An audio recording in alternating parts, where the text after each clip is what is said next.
$20. What? Oh my god. Yeah, where's my money, bitch? Where's my money, bitch? Oh, are we live? This is what I have to put up with, guys. Where's my money, bitch? Are we really live? Yes. Oh, no. I mean, Sitch, did you forget to do something this month?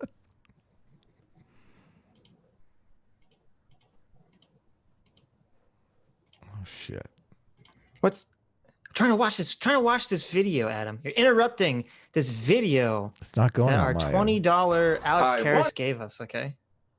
Okay. Yeah, we're live. It's ready? Oh my god. It's not going on my end. Maybe your internet's still messed up. Oh, Here, I'll press play. I'm gonna cut this off.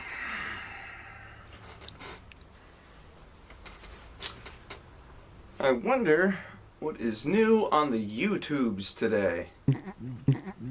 You have been locked out of your account. You must delete this tweet. Yeah, exactly. Exactly. I wonder what is new on the BitChute today.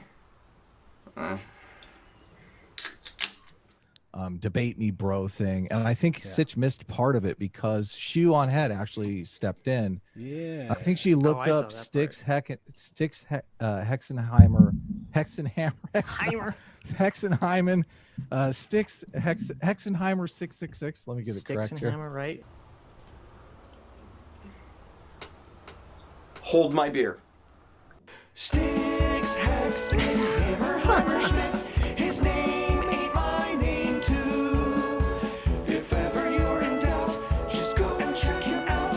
Sticks, Hexenheimer, Hammerschmidt. I mean, you brought up what? Oh, that heavy side. Thank you for that, Adam. Thank you. Did you get all the way to the end? It didn't go to the end for me. I just stopped it early Oh, because. Yeah, it's your boy PSA Sitch here with another Sunday live stream with everyone's favorite Adam Hexenhammer Schmidt. How are you doing today, Adam? As you can see, I have transcended the bounds of two-dimensional cartoon to become a fully three-dimensional plastic foam pop. Amazing. Amazing. So what's going on, Adam? Tell us how you're doing today. I'm doing very well, thank you. A little poorer than I should be, but you know, I'm getting through. I'm getting by. Adam was all night partying. He was just going crazy. No, I wasn't. I told you I got up at 4 a.m. because I wasn't feeling well. I got the Rona. He got up at 4. The Rona. Adam got up at 4 a.m. and he was like, "Time to party." He starts piling on all the DMT. He's seen the aliens. He's learning about the simulation. Exactly. No, I took 2 aspirin and went back to bed. Oh, don't get old, guys. Just never get old. It young and sucks. quick, okay? It sucks. So what are we watching today, Sitch? What's going on? So today we are watching the infamous Count Dankula versus Vaush, the Stampedo debate, where Vaush accused Count Dankula of being a dirty, dirty white supremacist. Oh my God, that's awful. Those people are terrible. Haven't you seen Indiana Jones? You're supposed to punch them all, I thought. Yes, exactly. Yeah. But before we get into that, there's a couple things I want to talk about real quick. First of all, Joel Cole, last stream, we finished, if you didn't see it on Wednesday, we finished I already forgot his name, James O'Keefe, Eric Weinstein stream that was plagued with technical difficulties because, as I found out as soon as the stream ended, apparently a construction crew somewhere in my state cut a power line that apparently fucked up the internet for all AT&T users everywhere in the state. So thank you, construction workers, for the service you provide to our country. Yes. Joel Cole, and we played a video of Joel Cole made a little like Tim Pool, PSA Sitch, Anakin burning up video, and that got our stream copyright struck. Oh, really? because of the Ouch. music from the scene. So I had to cut it out of the last stream. So thank you, Joel, for getting us copyright. Yeah, that's terrible. Ouch. So is there anything you want to set up that we're going to talk? We're going to jump right into the debate in a second. But is there anything you want to set up that we'll talk about later? Well, just on the debate, you were super anxious to talk about this. I want to congratulate Faraday Speaks for setting this up. Obviously, it's a good get. It was a super interesting debate. It seemed to be very popular. Congrats to Dank for actually taking it on. I did a stream before the debate, just talking about it a little bit. I mean, this is something you should never debate, right? This is something you wouldn't debate. I probably wouldn't debate. Well, I think. Would you debate this? Well, spoiler alert. I think Count Dankula did incredibly well. Oh, and Vaush yeah, did not, totally. so. Yeah, no. This is the thing that I was saying before on Twitter and also in my live stream. I think with Count Dankula, who's a completely likable guy and a comedian, Vaush kind of cast himself in the role of, judge, jury, and executioner. The Inquisitor. Yeah, exactly. But see, he didn't fully commit like I did with No BS. You got to go hard, okay? You got to bring up the facts and the receipts. You got to bring up all the deets. The Joseph McCarthy, he had a very Joseph McCarthy look, and I think Dank pulled that out of him. So I don't think that he necessarily looked good in this. And also, the thing that we're going to probably be talking about most is the Mott and Bailey, which we're always bringing up on the show, but never getting correct. I am remembering it now by the moral Mott and the bullshit Bailey, because the moral Mott, the Mott is the defensible position, the reasonable position, and the bullshit Bailey is the bullshit position that nobody can defend. You can't possibly defend, and that basically goes on here quite a bit. So you want to jump in? And you learned this from the Distributors video. Yes.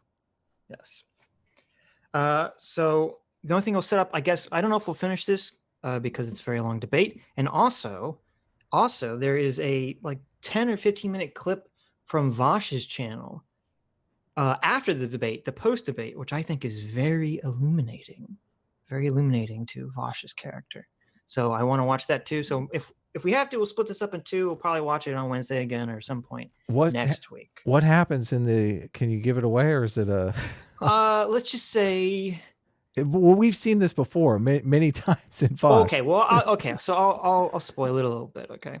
Because it's pretty juicy. So this debate ends, and seems like Vaush and Count Dankula are on pretty amicable terms. Wow, that happens every time. Right, seems pretty nice. And then as when soon as he's all gone alone on the post debate, it all just slips away and the mask falls off, and you see the true Vaush that's been hiding the whole time. Yes. It's all a grift, folks. No, it's not a grift, but it's all manipulative. It's all bullshit. It's all ideological power grabs. And I think it's very enlightening to his character. Yeah. He would score very high on the D-factor psychopath test. Oh, really? That's a heavy accusation there. That's my theory. Should we debate Vaush? Are you a psychopath? Is that sometime in our future? I like that. Yes. So after maybe we'll talk. I don't know if we'll get to this, but there's some things I do want to talk about beyond the debate. There is the Joe Biden black comment. Yes. That is all over the internet, as well as the someone leaked Biden and John Kerry's Ukrainian phone calls. So we have actual audio of that. Wow. That's we crazy. have Tim Pool reaches an all new low. That's right. The Tim Pool DES coming strong. He's reached an all new low, folks. Very shocking. I know you're all waiting with bated breath to hear about that. Donald Trump finally broke Nuance Bro. Nuance Bro has officially broken down on Twitter. What? He got TDS? No. He's just Nuance Bro finally believes in the simulation, and it's because of Donald Trump. Really? Oh, wow. Yes. Going full Scott Adams. Didn't see that coming. Chris Raygun called an alt-right pipeliner. That's always fun. And Tara Reid dropped by her lawyers for lying about getting an undergraduate degree. Wow. Don't lie, folks. Don't lie about your degree, folks. Not good. Is there anything else you want to talk about, Adam, or are we just going to go right into? I went to UCLA and studied neurosurgery. By the way, I just wanted to update my resume right here. Just want to update your resume. Yeah. No, let's get it. Unlike Sam Harris, I actually perform neurosurgery. Okay. Let's just get into the video. Don't look into any of those details, please. And before we do opening statements, I figured I'd give you all each the floor to talk before we begin. But Vaush, what do you mean? What is a white supremacist in your definition that you're using here? Is this just me clarifying the term, or is this my general opening statement? Just to clarify the term first. Sure, yeah. So generally speaking, when I say white supremacist, I'm referring to a person who believes that there is A, some sort of fundamental distinction between the races, and B, one who believes that either the white race is superior in some empirical sense. Would that fundamental distinction between the races be something like skin color or... I mean, what the fuck does that even mean? Yeah, that's a pretty vague. I'm assuming it's not skin color, but it's pretty vague. So listen here.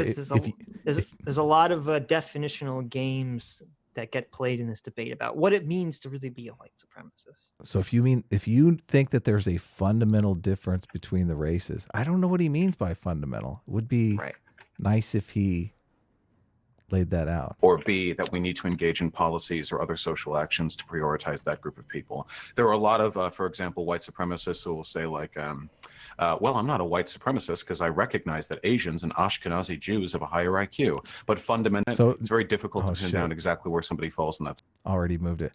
So by this definition already, Vaush is the are we going white supremacist here? By this definition, I mean, he would be a marginalized people supremacist because he believes in affirmative action. So that's a policy that preferentially treats different races based on skin color. So already he's setting himself as a supremacist. Yeah, I guess so. Well, he's if it's advocating for policies, like I don't know of any policies white people are advocating for that only affect white people. Right, yeah, he didn't start off with a good definition at all. But it's weird because he doesn't even stick by his own definition. He later reverts to a more bullshit, woke academic definition, which is basically just saying white supremacist is just racism, generally. Right. So yeah, my goal ultimately, I'm an egalitarian. I love black people and people of all races, and I'm just trying to make sure we all get through life. Okay. Dankula, are you fine with that definition of white supremacist before we continue? For me, like, I would go with the actual definition, which is a person that feels that white people are superior to all other races and all other races are or should be subservient to whites and things should be done only for the benefit of whites. Like white ruled countries, apartheid, that type of stuff, the actual definition. Vaush, do you? Yeah, so I like that. The actual correct definition of white supremacy. Thank you. Have any issues with that definition? Yeah, that's not the actual definition at all. That's a highly unacademic definition of white supremacy. What that does is it's... So here's something to look out for. Okay, whenever someone says that's not the actual definition, the academic definition. Whenever someone says academic definition, that's a big red flag because the question is, wait a minute, what academic field are you referring to, sir? Yes, exactly. The white supremacist academia. Yeah, because it's like, okay, so if you're gonna pull out like a sociologist or some well, I have a degree in race studies. Okay, so obviously some grievance field is gonna have a very highly specialized definition of the term that not only does no one use, but I believe this all started with Vaush publicly calling Count Dankula a white supremacist. Yeah. So when he calls someone a white supremacist on Twitter, do you think the people reading that or saying that say, is he calling him a white supremacist and that Count Dankula believes white people are superior to all the races? Or is Vaush utilizing this very highly specific academic definition created by such and such person that actually means XYZ? Yeah. Which one do you think people are thinking about when you use the term white supremacist? He's just saying Count Dankula has implicit bias that favor his own in-group. That's all he's saying. Come on. That's all he's saying. I know. It's so gross. Unconscious bias that he can't possibly get rid of because it's fucking unconscious. Sets the bar so high that there's no way to ever prove that anyone is a white supremacist because they would have to buy into a fuck ton of positions before they would actually fit that qualification. White supremacy can be as... That's not even true. I think you could prove Richard Spencer is a white supremacist sure, totally. pretty easily. Yeah. There are people who are avowed white supremacists. Right. I mean, there's literally the clip of him saying that people are going to look up and see a face like his as he's dominating. Yeah. Yeah. Well, there's this weird thing too, where it's like, I don't know why white supremacists and Nazi is like their favorite word. They can't just say someone's racist anymore. They can't even say someone's a white nationalist. They're like, no, you're a white supremacist. You're a Nazi. Yeah. No, because it sticks. It hurts people. I guess. That's what they're after. All they want to do is damage people's reputations. That's all they care about. That academic definition doesn't damage anyone's reputation. Even by the end of the debate, Vaush admits the academic definition suits him too. By that definition, he's a white supremacist. It's vague and indifferent. It's nice when it's easy to put people in it, though. White supremacy can be as vague and indistinct as like a Karen in some suburban neighborhood, like calling the police because she thinks there are some suspicious dudes outside because they're like black and they're just chilling. White supremacy. That's fucking crazy. It is crazy. So you could maybe make the argument. Okay, obviously this is hypothetical. You can make the argument that, okay, there's presumably some white lady in some rich or upper middle class neighborhood, and she sees black people outside, and because she has, as you were talking about, some subconscious, internal, implicit racism against black people, she calls the police because she thinks they're up to no good. And you're going to equate that with fucking white supremacy? Yeah, totally. Isn't what you're doing is you're just weakening the term white supremacy to being basically nothing? Like, that's a very strong term that should evoke feelings of like lynching and burning crosses and like killing people. It shouldn't invoke an image of like some middle-aged woman calling the police because she's afraid of the random black guy walking around her neighborhood. Yeah, I would argue they would likely call the police either way, even if they were some white juvenile male like hanging around their house. White people call the cops. It's just what they do, man. It's all sexism. It's because they're men. That's what it is. Well, if it was a chick, there's part of that too. Can be very vague. White supremacy can be very definite. It's very difficult to pin down exactly where somebody falls in that spectrum. I'm just interested in promoting anti-racist policies and anti-racist. It's very difficult to pin down where you fall on the spectrum. Translation, it's vague enough for me to throw this label at anyone Exactly. without having to really justify it. Beliefs. I'm sure Count Dankula, as a libertarian and a lover of freedom, will agree with me on virtually every prescriptive. Do you think one of the reasons why they're always virtue signaling the anti-racist stuff is because they're really trying to keep this accusation off their backs? Like they're constantly just like, I'm not a racist, I'm not a racist, I'm not a racist. I love black.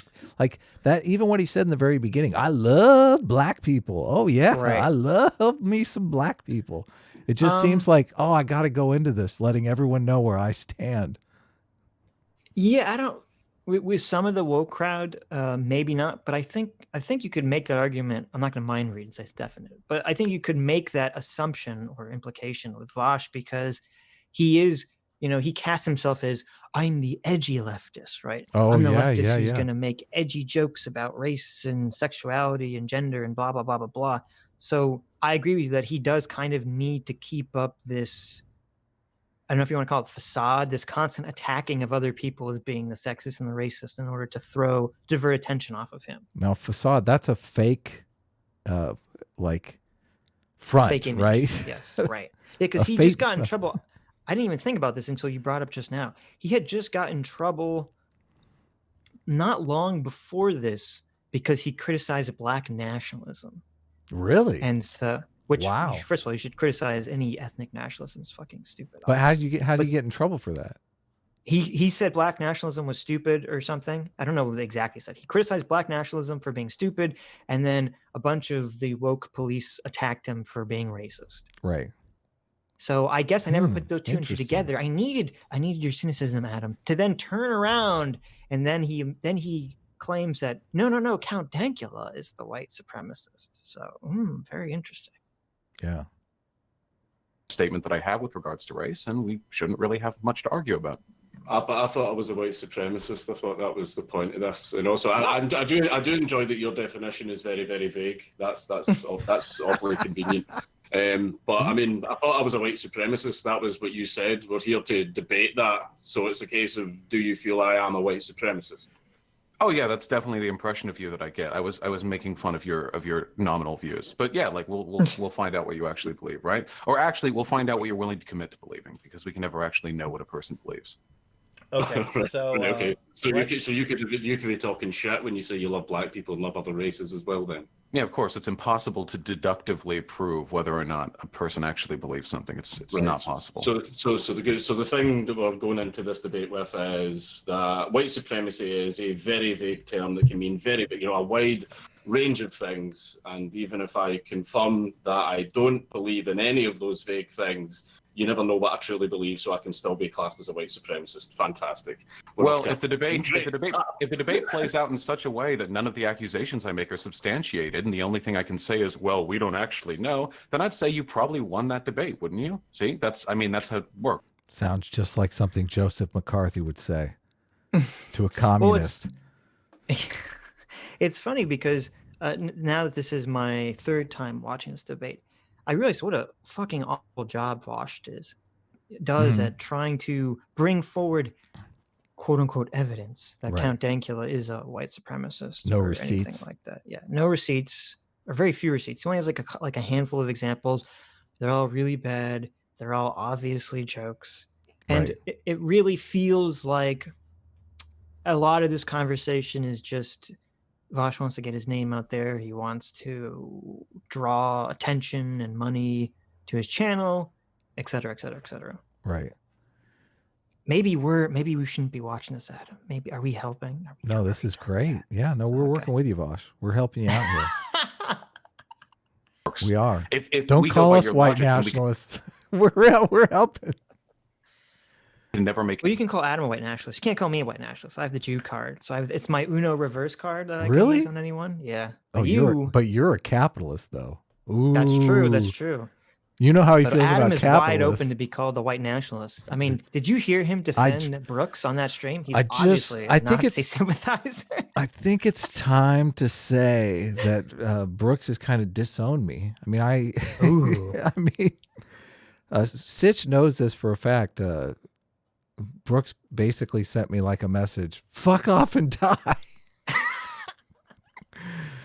which was pretty hilarious. So that's when you defend somebody on don't defend anyone on the internet, man. There's no such thing as internet friends. Sorry, Sitch. God. I'm starting to believe there's no such thing as internet. Well, but seriously, I mean, can you be friends with people on the internet without them throwing you under the bus? I mean, this has happened to me more than not. Of course. I'll never throw my Adam, my sidekick, under the bus. I'll never throw my sidekick under the bus. You're the best fucking sidekick I've ever had. How dare you? You call me a sidekick? I'm throwing you under the bus. What was that? Is that throwing you under the bus? Yes, it is. No, we have a great thing going here because you run way too left, and I'm good at just fucking reeling you back in. I don't think you'd last by yourself on YouTube, man. People would just I don't believe this. I don't believe this. Any arguments about anything that has to be proven with inductive logic. We have no way of knowing what anyone believes. So why did he switch? What do you mean? Why did he switch from deductive to inductive? Because I was going to ask you, what the do you know your logic, your deductive? Because he said deductive first, but now he's saying inductive. Well, I'm assuming so deductive is characterized by or based on the inference of a particular instance from general law. I don't know what the fuck that means. Okay. Gobbledygook for us, right? We're a bunch of dummies. So we're on the psychology side, not necessarily the philosophy side. Sometimes it hurts us, but most of the time we don't care. So inductive reasoning is a method of reasoning in which the premises are viewed as supplying some evidence for the truth of the conclusion. Okay. So neither one of them's empiricism, which is you're talking about receipts, evidence. That's what I want to see. Well, no, because one of the trying to get the difference here. I wasn't going to bring this up because I'm stupid. So whatever. Just well, I just noticed that the only reason I noticed it, I didn't notice the first time I listened to it, was because I was like, he's saying deductive. What would be a deductive argument for this? But then he just switched it. He just said inductively. Which is it, Vaush? Right, but I don't Is it know. I don't deductive know or if he was inductive? talking about the same thing or not. Okay. I was just repeating what you said. That was it. Yeah, cool. Well, hey, listen, if I believe it or not, I don't like the fact that there are white supremacists in the world. I doubt you do either. So if you're not one, that's great. It means one less person that I have to worry about on YouTube.com, right? YouTube.com. So let's go ahead. Vaush, since you're putting up the accusation, I'm going to let you go first with the opening statement. Try to keep it somewhat short, and then we'll let Dankula go, and then the rest of the debate, it'll just be open discussion. Sure. Okay. So I'm actually going to be reframing the context of the discussion a little bit for that inductive deductive line that I just laid out, because it is literally. All right. He's gonna school us on inductive deductive. See, we might learn something. We might learn something. Literally impossible. Although I've seen Vaush do his streams where he just basically Googles everything, and some of the stuff that I really know about because I've read a lot on, he tends to get wrong. So maybe we'll learn the wrong thing. I'm not sure. To deduct. You have some? Deductively prove what another person believes. This isn't usually the type of debate that I have. Like, what does a person believe? It's a very difficult conversation to have. So instead, what I think would be more interesting. So why did you agree to? Well, this is like already the for the backpedaling, clout. Okay? For the yeah, clout. no, but this is crazy. This is the backpedaling, and this is crazy. Okay, so Vaush wanted to debate Count Dankula on this stupid white nationalist topic. And Count Dankula didn't want to do it at first because he's like, well, you're just a grifter. You're just doing this for money. You're just trying to get fame. Why am I going to help you? Blah, blah, blah, blah, blah. And then Vaush keeps going, oh, you're a coward. You're a pussy. Blah, debate me, bitch. Debate me, bitch. and it's like, then finally, so Count Dankula's like, okay, I'll debate you. So then as soon as the debate starts, he's like, well, this actual topic is impossible to debate and I can't actually prove it. It's like, what the fuck? So good. Interesting is if I proceed under the assumption of good faith. One of the Count things. Dankula is an One of the things that's great about this debate is that Count Dankula keeps bringing him back to that. I thought we were here to debate whether or not I'm a white nationalist. He does it like 20 times. So good. So according to this chart, it says inductive reasoning starts from observations, which moves to generalizations, which moves to paradigm. And deductive reasoning is a theory that moves to predictions, that moves to an experiment. Oh, nice. So deductive is go. predictions. So, okay. Nice.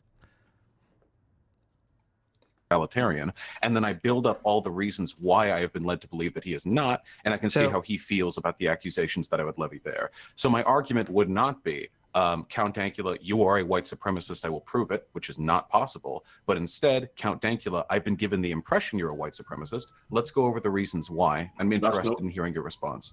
It's not what you said, though. You said that I, in fact, am. You've said it several times. Yeah, I have to inductively reason it, but I think for the purposes of the discussion, it's better to walk through my thought process as I come to discover your content and the way that you talk. I hate that this is like the way this is the way it always happens on YouTube or any of these platforms. Okay, someone on Twitter says some very absolute, really shitty, simple thing like "you are a white supremacist," and then when you like debate, like, "Oh, well, let me walk it back," and well, no, I'm just my theory. You know, it's all inductive reasoning and deduction. I'm making deductions here. I didn't actually mean it. I'm so sorry. Let's just have a calm conversation about me labeling you a fucking Nazi in public. Yeah, exactly.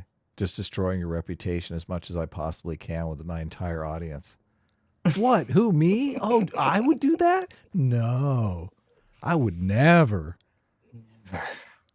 Talk and engage with stuff rather than presumptively making the accusation and then like post hoc going over all the assumed evidence. I think it's a better way to go over inductive reasoning. But yeah, I think that if I may, this will be and go over the reasons why. I'm interested in hearing your response. It's not what you said, though. You said that I, in fact, am. You've said it several times. Yeah, I have to inductively reason it, but I think for the purposes of the discussion, it's better to walk through my thought process as I come to discover your content and the way that you talk and engage with stuff, rather than presumptively making the accusation and then like post hoc going over all the assumed evidence. I think. Don't you think he has presumptively made? Yeah, that's what started the whole conversation. He already did that. Yeah, he already made the presumption, and now he's and then tries. Now this whole debate is literally that. He made the presumption, and now he's trying to walk back and create evidence after the fact. Yeah, post hoc, exactly like you spelled it out. He's like, this is so dumb. I think it's a better way. way to go over inductive reasoning. But yeah, I think that if I may, this will be the end to my opening statement. My guess is what's going to happen here is we're going to engage in good faith conversation for about 10 to 15 minutes. And then after that is going to devolve into increasingly irreverent back and forth bickering. You're going to say the term, "It's just a joke. Do you know what a joke is, mate?" Or "I'm a fucking comedian," about 80 times over the course of this discussion. We're not going to have any way of actually reasoning out anyone's positions, and it will end up being a complete waste of time. So this is the part when I was first watching this that I was just like, I can't believe the incredible amount of bad faith. Well, I can believe it because we're talking about Vaush, but that you would start a debate by just saying, well, I'm going to list the possible things that you're going to use to defend yourself, and I'm going to instantly dismiss them with no evidence right off the bat for my audience. Like, just what an amazingly bad faith way to start this conversation. Yeah, sad. But I guess I shouldn't be surprised because this entire conversation is set up on the basis of bad faith. So well, you know, the thing that happens, I believe, because you were talking about how he goes back to his audience and then all of a sudden things, you know, change a bit. It was right. We left on amicable terms, and he goes back to his audience and is like, "Why you were best friends there at the end? Now you're best friends with a white supremacist? What the fuck?" And they totally turn him immediately. Like, he's going into these debates because he has an audience that he has to please, that want to perceive Count Dankula as a white supremacist. They want the best arguments to pen Count Dankula as a white supremacist. That's what their goal is. And he's basically stepped up and said, you know, I'm going to do that for you. I'm going to provide those arguments. So he's not in a position to walk that back. No, you're right. You're right. So we're going to see how this goes. Are we going head first in and saying that it's just a joke, I'm a comedian, are completely invalid arguments that hold no water? No. I just want to see how many times you say them. They're totally valid arguments, and I have made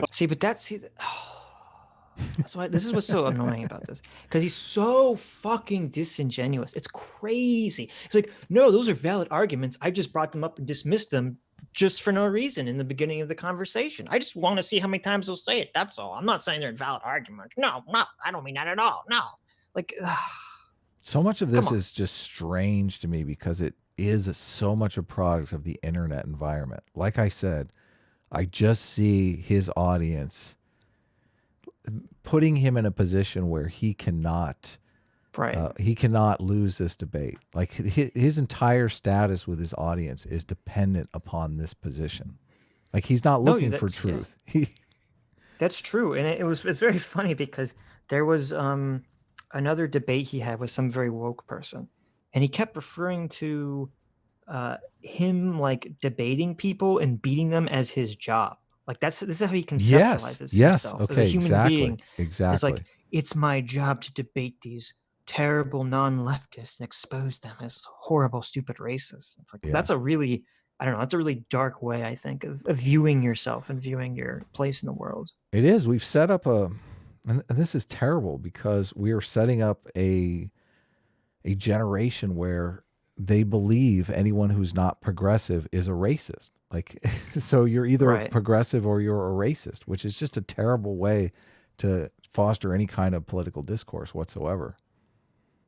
But, okay then, so basically you're probably going to ask me a lot about jokes I've made, and the actual arguments that explain these jokes, you're trying to preemptively discredit those arguments by going, oh, if I tell him this, he's probably going to say this, when what I'm going to say is a valid argument against the fact that you are preemptively defending the "it's just a joke" defense is very telling to the kind of conversation that we're about to have. See, he knows, Vaush knows that they're actual jokes, though. That's why he has to make this argument. No, but this is like insane, and Count Dankula is like really great in this debate. He's right about the call Vaush out for this. Yeah. But he's like, I can't believe you're preemptively defending the "it's just a joke" argument. It's like, you just fucking brought it up preemptively. Like, what are you talking about? Yeah, totally. What is this? What is this nightmare world? You just preemptively tried to discredit it. Oh, no. Because that's the thing. I've made that joke. Last prediction. You're going to laugh a lot. It's going to be a good way for you to avoid actually arguing with me. But hey, I'm an edgy. I know, that's horrible. I laugh all the time. To turn your laughs into admissions of guilt. Oh my God. Well, that's a real. and this feels like a Scott Adams point. That's a real manipulative strategy. Hell yeah, because it is. It's like, I want to make you feel uncomfortable about having an emotional reaction that you don't have control over. So then you'll become self-conscious, and then you'll become worried, and then you'll perform a lot. You'll perform a lot crappier in our conversation. Yeah. Yes. Really, really negative. Okay. Definitely. Dude, in fact, I'm in trouble with the left. But see, this is the problem.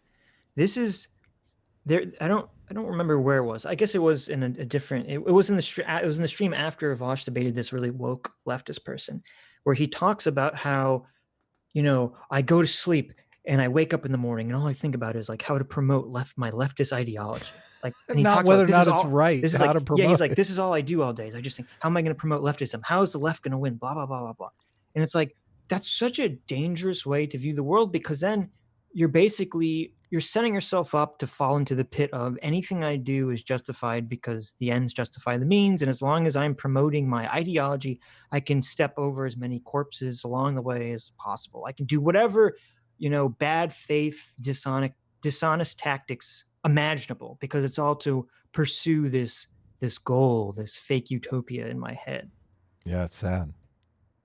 Left right now, I've made the "it's just a joke" argument many times. However, it's not an all-encompassing argument. You can't say it's just a joke to everything and expect that there's no underlying biases that inform the reason you make those jokes.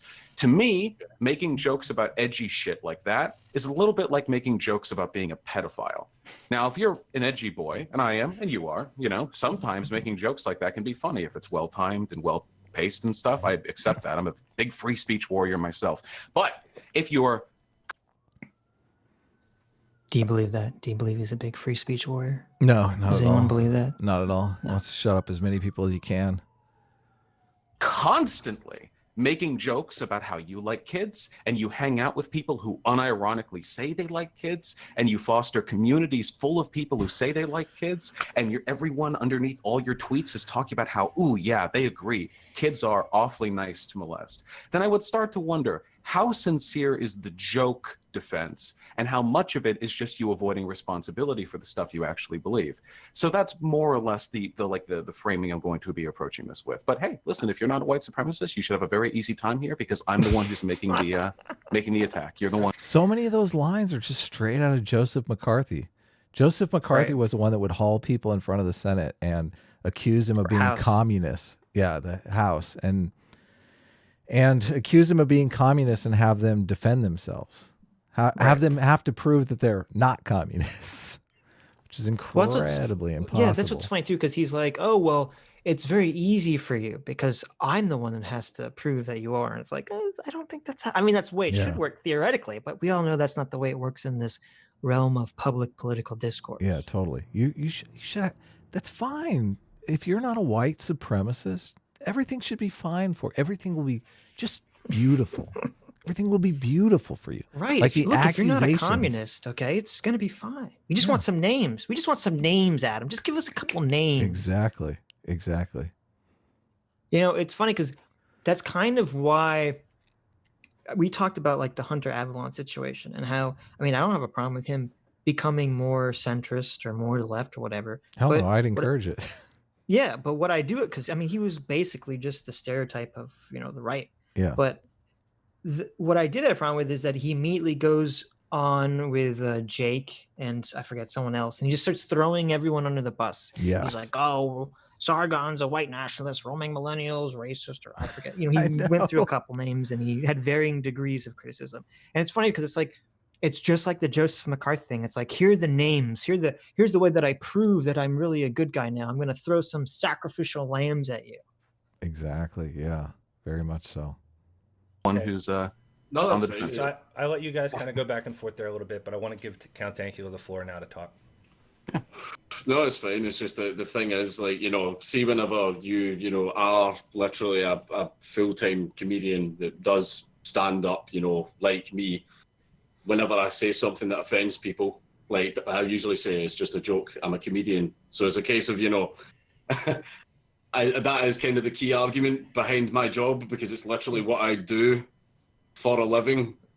And I did see what you tried to do there, where you tried to like preemptively like go, I bet you're going to say it's just a joke. Well, of course, I'm literally a comedian. That wasn't a prediction; it was a certainty. It's what comedians have done since the '60s. Whenever they get challenged for their jokes, right? So I didn't like that you tried to preemptively, sort of shit stir the argument. But the fact is, as well, is like I don't really control who follows me or who likes me either. I mean, I've made pedo jokes and everything in the past as well. I've done that. Doesn't mean I'm a paedophile. I've made racist jokes in the past. Doesn't mean that I'm racist. They're just jokes. Right. So I want to open up. Oh, sorry. I've got a way to sort of do this, right? Now, you feel that there's certain beliefs that obviously that white supremacy. Who was the guy that was making? Give me 1 second. Oh, you're leaving? He's leaving me? Oh, okay. It was James Gunn. If you remember, James Gunn, director of Guardians of the Galaxy, was making, he used to make a bunch of like pedo jokes on Twitter. And was it Mike Cernovich or it was Mike Cernovich, was like bringing all these jokes front and center. And they actually temporarily removed James Gunn from being the director of the third Guardians of the Galaxy movie over these stupid jokes. Guardians of the Galaxy? James Gunn pedo thing. Yeah. Yeah. Correct. Well, yeah, I mean, they'd have to. Well, why not ask me if I believe in those things? That's probably sure. Yeah, the answer is because I think you guys lie because you're spineless cowards. That's the main reason. So I can ask. I mean, wait, really quickly. Is this so funny? It's so good. You could. I know, because you could be like, well, you could say there's so many ways to say it. It's like, well, I don't necessarily trust you to give me like the real answer, right? You could say that, or you could liar. say, you're spineless cow. You guys, you white nationalists, white supremacists, neo-Nazis are all spineless cowards. You guys. Yeah. Wait, you asked me a question. Wait, I'm just answering. Don't worry. We'll get to it, okay? So, do you know a person called Nick Fuentes by chance? Yes, I do. Nick Fuentes is a neo-Nazi. Now, listen, free marketplace of ideas. I'll talk about anything. But dude's a Nazi. If I ask him, are you a Nazi? He doesn't say yes. The reason for that is because, especially on the platform that we're on right now... Hey, is Michelle Malkin a Nazi? Because I see her like podcasting with Nick Fuentes now, and she's actually I don't know what's up with her. She's very strange. Yeah. Well, she's on Fox News all the time. That's why I'm wondering. Like, yeah, but I don't know why she's so enamored with Nick Fuentes. It's very. Well, I'm just saying, Vaush does himself a great disservice when he calls someone like Count Dankula a Nazi, and then right. It's the boy who cried wolf thing here. Like, okay. No, yeah, 100%. Because you look at someone like Nick Fuentes, who is obviously a white. I mean, first of all, I hate when they call them like Nazis or neo-Nazis. Like, he's a white nationalist. Let's just be very specific. Is he a white nationalist? Has he said I am a white nationalist? He has said that he specifically doesn't because he knows it looks bad optically. Okay.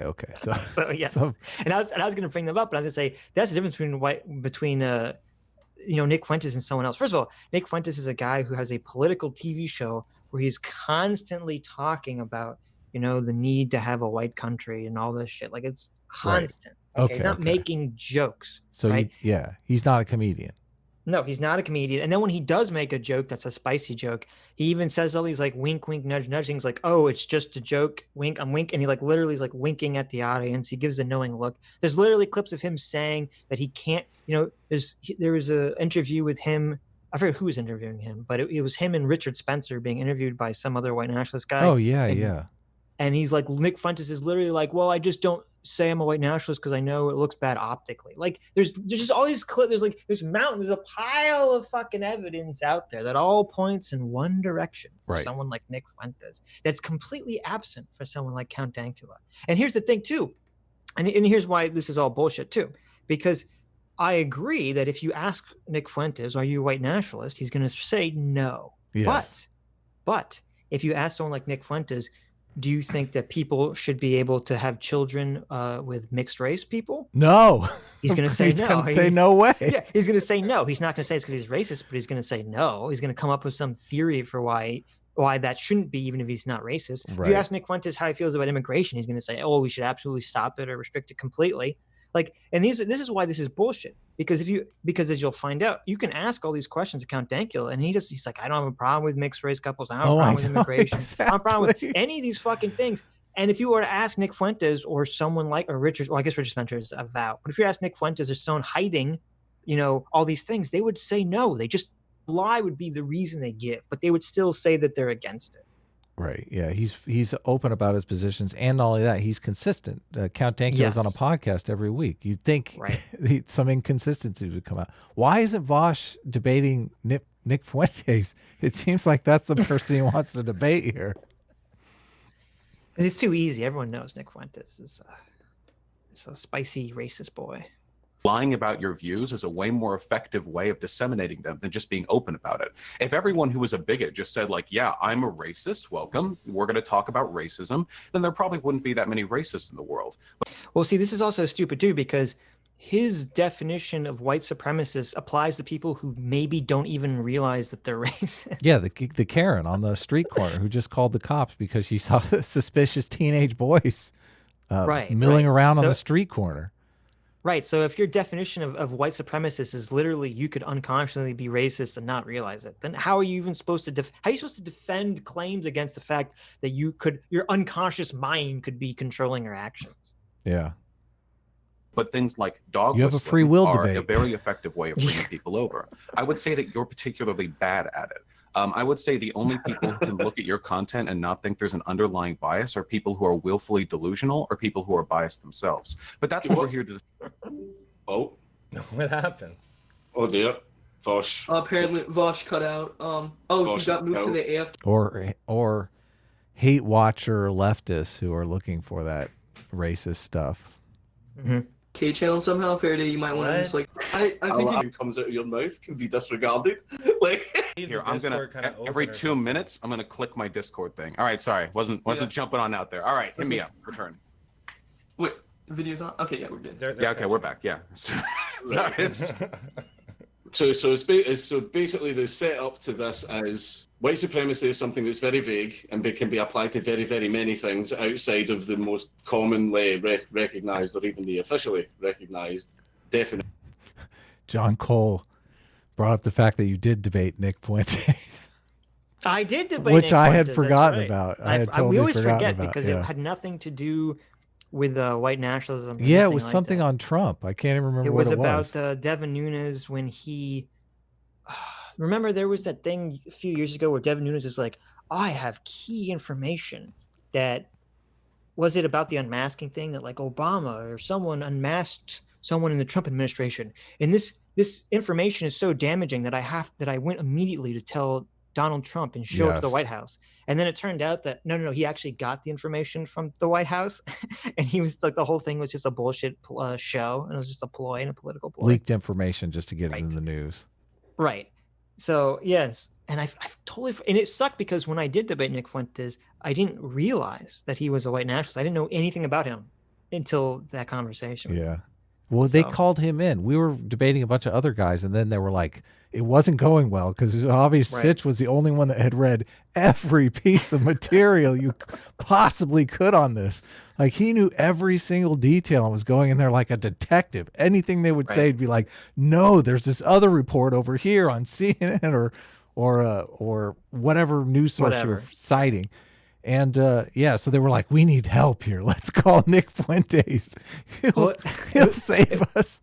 It was so funny because this was on Andy Worski's channel on Bloodsports back when that was still a thing, and none of it was planned. Like, I think you literally said that day, you're like, oh, Sitch, Andy Worski's looking for someone to debate this Nunes topic. Do you want to do this? And I was like, I just happen to know an obscene, ridiculous, autistic amount of knowledge about this information because I had been researching it because I was going to make a video on it or something. Yeah. So I just go into this, and who were we talking to? I can't remember. It was Andy. I remember Sinatra Says was there, and he kept saying, Trump. Like Sinatra Says was there. But he kept saying like Trump accolades. It was great. The two guys that were there were white nationalists too. Even though that wasn't we talked about it briefly in the beginning. That wasn't the topic. Yeah, exactly. Because it was, one of them was at Charlottesville and was being sued, remember, by the ADL or the ACLU or something. It's so long ago, I don't even remember. But Yeah, and then it was funny because they had to bring Nick Fuentes in because they're like, Yes. Nick, you know, like information, come debate this guy. Yeah, we don't know anything about this. All we've heard is the cursory report. It's like they watch one 2-minute Fox News segment or something, and that's Yeah. the entirety of the information that they had. That's basically what happened. And regardless of what I say, people could still assume that I'm a white supremacist because we can never confirm what people truly believe. And also, regardless of what I say, it can be discredited as lies because white supremacists lie. What a convenient setup it is for you, Vaush. It's funny. Well, it's funny that you're retreating. So, Count Dankula is incredibly skilled in Yes, this conversation. He right. is. And bringing all this stuff up to the forefront and just laying it out super simple, super plain, saying you've basically constructed a situation where nothing I say can convince you. Nothing I say is merits the fact that I'm not actually a white supremacist. Yeah. And this is how dishonest you are in this conversation. It's so good. To this because this is how you discuss literally all ideas. So wait, really quick. I'm actually curious. Okay, so that's not literally how you discuss all ideas. It's by saying, well, I don't know if anything's true, but you're probably wrong. I don't think that's how you discuss all ideas. Notice the folksy laughter there. That means he's lying. Yeah, exactly. Wait. Do you think it's possible? Do you think it's possible that a person could have a belief and lie about it? Do you think that's conceivable? I do think it's conceivable. All right, then how do we determine whether or not they have that belief? You could always ask me. Wait. I said they lie. So how do we determine whether or not they have that belief? I guess you're just going to have to trust me, Vaush. Wait. I'm not talking about you. I'm talking about broadly speaking. What do you do if they lie? But this debate is about me. Okay, That's I'm why. asking you a generalized So question that we can apply to the context of this specific discussion. What do you do if a person lies? How do you find out what they actually believe? I would probably say it reflects in their actions. Oh, okay. So you're saying you can look at their actions and inductively assume their beliefs from the things they do. Possibly. Then again, sometimes the action might not actually directly be based on what they believe. Yeah, I agree with that. That's what we're having a discussion about. Yeah. Again, like my dude, I make edgy jokes all the time. I make racist. See, but this is why this is okay. If he was worried, okay, if Vaush is worried, he says, okay, I have a sneaking suspicion that Count Dankula may be a secret white supremacist. You can talk to him about this and you could say, well, why don't we have a discussion about this on stream? And you can approach it in like an honest way, like, oh, I just want to know what you believe. I have some concerns about certain things. Here are the things I have concerns about. You don't have to go, you're a fucking white supremacist. Yeah, exactly. Nazi, and everything you say is a lie. And you're just going to make a bunch of jokes and you're going to laugh and it's all going to be dishonest. Like, there's a way you could do this if you really cared. And this is the thing, if you actually really cared to getting to the bottom of this. This is impossible. So Vaush has 5,000 fans who believe Count Dankula is a white nationalist, and it's his job to give them good arguments to prove that to the world. This can't. What you're suggesting is impossible. I mean, when we had No BS on, because I feel like people are going to compare that a lot to this. I didn't start by. Yeah, I didn't. First of all, I never labeled Brooks. I didn't label him a white nationalist before the conversation. No, not at all. And in the obviously things got crazy because Brooks got very crazy very quickly. But in the beginning of the conversation, I wasn't throwing accusations at him. I wasn't saying you're a white supremacist. I was just saying like, well, you said things that are questionable, and let's go over them and let me hear why you said these things. And I was trying to give him like all the room in the world to create justifications or to explain his actions. I wasn't just preemptively like cutting his legs off. I think it was a similar situation to what is happening here, because Brooks's audience is a bunch of people that hate leftists. Right. So, and Brooks is producing arguments why leftists, I mean, he's the opposite side of the spectrum where, they just want arguments why leftism is the end of society. And people perceive you as a leftist. So he wasn't able to give any ground on anything either without losing that social cachet. That's what I think was going on. That's a very charitable interpretation. I don't think that's what happened. Well, you believe that Brooks is racist, right? Well, no, not even necessarily. I believe that he was grifting. Well, I don't know. He's got to be a little racist, right? He's got to be. I mean, so you believe no, that I do. he's Okay. unconsciously, you would at least say that he's got some unconscious bias. It's well, no. That's I'm a leftist term. No. Right I'm saying no.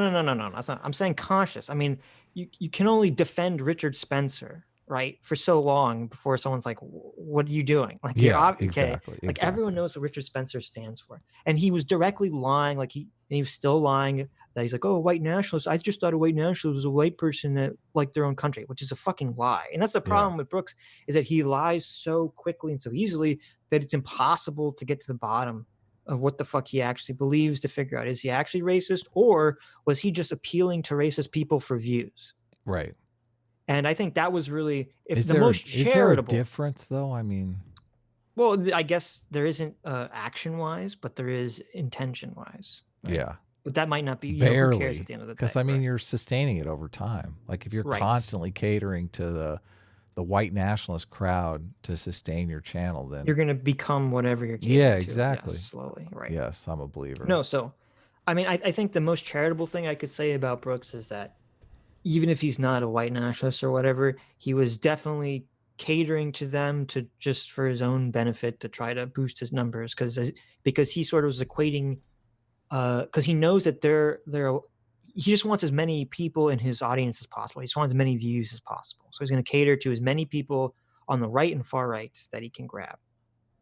Yeah, I think he is driven by a feeling that there's a lot of anti-white sentiment out there. I think that's really, which there is. There definitely is. I know, exactly. One of the things that I hate about the social justice warrior side is that they put this out into the world, and what do you think is going to happen? You're literally turning people into racists. Right. Yeah, exactly. Yeah. It's so, you shouldn't, this is so stupid. I love like the woke police. They're literally threatening people on the basis of their skin color, and then they don't think that those people are therefore going to use that identity back at them. Like this is exactly. And they should know this because they participate in this. This is why, like, people question, like, oh, a good example is like gay pride parades, where they're like a lot of the gay pride parades are so like openly flamboyantly gay. It's not just like, oh, gay people. It's like super flamboyant gayness. And the reason for that is because it's like this psychological effect of, well, I'm going to turn the thing you criticize me into like a proud weapon that I'm going to use against deplorables. You. Right. Yeah, exactly. Like the deplorables. And so it's amazing to me that the woke leftists are using this tactic in terms of, gay and trans, about weaponizing the thing they've been victimized by and kind of throwing it back in people's face. And then they turn around and then they try to criticize people for being white. And it's like, don't you understand that they're literally going to do the same fucking thing? They're going to use their whiteness as a weapon and throw it back in your face. They don't realize this. They don't know how to human very well. That's it. Yeah, they're right. They don't know how to human very well.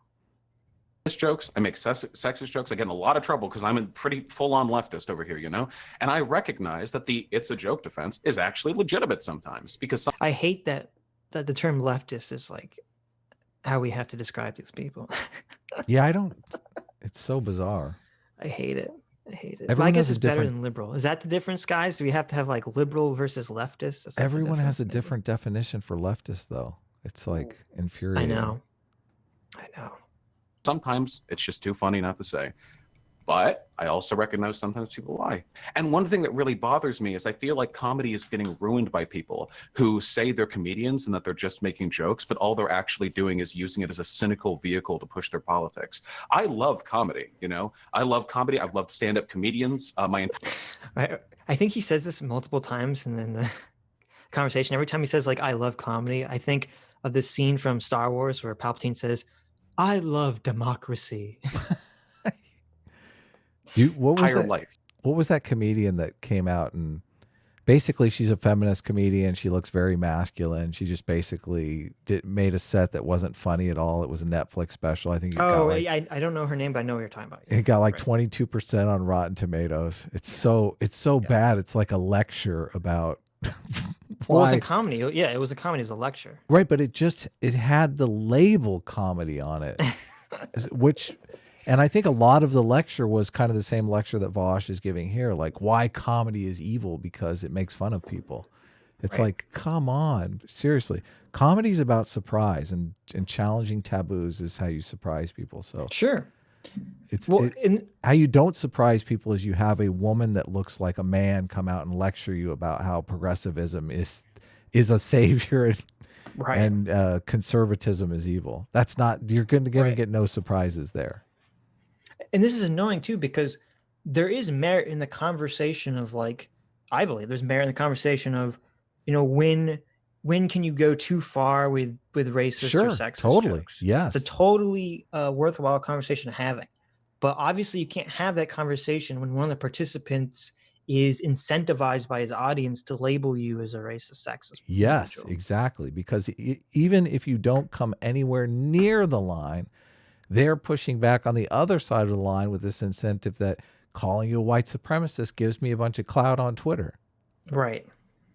You know, I'd like to think I'm a decently funny guy. So when I watch people like nonstop just act like Nazis, but then they're like, whoa, it's just a hilarious prank, my dude. It's just a joke. What, do you hate comedy? I feel like they're kind of the ones who hate comedy, because what they're doing is they're cheapening the actual value of humor as a means of political communication, and instead they're just using it like as a way of avoiding responsibility. Also, Vaush is really lazy. In my conversation with Brooks, I had all the receipts. I had all the time codes. I had pages of notes prepared. It's very obvious he doesn't have anything like this prepared for Count Dankula. He only has like 2 or 3 examples I think he brings up in the entire conversation. Okay, don't be lazy, guys. Unfortunately, most of your notes were based on a live stream that I already told Brooks we weren't going to watch. Yeah, but that's fine. I still brought him up. I still threw him in his face. For what they believe. True comedians will engage in political commentary. Huh? Do you do that? No, I'm very, very open with everything I believe. Right. So whenever you make your jokes, how do we not know that that's masking something sinister? Because I've heard some of the stuff that you've said in the past. I just recognized it as spicy banter. Like I think on a few occasions you've said "Glass Israel." See, Dankula's got his receipts. Dankula was prepared. Dankula already knows as well. Yeah. Oh yeah, I got banned off Twitch for that one. Yeah, whenever I heard, oh, Vaush said this, Vaush said that, I was like, it's clearly a joke. He doesn't want to nuke Israel. Wow.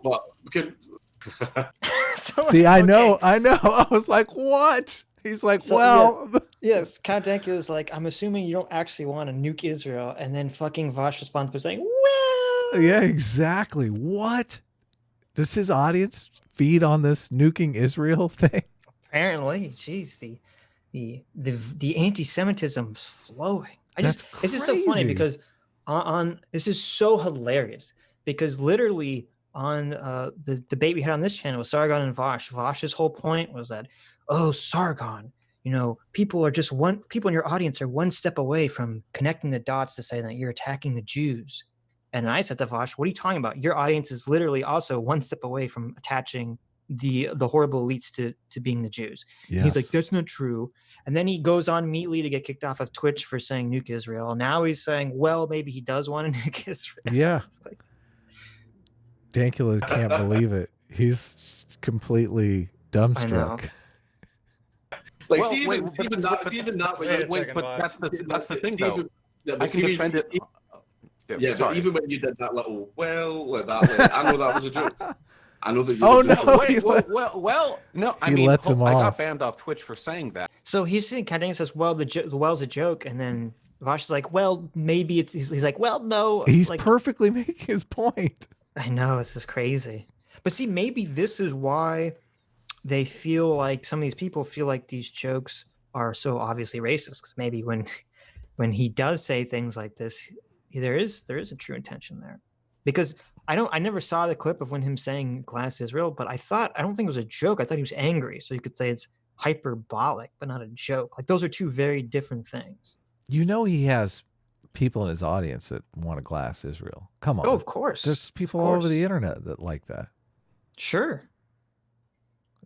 That's the problem when you view the world through this single lens of oppression versus oppressed. Because then it's like, oh, well, I look at Israel and I see that like there are people that look white, or I'm codifying as white, even though racist people don't codify them as white, obviously. People I'm codifying as white, oppressing brown people. Oh, I just feel so bad for these underprivileged brown people. These white oppressors must be evil. They should be destroyed, with having like no grander knowledge outside of that.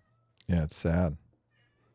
But my underlying position, which is that I think that Israel is a destructive colonial settler country that's like hurting the people of the Palestine, I stand by that position. Obviously, the sentiment was hyperbolic, but even when I made that joke, Glass Israel, the underlying message was conveying a deep hatred for the country. So even though it was a joke, Twitch was right to ban me because it was the sentiment underlying it was sincere. And so as somebody who's made those comments before, I know just because you're making a joke doesn't mean you're... The sentiment underlying Glass Israel was sincere. I know. It's scary, isn't it?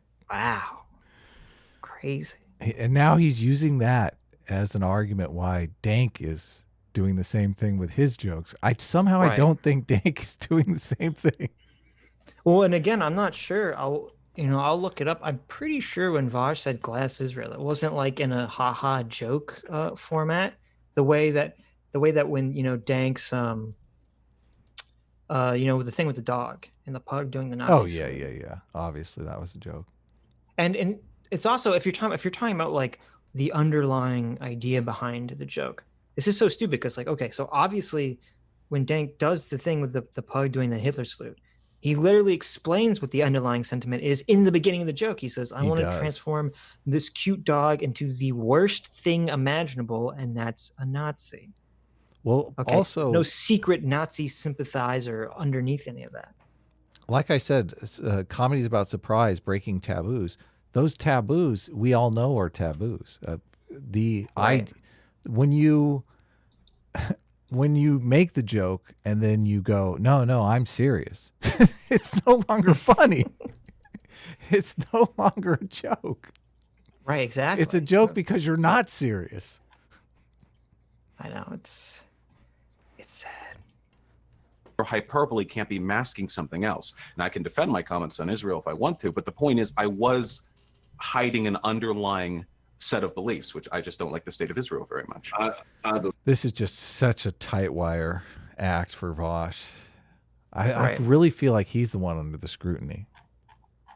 He probably, I'm glad that you brought up because I didn't think about it, but he probably is because he made those comments about black nationalism. He's made other comments. As he said, he's trying to be the edgy leftist guy. So he has to constantly attack people that his audience thinks are worse in order to prove that he's really on the leftist side, that he's really woke enough for them. Yeah, but I think Dank is the one that's really for marginalized people. I hate putting it like that, but it seems like he's the one that's really on the left to me. Right. And Vaush is just, well, I guess Vaush is probably on the left, but I don't feel like he means it. Like when he says, I love black people, I don't feel like he means it. No, I don't really think Twitch was right to ban you for that, if I'm being honest. For what it's worth, I don't think it was right for you to be hit with that 800-pound fine. I don't think that was a legitimate use of state power for that Nazi pug shit. I don't think that was right either. Fair enough. But one thing that I do want to get to is the beliefs that white supremacists have. Now, you no doubt have a bunch of, things that white supremacists believe. So ask me, and I'll try my hardest. And usually, whenever I get the temptation, whenever someone asks me a question, I just want to give a meme answer and wind them up. But I'll actually try my hardest to not make jokes. And I'll actually Vaush, maybe it would be helpful to pick a particular topic and go through that. Yeah, sure. So what I had is I prepared a little bit of material. Now that's kind of cringy, a little bit of a schoolboy vibe on my part, but I was interested in getting countdown. And you said he didn't prepare. He only has like 3 examples in this whole fucking debate. He didn't prepare very well if this was his preparing. Ridiculous thoughts on that. And yeah, I'd love that. And hey, listen, if it does devolve into a bunch of shit talking, I'm pretty good at that too. So I'm prepared for both potential axes of this conversation. So the specific reason, I didn't call you out on Twitter, I don't think. I think I said something about you on stream and somebody else tweeted at you. But the thing that I saw specifically off Twitter, it was, the tweet was you saying, since everyone is posting their political journey, And it had all these years where you were describing your political opinions at the time. And in 2003, you say communism sounds great because you were like, I guess, a tanky back then. And it goes down up to modern times. And in 2019, it says the movement I used to be a part of were the source of all of our problems. I assume you're referring to communism there. That's fine. I don't care if you're an anti-communist. And then in 2020, it says despite ... Now, yeah. So despite, and if there's any ambiguity to this, the comments underneath clear it up. I can say it if you want. Oh yeah, sure, go for it. Yeah. Despite making up only 13% of the population, black people commit 52% of the crime. Yeah, I've heard that one before, but from some very unsavory people. Yeah, it's just that whenever I say that, I'm just trying to annoy people. Okay. That's literally it. Right. So the comment section beneath that tweet are literally just chock full of people making racist jokes and posting racist memes. When we say like a joke is racist, we're not saying the subject of that joke is racism. We're saying the joke itself. What joke can you make that your comment section is just not going to fill with with more garbage? Right. Well, but this is why this is so frustrating to me, because I think you can make, I think there's a valid point here in that I mean, I don't know. I don't think that's a good joke to make either. You know, saying the despite meme. But I understand Count Dankula's goal, and he goes into this a lot more, that he's just likes to rile people up. He just likes to troll people. Yeah. And you can make, and the conversation could be, well, is there a line to trolling? Should there be a line to trolling? You know, do you care if people think you're serious or not? Does that bother you? You know, what is your motivation? I feel like this is all like, you could have an actually productive and real conversation. Maybe not publicly. Maybe you couldn't have this conversation publicly, but I feel like you could have a real conversation about these issues if Vaush wasn't the Grand Inquisitor Poobah over here, you know, throwing down the accusations of being a white nationalist. They had something similar to this conversation when they talked about Destiny using the N-word in private, jokingly. Right. Yeah. Which seemed a little more, you know, is this a good thing? Is that too far? That kind of thing. They're not really touching on any of that here. Right. And that's because when they had that conversation, most of the people, except for the people that were just trying to gun for Destiny, were not coming at it like Destiny's racist. They were coming at it in terms of like, well, does that have an effect on your audience? Yes. Yeah. And that's the difference here. They even have studies. They're coming at this like, Count Dankula, you're a racist. Yeah, they're only trying to prove that Count Dankula is a racist, not whether or not making edgy jokes makes people more racist. Right. That's a completely different conversation. Is racist, that just because it's a joke doesn't mean it's not racist. So you're just trying to, like, I don't know, you say you're trying to troll people, but your audience seems to like it. They really like the 1350 thing. I don't know who's getting upset by this. Well, those are the people that didn't really get the point, and the people that are getting upset by it as well, you obviously, but that's pretty much all it is. Because I mean, it's at the point now where trolling has been around since the inception of the internet. I mean, even trolling's been around since fucking telephones were fucking invented. Trolling isn't just being racist, and then people in the responses also being racist. That's not trolling. I'm old enough to know what trolling used to be. I never said that trolling is just racist. That's just a part of it. Trolling, you know, of its most basis form, is saying or doing something absolutely outrageous to annoy every single person in the fucking room. You know, just pissing everybody off. And what is the biggest nuke that you can drop in a room in the 2020th year of our Lord? A racist comment. My dude, if you wanted to get your audience upset, you should have said trans women are women. Your audience is totally fine with this. Your audience loves it. No one here is trolled. No one here is upset. So first of all, this is really stupid because obviously if you're trolling, you're not trolling your audience, right? You're trolling your ideological opponent. That's how you build audience. Yes. Okay? They want to see get triggered. Right. No one's going to build an audience trolling their own audience. Yeah, exactly. Okay, come on. Because that audience isn't going to be with you very long. Right. So I don't know if this is like, if Vaush is like dumb or if he's just purposely being obtuse about what it means to troll or whatever. I'm going to go dumb. Okay. Hold on, you try to say that my audience doesn't like trans women. Oh, well, okay, there could be a mischaracterization. Wait, that could be a mischaracterization on my part. Do you think? So, and this is funny too, because he just throws out, for some reason, he throws out the trans women thing. And then it turns out Count Danko is actually really big into trans women. So oh, really? this totally backfires on him. Yeah. He's got a thing. He's got a thing general- for trans women. I didn't know that. Did you not listen to this debate? Well, I listened to the debate, but maybe I missed it. There's a part where he talks about how amazing trans women give head. Really? So, I missed. yes. So I missed that. Generally speaking, respects the right for trans people to exist. My audience really like trans women because they have fine tastes. So do they like trans people as in they support their right to get transitioned? They don't call them like mentally ill, or are they saying they like trans women because they like trap porn? I see. Do you like that false equivalency there? Like you either support trans rights or you call them mentally ill. You can't say that you have a mental condition, right? Yeah. And be in favor of trans Oh, that's rights. a great point. That's a great point. Little snuck that in there. Yeah. Like you don't support schizophrenics if schizophrenia is a mental illness all of a sudden. Right. Or I don't. Yeah. It's like us saying I don't support people with anxiety disorders getting treated, people with depression being treated. You know, I'm totally against anxiety disorder people. Yeah, it's exactly. Like, fuck off. I know. It's just so stupid. Like this is the problem with my problem with the gender dysphoria issue. You shouldn't ever conceptualize a medical condition as an identity. Oh my That's a very God, so dangerous true. road to. That's a very bad place to pigeonhole yourself into. Yes. That was some. But footers aren't traps. Footers aren't trans. That's something completely different. But I don't want to get bogged down in the details of that. But the fact is, right, you will get some people in there that will say trans people are mentally ill. That's a man. Blah blah blah, and whatever. That's up to them. But there's still a large portion of my audience that are very fond of trans people and respect that trans people. You know, if you want to get fake boobies and present yourself as a woman, Do you see that little look that he makes? God, that bugs me.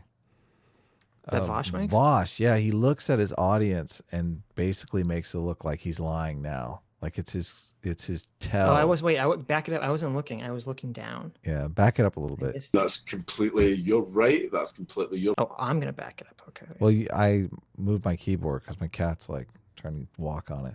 Oh, my cat. You should get a Trans cat. people are mentally ill. That's a man. Blah blah blah. Right And here, whatever. here it That's is. up to them. But there's still a large portion of my audience that are very fond of trans people and respect that trans people. You know, if you want to get Right there. There it is. That's the. Oh yeah, he's lying now. So That's funny. disingenuous, man. That's funny. So The eyebrow raise. disingenuous. See that? Yeah. Yeah, he does this often. This is one of the things that he does. And I was trying to tell, I mean, we should ask Faraday Speaks because sometimes they set these up so the participants can't even see each other. Because obviously, I don't know if Dan can see him. Like, why would you do that? That's kind of like a shady thing to do. Right. Like, he's not looking at Dank when he's doing that. He's looking at his camera. fake boobies and present yourself as a woman, that's completely your right. That's completely your business. You would think Dank would respond if someone made that face. I'm sorry. I said false equivalence. It's false dichotomy. Thank you. Thank you for correcting me. Get it right. This is important stuff. I'm stupid. I said in the beginning, I'm stupid. I don't know anything. That's my excuse for everything. I'm just a simple man on the internet. If you're the dumb one, what am I? God damn it. I don't know nothing about your fancy inductive, deductive reasoning. I don't know nothing about politics or complicated theorems or your false dichotomies and false equivalents. I'm just a simple man trying to make his way in the world, trying to be a good American. Amen. Amen. It pains me so much that I can't root for my American brother Vaush in this conversation. Oh, It's I a know. disgrace, I tell you. I know. He should be deported immediately for losing a debate to a foreigner. He should. That's nobody else's business but yours. Right. Okay. I mean, I think that's an agreeable sentiment. I'm not sure to the extent. I didn't do any research on the preponderance of trans supporters in your audience, so I'll just take you on that. I just don't think. I don't know how this is like. But we know from the look that he doesn't believe a word of what he's saying. Right. Hey, any guy that you start who's like, look, technically traps aren't trans. Okay, it's something completely different, but I don't want to get into it. Like, obviously, this is a person who's well versed. I know he knows way more than we do. Yeah. Trolling, I guess. This is the issue that I have with, like, it's just a joke. Jokes generally have a punchline. This is just you signaling racism and your audience signaling it back. Like you say an outrageous phrase. Like, the whole point is the punchline of the joke isn't the phrase itself. It's everyone's reaction to it. That's what the punchline of the joke is. Right. Everybody getting really mad. People find other people getting mad funny. They're not mad though. Yeah, that's exactly right. That's the point, right? Yeah, totally. Yeah, you say something outrageous that you know it's outrageous because it's fucking outrageous. Right. And other people get triggered, the pearl clutchers out there. And everyone else who equally agrees with you that it's outrageous laughs at the people getting all triggered. They basically say, we're all on the same page here. We all know this is a racist joke. We're not racist. This is funny. The other people are like, no, you're racist. You're racist. I can tell. Let me look in the camera. You're lying. That's why I don't understand if Vaush literally doesn't understand this concept, or if he's just purposely being obtuse about this. He's being obtuse, but he has to be. I'm telling you. Come on. It's his argument that he's making. I mean, right. And I did the same thing, especially in a lot of my early videos. There's lots of spicy jokes, especially there's a lot of spicy anti-Jewish jokes in my early video. Yeah, because you got the immunity out of it. You're like, no one can accuse me of Vaush. He has to go out there and say, I love black people. Otherwise, he's going to get caught. No, but like, when I used to put those jokes in my videos, it was exactly what you're saying. It's like, haha, the joke is that I know this will trigger some people. And that's why other people find it funny. Because they're like, just the idea that this bothers someone amuses them. Totally. Right. It amuses me. But then, but then I stopped putting as many. Because you started realizing, oh my God, there's some real racists. Well, no, because I started to see that there were actual real racists that would watch the stream. There are actual real racists that would comment on the video and be very anti-Semitic, and they'd be really surprised when I was Jewish. And it's kind of like, it's upsetting because you're like, oh, I can't even piss off and trigger people anymore because the actual racists are now like starting to grow. And that's why I'm saying, I think there's a real conversation that can be had here in terms of how do you balance being able to troll people and make jokes, and how do you balance not having to actually worry about actual racist, I guess absorbing your content or regurgitating your content. It's sad because I think part of it really has to do with the anti-white sentiment that's out there. I agree. Yes, I think 100%. So much of that is driving people into that racist camp. Right. Like I really felt like we were knocking racism back in a big way. Like I felt like I grew up in a generation where it was just unthinkable. And now, go ahead. I would say this is what triggers me the most. That was like the whole point of me being so anti-SJW, 4 years ago or whenever the fuck this shit started, was because I was like, what are you doing? You're literally destroying all the progress, all the hard that work has been made in society, all this hard work towards cultivating an anti-racist, anti-sexist society, and you're fucking just throwing it in the fucking trash. And they're too stupid, too ignorant to see what they're doing, and it drives me crazy. Yeah, me too. Yeah. Drives me nuts. I mean, imagine that Gamergate never happened. Imagine that SJWs never existed. Do you think Count Dankula would have made that despite joke? Do you think he would have made any of these jokes that you would have been so triggered by? No, probably not. I don't know. Because the whole point is, except for the Nazi pug one, all these troll jokes, they only make them because they know it pisses you off. Yeah, if there's no social justice warriors, there's no reason to make the joke, is it? I know, that's what's so like, ugh. I mean, I can read some of these. People got mad. I mean, a bunch of people fucking screenshotted it and tweeted it at you, going, "Look at me! He said that. He said this. He said that." That's funny. Yeah, my audience, your audience likes it. Do you think your audience might be cool with racism, kind of? Maybe some of them, but not all. Look, even I didn't say all, but like most of the people in the responses here, if they're not talking about your wife and cookies, which I guess was some separate thing, are affirming your racist beliefs. But they don't seem to be doing it like as a joke. They're just being racist. That's another thing to notice too.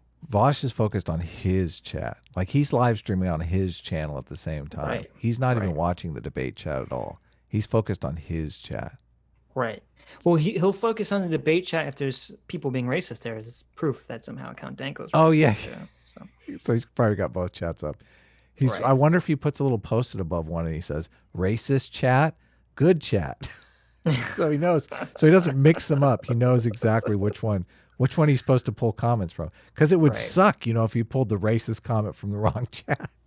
Whoops. Whoopsies. Unless How do you know that? How do you know that? Well, that's the thing. We can't deductively, but you realize what we've retreated to right now, right? So you posted something racist, which it is the 1350 thing. I mean, that's obviously like racial dog whistling, and your audience responded with racism, and everyone here is being racist, and your whole community is like in on the racism. It's not. I don't know what the community. joke is. It's not the whole community. The joke is everybody getting really, really, really mad about it. Like, say for example, one thing that I used to do.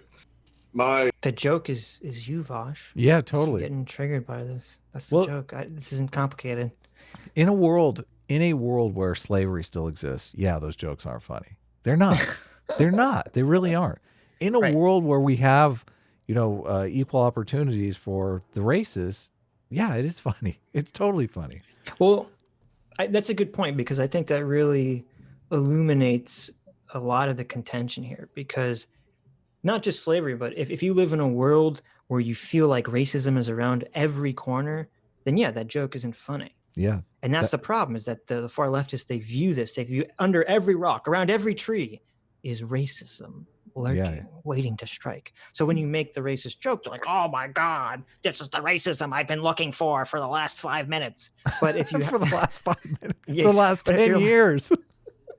Well, they keep finding new racism. Racism. Yeah, exactly. Right. So, but if you're someone like Count Dankula or myself or you who think, yeah, they're racist people, but it's, a very small minority of people, I don't believe there's this widespread systemic racism that Vaush and other people believe. If that's your view of the world, then suddenly when you make the racist joke, it's acceptable. Yes. So that's the problem here, is that people are just defining reality completely differently. And thus Vaush, but we talked about this a lot on the stream. People always assume that their worldview is your worldview. That's the assumption people make. So they're saying, well, if I think there's racism around every quarter, Count Dankula must also think that. Therefore, if he's making a racist joke, ergo facto, post hoc adam certum, he must be a racist. Yes. Why would you make that joke in this environment where slavery is just done away with yesterday? Why would you make that joke in Donald Trump's America? Exactly. So much of it comes down to that. Oh my God. I know. If Hillary Clinton was president, could you make that joke? This is a huge hangover from like 2016. It's crazy. Yes. My old Auntie Kathy, God rest her soul, fucking, she is the most militant Christian that I have ever come across in my entire life. Right, like because me and my wife were living together, like before we got married, we actually had to hide that from her because she's that militantly Christian. And I used to sit at the dinner table and say, you know what, I've been reading up a lot on Satan. I actually think Satan's a pretty cool guy. I think what God did to him was pretty out of line. And she used to get so fucking angry at me for saying shit like that. No, I don't fucking believe in Satan. I don't believe in any of that airy-fairy fucking shit. But because I used to just do it just to wind her up, just because I thought that her little sense of self-righteousness, getting all mad and shit, this little short, furious Irish woman, I thought that was fucking hilarious. Do you actually believe? He did another look. Did you see it? He did the oh dear look. Oh dear, his poor aunt. Can you imagine what kind of evil person would do this? Well, it's funny because that story is like, in my mind, that's the end of the debate. That's the perfect encapsulation of his character. That this is the person that he is. We all know people like this. People who like to tease you. They like to trigger you. They like to wind people up. I like to do that a lot of times. I love to do that. Man, Adam likes more than anything else to tell people that they're wrong. Like he lives to tell people that they're wrong. Yeah, it's great. When you do it in a comedic way, it's awesome. Right. And so it's very apparent, like you look at like Count Dankula, okay, he's having a conversation, a private conversation. This is before he was a YouTuber, I assume, with his grandma about believing in Satan, literally just to piss off one person. Okay, this is who he is. This is why he makes those jokes. He just likes to piss people off. Yeah, it's funny, and it's good. Right. So it's all very clear. Isn't Satan? No, I don't believe it's Satan. I don't actually. It's weird that Vaush immediately asked him, "Wait, do you believe in Satan?" Like he literally just said, "I don't." He maybe he wasn't paying attention. Maybe he was reading his chat. You know, maybe he had to check in with his audience to make sure he was getting to the right. No, he was making that oh dear look. He was doing that pearl clunking thing. Oh, he was distracted by the oh dear look. I'm feeling such pain right now for Vaush's poor aunt. What a terrible guy. Sure. Do you think there might be a difference between you riling up a person who you know is going to be mad about it and you being racist to your audience of hundreds of thousands of people while your audience actually likes it and engages in unironic signaling of racism back? The vast majority of them get that it's ironic. This is what I mean by ruining like comedy. This isn't a joke. If you want to say it's dude, what would ruin comedy more than having about when a joke goes too far and all that stuff? I don't know that that's possible. I honestly might not be possible publicly. Well, it just seems like it's all over the place. Here's the problem. You could have that conversation, but it has to be with someone that you view as like on your quote unquote side. No, I mean publicly, how do we have that conversation? Like, how would you establish the Bureau of Comedy Excesses? Well, no, obviously you can't create a criteria, right? It's all up to the individual in terms of what does the individual weigh more? Do they gain more enjoyment off of pissing people off, or do they? How much do you enjoy pissing people off versus how much do you like signaling to actual racist people? And that's just something that each individual has to kind of weigh on their own. Yeah. Yeah, there's no criteria, obviously. You can't make a committee of jokes to discern this. I guess you made that calculus with your own videos. I did make that calculus. You just, how would you, I guess the problem was people didn't know you were, like, as soon as you know you're Jewish, it all makes sense.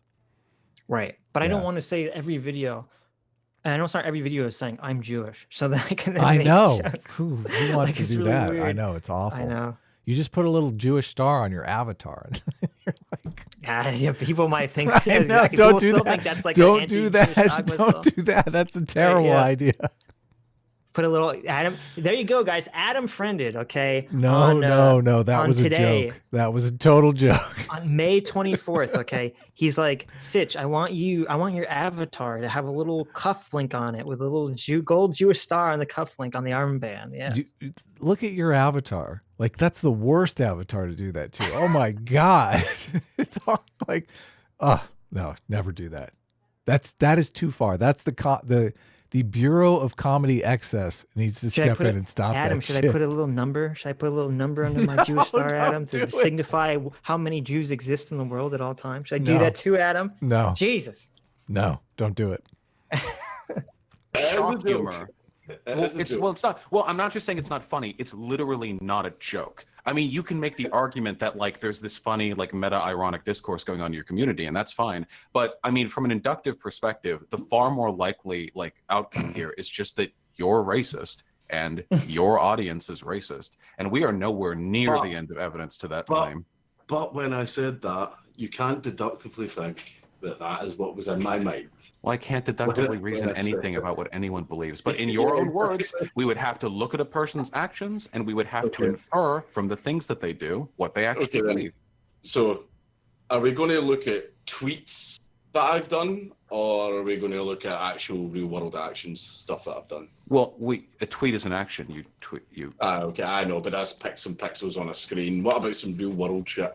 Wait. Racism isn't racism if it's done online? When did I say that? Well, you just implied a distinction between pixels on a screen and real world shit. I mean, you affect literally hundreds of thousands of people online. You should know that more than anyone because you're a public figure online. Okay, right? then. Okay, in regards to that, I was meaning like stuff actual in the real world, like actual tangible, like stuff, physical things, physical actions. I don't think that's in any way related. Physical? Do you mean like a video of you like beating up a black guy while saying I hate black people? I don't think that's necessary to inductively reason out your beliefs. If I didn't know a person like in real life at all, I just knew their Twitter persona, I think they could still do things on that Twitter account to make me think they're a racist. Well, I've see the sheer amount of people on the left that I've actually met in real life, and I've completely changed their mind about the way about what they think of me, because they realise that I'm not actually like that. In fact, there was one boy. It was actually a group of trans people when I was at Comic-Con, and basically they says that they didn't like my beliefs and stuff like that, but we actually bonded over our hatred of Graham Linehan. So that was actually very nice. One of them did come up to me afterwards and shake my hand and said, "I hope you turn away from white supremacy." And I was just like, oh. "Hey, look at that! We're a comrade to the end. Look at that. Even hey, I can break bread with people I disagree with. You know, I'm actually fairly amicable as far as online lefties go. But I got to hold people to account for their. Do you believe that? Is Vaush family amicable? No, not at all. Citation our debate with him and Sargon. Oh my God. Yeah. Jesus. Beliefs. I do that all the time. Somebody made a good point in the chat too about how we have to go off of people's behavior. Oh, it's Lord of the Nerds, your favorite. And Vaush's behavior in that debate pretty much solidified him as against the argument that he's making here, that he can just break bread with people he disagrees with. You're right. It's not a huge deal. What? We're inductively deducing we're inductively that no, he's not very amicable with people he disagrees with, or even people he agrees with. Well, actually, there's a new behavior that has emerged here, because the first Sargon debate, he was mean the whole time. The second Sargon debate, they actually got along. And then he lambasted him after the fact, after he went back. So there's this new pattern that's emerging where he is actually amicable to your face, but when he goes to your back, he's like stab. So, as soon as you turn away, he plunges the knife in and smiles to his audience and says, "I told you, he was a bad man's." So, but let me think here. What kind of pattern does that establish if somebody is saying one thing to your face and then behaving completely different when you're not around? Is that maybe dishonesty? Is that two-faced liar? I don't know. Weasel? I don't know. But he's saying this whole accusation is all these people he talks to are, these people defending themselves of his accusations of white supremacy. They're all liars. Right. Except for Nick Fuentes. We've already talked. Yes. So here's the Sitch's pro-life tip of the day. Okay. Never be friends with someone like Vaush. Okay. Yeah. And the reason for this is because there's lots of people who will be friends with other people who they know are dishonest or cheat or lie, and they think, oh, well, this person is only dishonest to people they don't like, right? Yes. There's a lot of people that think that. There's about Vaush. I'm certain of it. Right. And well, Vaush admits, I mean, he's multiple times, he'll talk really nice to people's faces, and then he'll go behind their back on his own stream and talk shit about them and call them all sorts of names and all those other sorts of things. Drives Destiny crazy, by the way. It's the one thing that he's always complaining about. Well, that's what's funny. Part of the reason it seems like Destiny has such trouble maintaining relationships is that he's always the same person in all situations. Yeah. He's always a very contentious, cantankerous person. But my point was that when you interact with someone like Vaush, you can't trust if someone's going to be dishonest like this. If they're going to be nice to you one moment and then they're going to stab you in the back next moment, you should never assume they're only going to do that to their quote unquote enemies, because that's not the way it works. That's how they interact with everyone. Yes. Yeah. Okay. That's the frog and the scorpion. Okay. That's their nature. That's just the way they are. You got to look out for it. Yes. You said this many times. It's more about the virtues that you hold than the actual beliefs that you hold, because the beliefs that you hold will change over your life, but your virtue is kind of solidified. Well, I'm glad you brought it up, because that's, Vaush is talking so much about why your actions matter, not what your stated beliefs matter. And so if Vaush is, or any this is the problem with all the communist stuff. All these communist people can have all these stated beliefs of this amazing grand utopia, but then you look at the actions of communism and what happens? Well, it devolves into a fucking dictatorship and a authoritarian shit show every time, and a murder fest every single time. Why? It's because there's always those people like Vaush who justify their actions towards some utopian end goal that they think they can get to. Yeah, sad. That's the danger. This is the road to hell. Yeah. That's the thing is there's one of the things that gets used on me all the time is you've only spoken at right-wing conservative free speech events. Why is that? And I'm just like, because the left don't have any. Well, that's because the left doesn't need free speech events because the left isn't getting like banned off platforms for being Nazis. Usually the reason why they don't free speech. No, hold on, don't. What a disingenuous framing, yes. We have no events because we don't need them. We have Twitter. We run Twitter. What do we need to have an event for? We don't need to have free speech events because we don't have any Nazis. Turn around and say that that's the only reason that the right wing are being attacked. It's one of the bigger reasons, I'd say. Okay, as Nuance Bro brought up in his conversation, or I don't remember which one it was, one of his debates with Destiny. How come no one ever calls out the Breakfast Club? Who, remember, that's just the person that just talked to Joe Biden. I know. That got Joe Biden in all this trouble. Was Charlemagne the God of the Breakfast Club. No one ever calls out the Breakfast Club for platforming Louis Farrakhan, probably one of the most, if not the most, out and out, outwardly racist people in the country. Anti-Semitic. No one, right. And no one calls the Breakfast Club out. No one criticizes them. They don't get pulled from any platforms. They don't get in any trouble for platforming the biggest bigot in the country right now. You can't because they're untouchable. They're marginalized people. They're a marginalized, oppressed class. Mm-hmm. Yes. Significant, perhaps? It's one of, it's not all. There are people out there that are literally getting fucked over by speech laws who barely even fucking did anything. Well, I'm not talking about speech. Remember when Sargon got kicked off of Patreon for insulting the alt-right? Remember that? He used a naughty word, though. We got our video taken down. Word. Our video got smacked down because... That's right. Did we talk about that last stream? We talked about that, right? We might have talked about it on the Wednesday stream, but... Yeah. On our stream with Sargon, he said the F word. Yeah, and not Carlos Mazda and not the one that means raised intercourse. The banners. Yes, and well, first of all, Surfs clipped it, and then Carlos Mazda raised the banners, and he's like, "YouTube, the F symbol has appeared," and he put the F word in the sky in a big spotlight. Yeah. And then the YouTube censors had to come down, and they had to remove that video from Sargon's channel.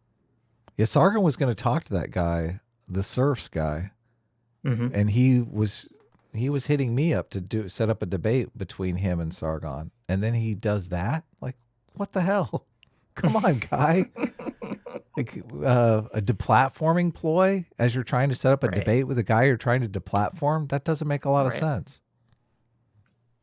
Laws. I'm talking about like online stuff. I'm an anarchist. I very rarely will I support the state invoking state power against a person for things they believe. Like that'd be extreme shit for me to believe in something like that. But when it comes to online platforms, pretty much most of the people mad over it are either Nazis or lying. I know that, for example, that's a fair framing. That's a very fair framing, yeah. Oh, well, wait. If you disagree, like who is... Ben Shapiro, classic Nazi. Yeah, totally. Complaining about Twitter and YouTube censorship. Jordan Peterson. He's not a Nazi. He's Sam just lying Harris, about it.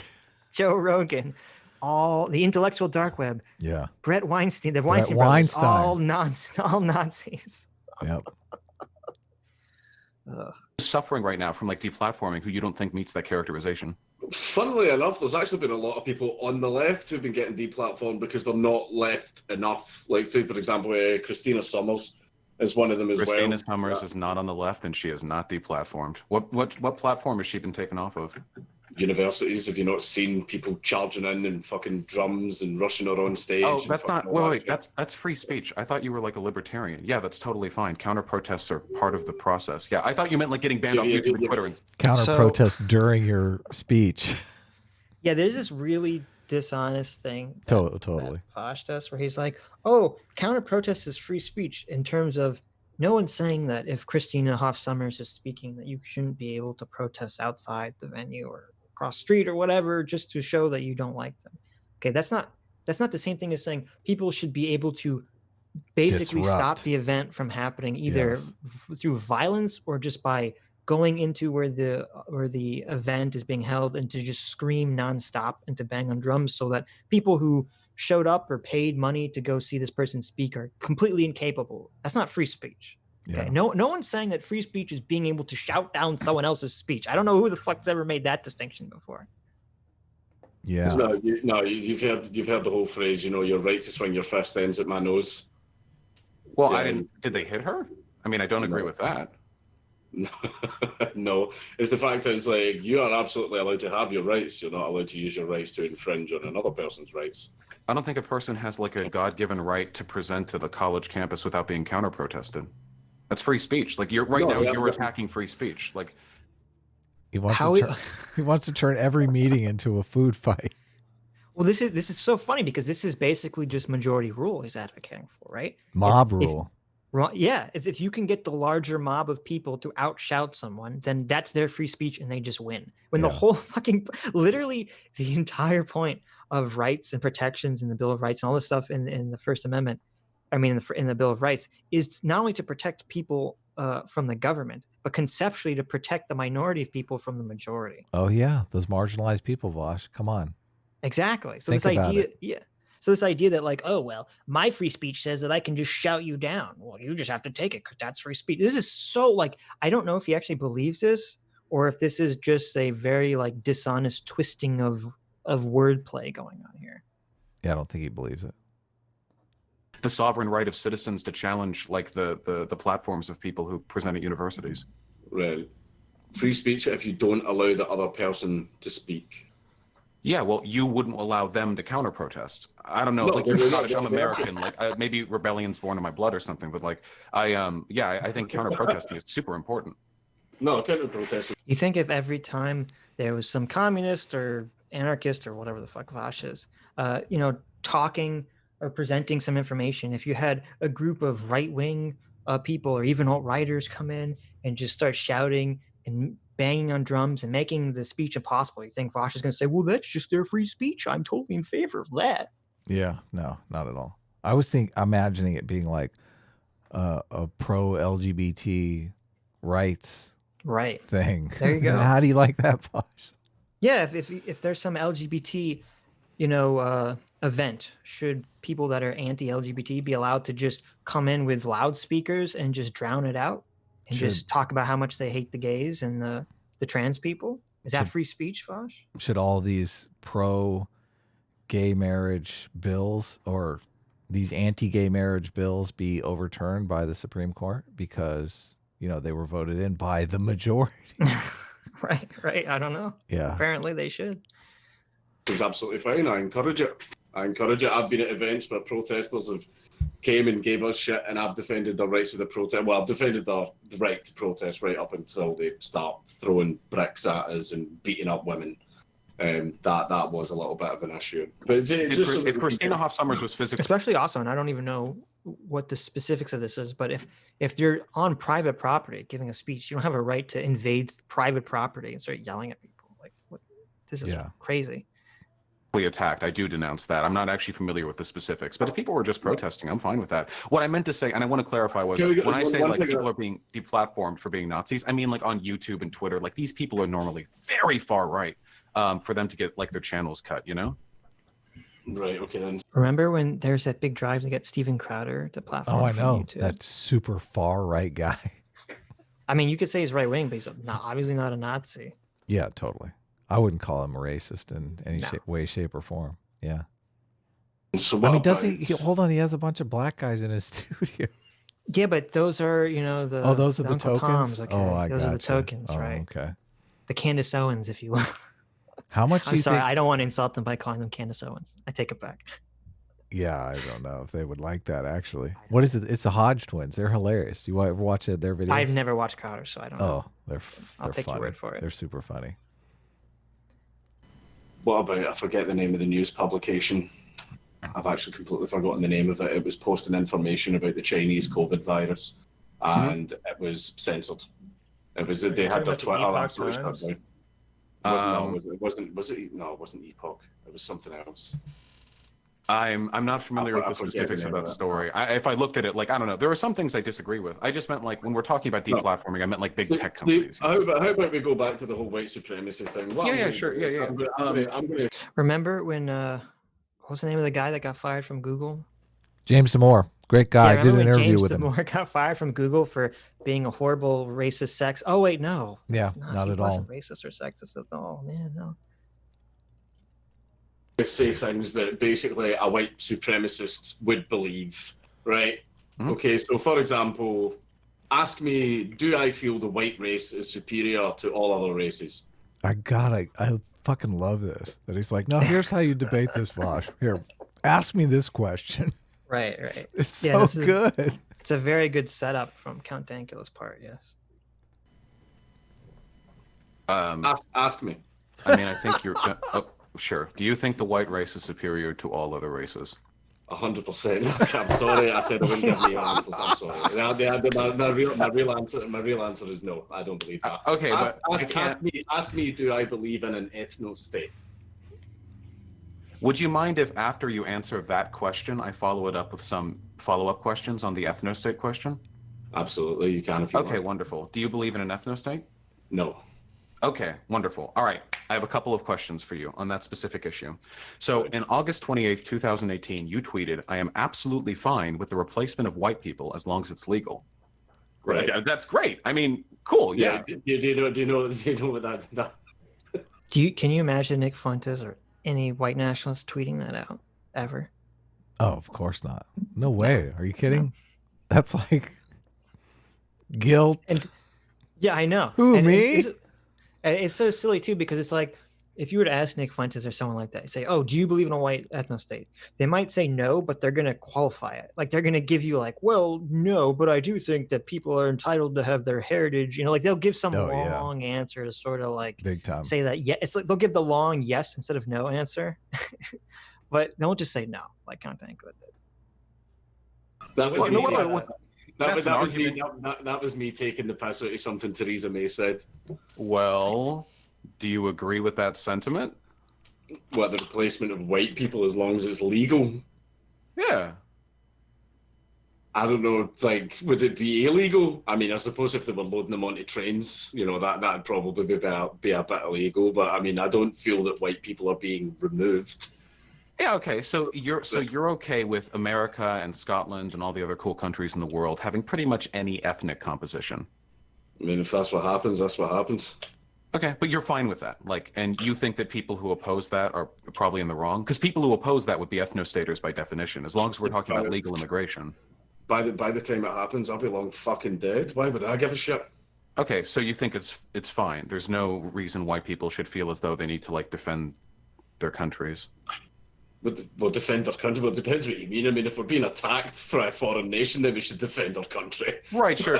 I mean, like, when I say defend their countries, I'm like invoking like the language of like white supremacists or white nationalists. Like, defend your countries against immigration. So you're totally cool. You don't have a problem at all with like any ethnic composition coming to America or Scotland, as long as they do so like legally and. Dankula, you don't see like immigrants coming into the country and like having higher birth rates, for example. You don't see that as an assault on your country. That's basically with babies. So white supremacists and white nationalists would say that is a genocide. Immigrant babies are marching over the horizon. They're all heavily armed. They're coming for the white people. Yeah. Generally speaking, immigrants commit less crime than the native population. As they assimilate, the rates of crime actually go up because they're becoming more like us. At least that's the case here in America. It's different with refugees, of course, because they're fleeing from much worse circumstances. But the funny thing is that underneath that tweet, a bunch of people call it bait. So you said it was, bait, which is strange to me because the sentiment, I don't care, I'm perfectly fine with the replacement of white people as long as it's legal, is what you just said to me. You just said that. But back in this tweet, you said it was bait. But I knew it would annoy people. Okay, usually people on the far right, like white supremacists and stuff like that, because I do actually wind them up too. It's not just the left wingers. Sometimes the far right are pretty fun to fucking wind up as well, Vaush. Well, do you think it's interesting that when you post something that isn't racist, everyone just responds with, "Oh, this is bait, lol, this is bait," but when you post something that's actually racist, everyone responds by being racist themselves? Does that seem like an interesting juxtaposition to you? Because I think that might belie a lot of things about you and your audience. Actually, it's mostly because a lot of people on the far right who browse places like... Well, I feel like his audience is on trial as much as Count Dankula is. Right. Well, that's the shift. The shift here. It's like, well, wait a minute. Is the conversation whether Count Dankula is the secret white supremacist, or is the conversation that you think he's cultivating an audience of racists who don't understand that he's just trolling? Yeah.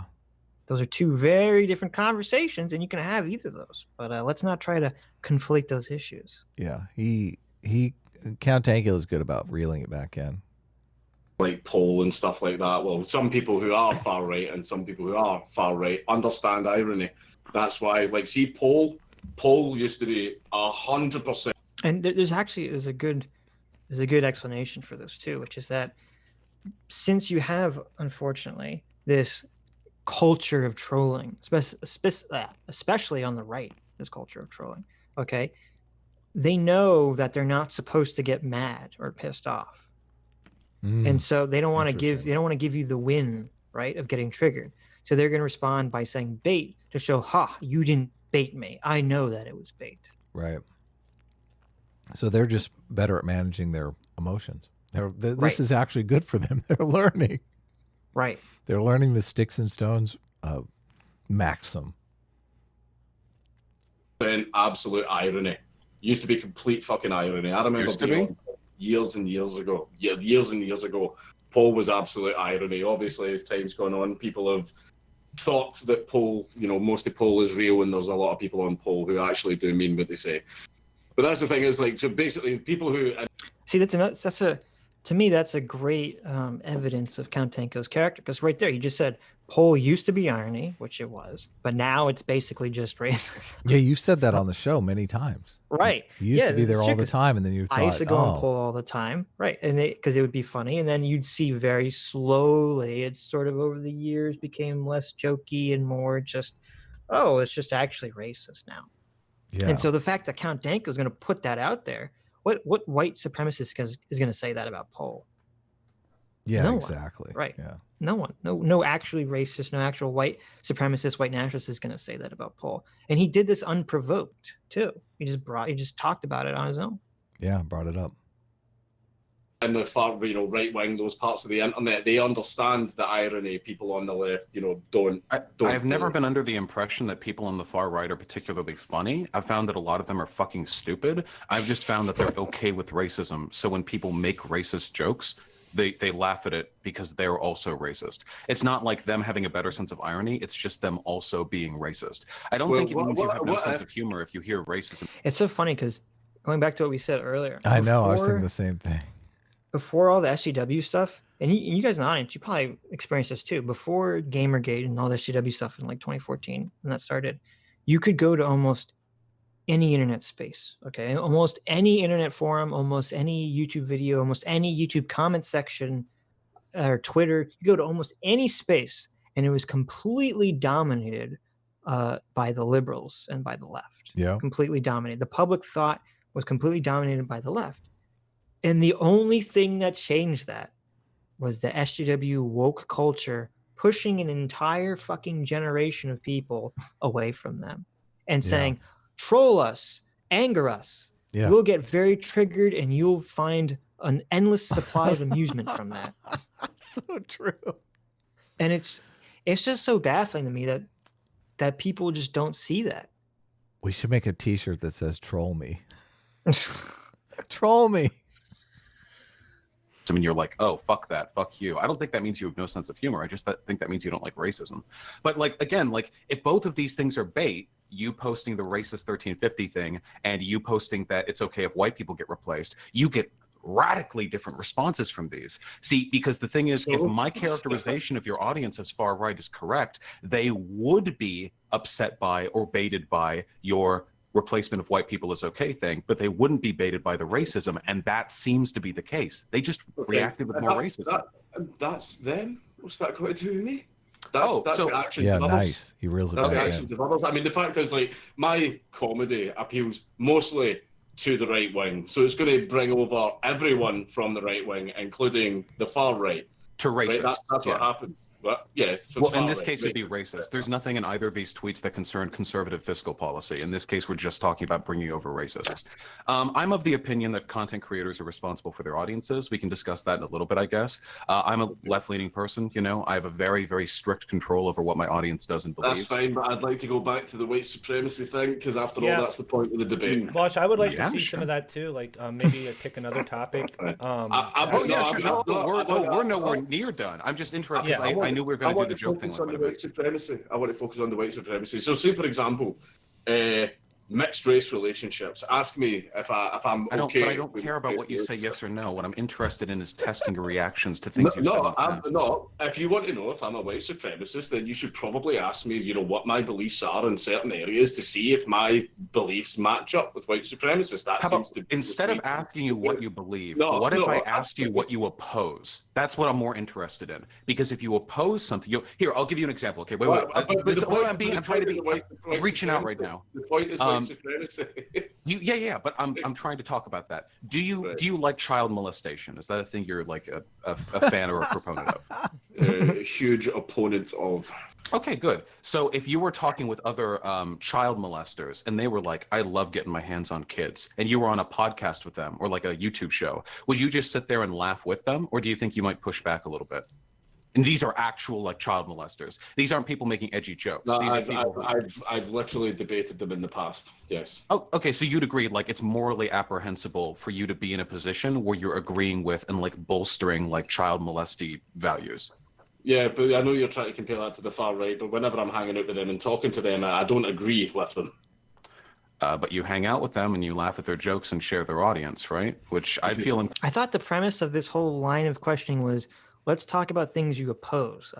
How did we end up down this rabbit hole now all of a sudden? He's trying to pin guilt by association on him. Right. That's exactly what he's going for. I mean, you could say, do you oppose race mixing? Kind of thing. It says, no. There you go. I mean, I don't know. This debate could have been over in 5 minutes. Right. Do you oppose immigration? Here he said no. Like it's comfortable with if we were comparing these people to child molesters. But this is the thing, right? See, whenever I'm talking to these people and hanging out with them and stuff like that, do you think I'm just sitting and laughing and smiling along and I'm not challenging their beliefs in any way? No, I've watched your things. I think it's a characteristic of spinelessness. So you'll share an audience with them. Wait. So you'll share an audience. No, but how am I going to reach them and change their opinions if I don't speak to them? I would be very interested if you could find a single far-right person whose opinions have been moved farther to the left for their interaction with you. I'd be very interested in seeing if there's any evidence of that claim. I've moved many people farther to the left.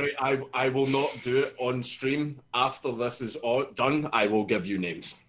I will give you names of people who have... Oh, sure. Okay, so you... I'd be really interested to hear about that as well, by the way. Yes, there are people that I have literally sat down and had conversations with. But there's some people who...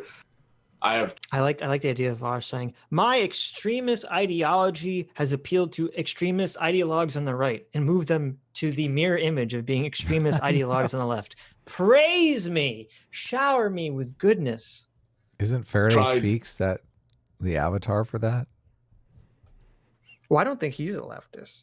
Well, Faraday Speaks was his claim to fame was he came out of the New York Times article claiming there was this right-wing pipeline on YouTube, and he fell into the right-wing pipeline because he listened to a Stephen Molyneux video a couple times. Right.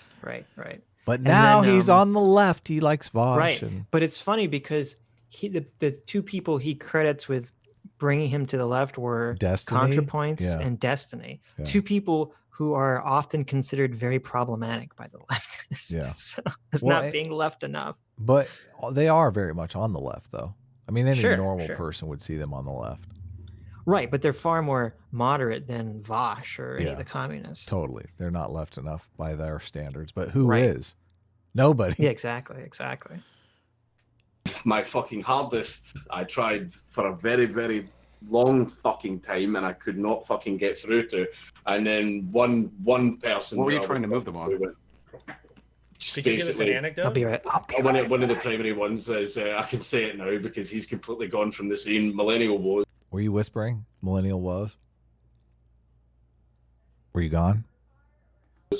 He blames the Jews for everything. Everything's the Jews' fault. And we used to make fun of him for it and everything. Like, we were in London having drinks and we went outside for a cigarette and he went, oh, it's fucking raining again. And I said, oh, it's those Jews with their weather control machines and stuff like that. I was taking the piss out. These people are so annoying. The Jew people, the people that believe everything is done by the Jews, that the Jews are responsible for everything. I mean, people who think that about, I mean, you could easily think it about any race, but I think the Jews get it most. Oh God, it's so annoying because it flies in the face of so much.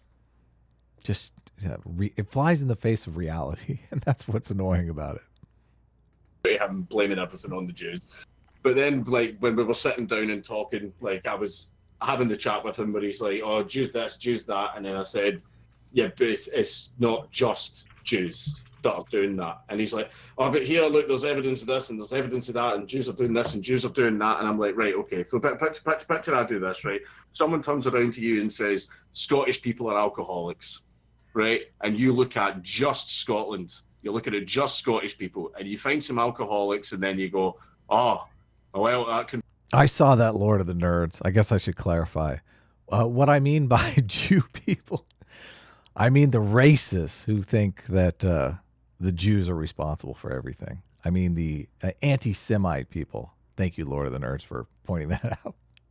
Confirms that then Scottish people are alcoholics, and I'm like, so see if... You know what I realized while I was peeing? Yeah, you whispered. I think you whispered, but anyway, go ahead. I realized that, you know, when I said earlier in the stream, I made the decision to loosen up on some of the anti-Semitic racist jokes because I felt like it was cultivating too many actual racists, and that you can't have this conversation between, you know, how to balance out edgy jokes versus racism and all that stuff.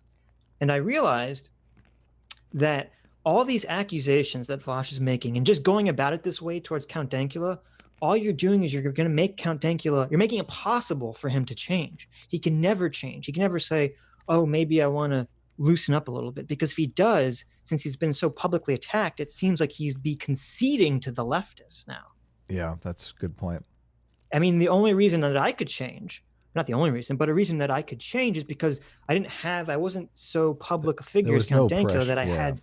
Yeah, I didn't have pressure. I didn't have anyone attacking me. It was just me making an individual decision. When I decide to change, it's not like I'm giving in. The leftists are winning. It's just like, oh, I just don't like this, so I'm going to change this. But now, Count Dankula can't. He literally, you're incentivizing him not to change because he can't give up. He can't give in. You're just making him more obstinate. New Renaissance, our super chat timer says it's time for the super chats. Time? Is it time? Is it time to lose a bunch of viewers because we're reading the super chat? I know we're doing good today. We got a lot. Good today. Got a big stream. So Anonymous Craft for $5 says simp dollars for Sargon. Thank you very much, Anonymous Craft. Well, don't you have a couple super chats that we missed from the last? Oh stream? yes. Yeah. So because of technical difficulties, there were some super chats from last stream. Let me read them real quick. Colin Dupree for $2 says, Damn it, Steen equal perv, Stein equals smart. I'm sorry, I kept mixing up Eric Weinstein with Weinstein. Yes. Very sorry. Weinstein. Stein is smart. Okay. Steen is the pussy grabber. Steen is the bad guy. Yes. Yeah. Harvey Weinstein. Yes. Alex Karras for $2 says, Adam, did you make response video to Vaush versus Dank? Well, I guess you're watching that right now. We're doing it right now. Yeah, We're doing it right now. Live. Alex Karras for $2 says, is that really the whole idea about God? I don't know. Yes, it is. Yes, that's the entire idea. Lord of the Nerds for $2 says, to hell with this mouse struggle session. Oh, yeah. Laura's getting very agitated last stream. So was I. That's okay. Tio for $10 says, Virgin Eric, why don't you tone it down? Chad James, I wear a pimp suit while I fight crime. The video that these super chats were on was James O'Keefe and Eric Weinstein. Yeah, we've said it both ways like 10 times. Yes. Yeah. And it was contentious. It was fun. It was a lot of fun to watch. Yes. Evan Tanner for $5 says, I do the same kind of thing, Eric. He's just being a spurg and wants to dissect every point. He's just frustrated that O'Keefe is being defensive, etc. Yes. True. Was that Paradox Engine that said that? No, that was not. GK for $5 says, actually, an argument made someone on Twitch's Trust and Safety Council is a radical transgender person who role plays being an animal on stream. Oh, that was about the Deer Girl. Yes. The Deer Girl. I didn't realize that she was the origin of the voice chat. We should not have voice chat because it disincentivizes women and minorities from talking. Yes. Yeah. The vocal profile, that can get in the way of your game playing. Right. I think that was it for the super chats that we missed. That got lost to the internet last session. Woo-woo. Varen Getarix for $5 says, commie grifter versus base comedian. Grifters always remain calm and appear to win. Nothing is serious to them. They want their opponent's passions flared. Maybe that's why Vaush does so poorly in this conversation, is because that doesn't happen. Dank remains cool and calm and in control. And sincere, very sincere. I'd argue more sincere than Vaush. He comes off way more sincere.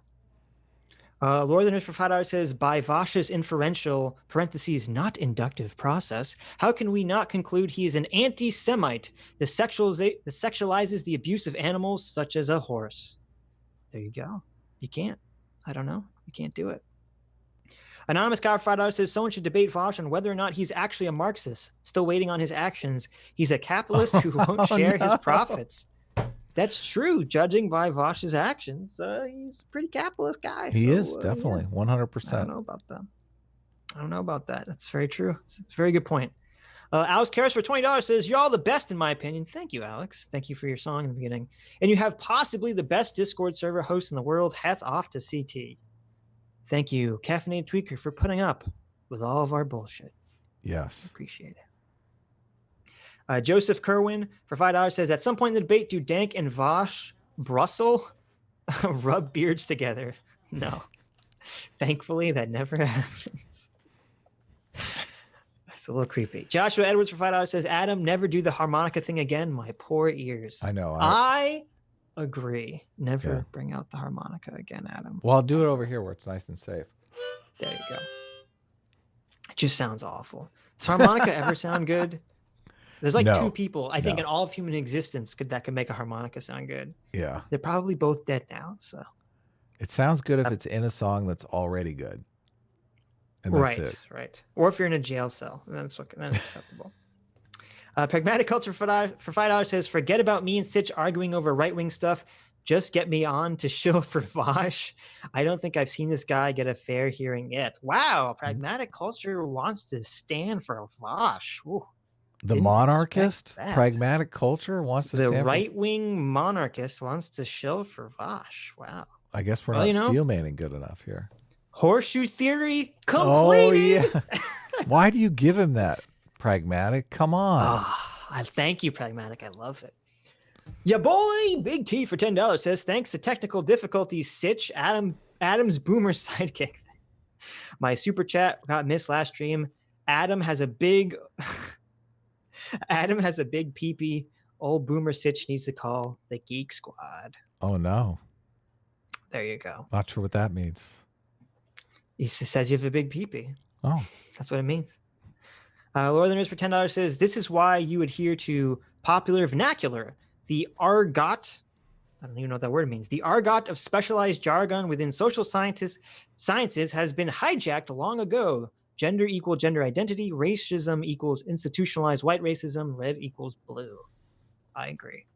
Especially when it's done. Well, here's the thing.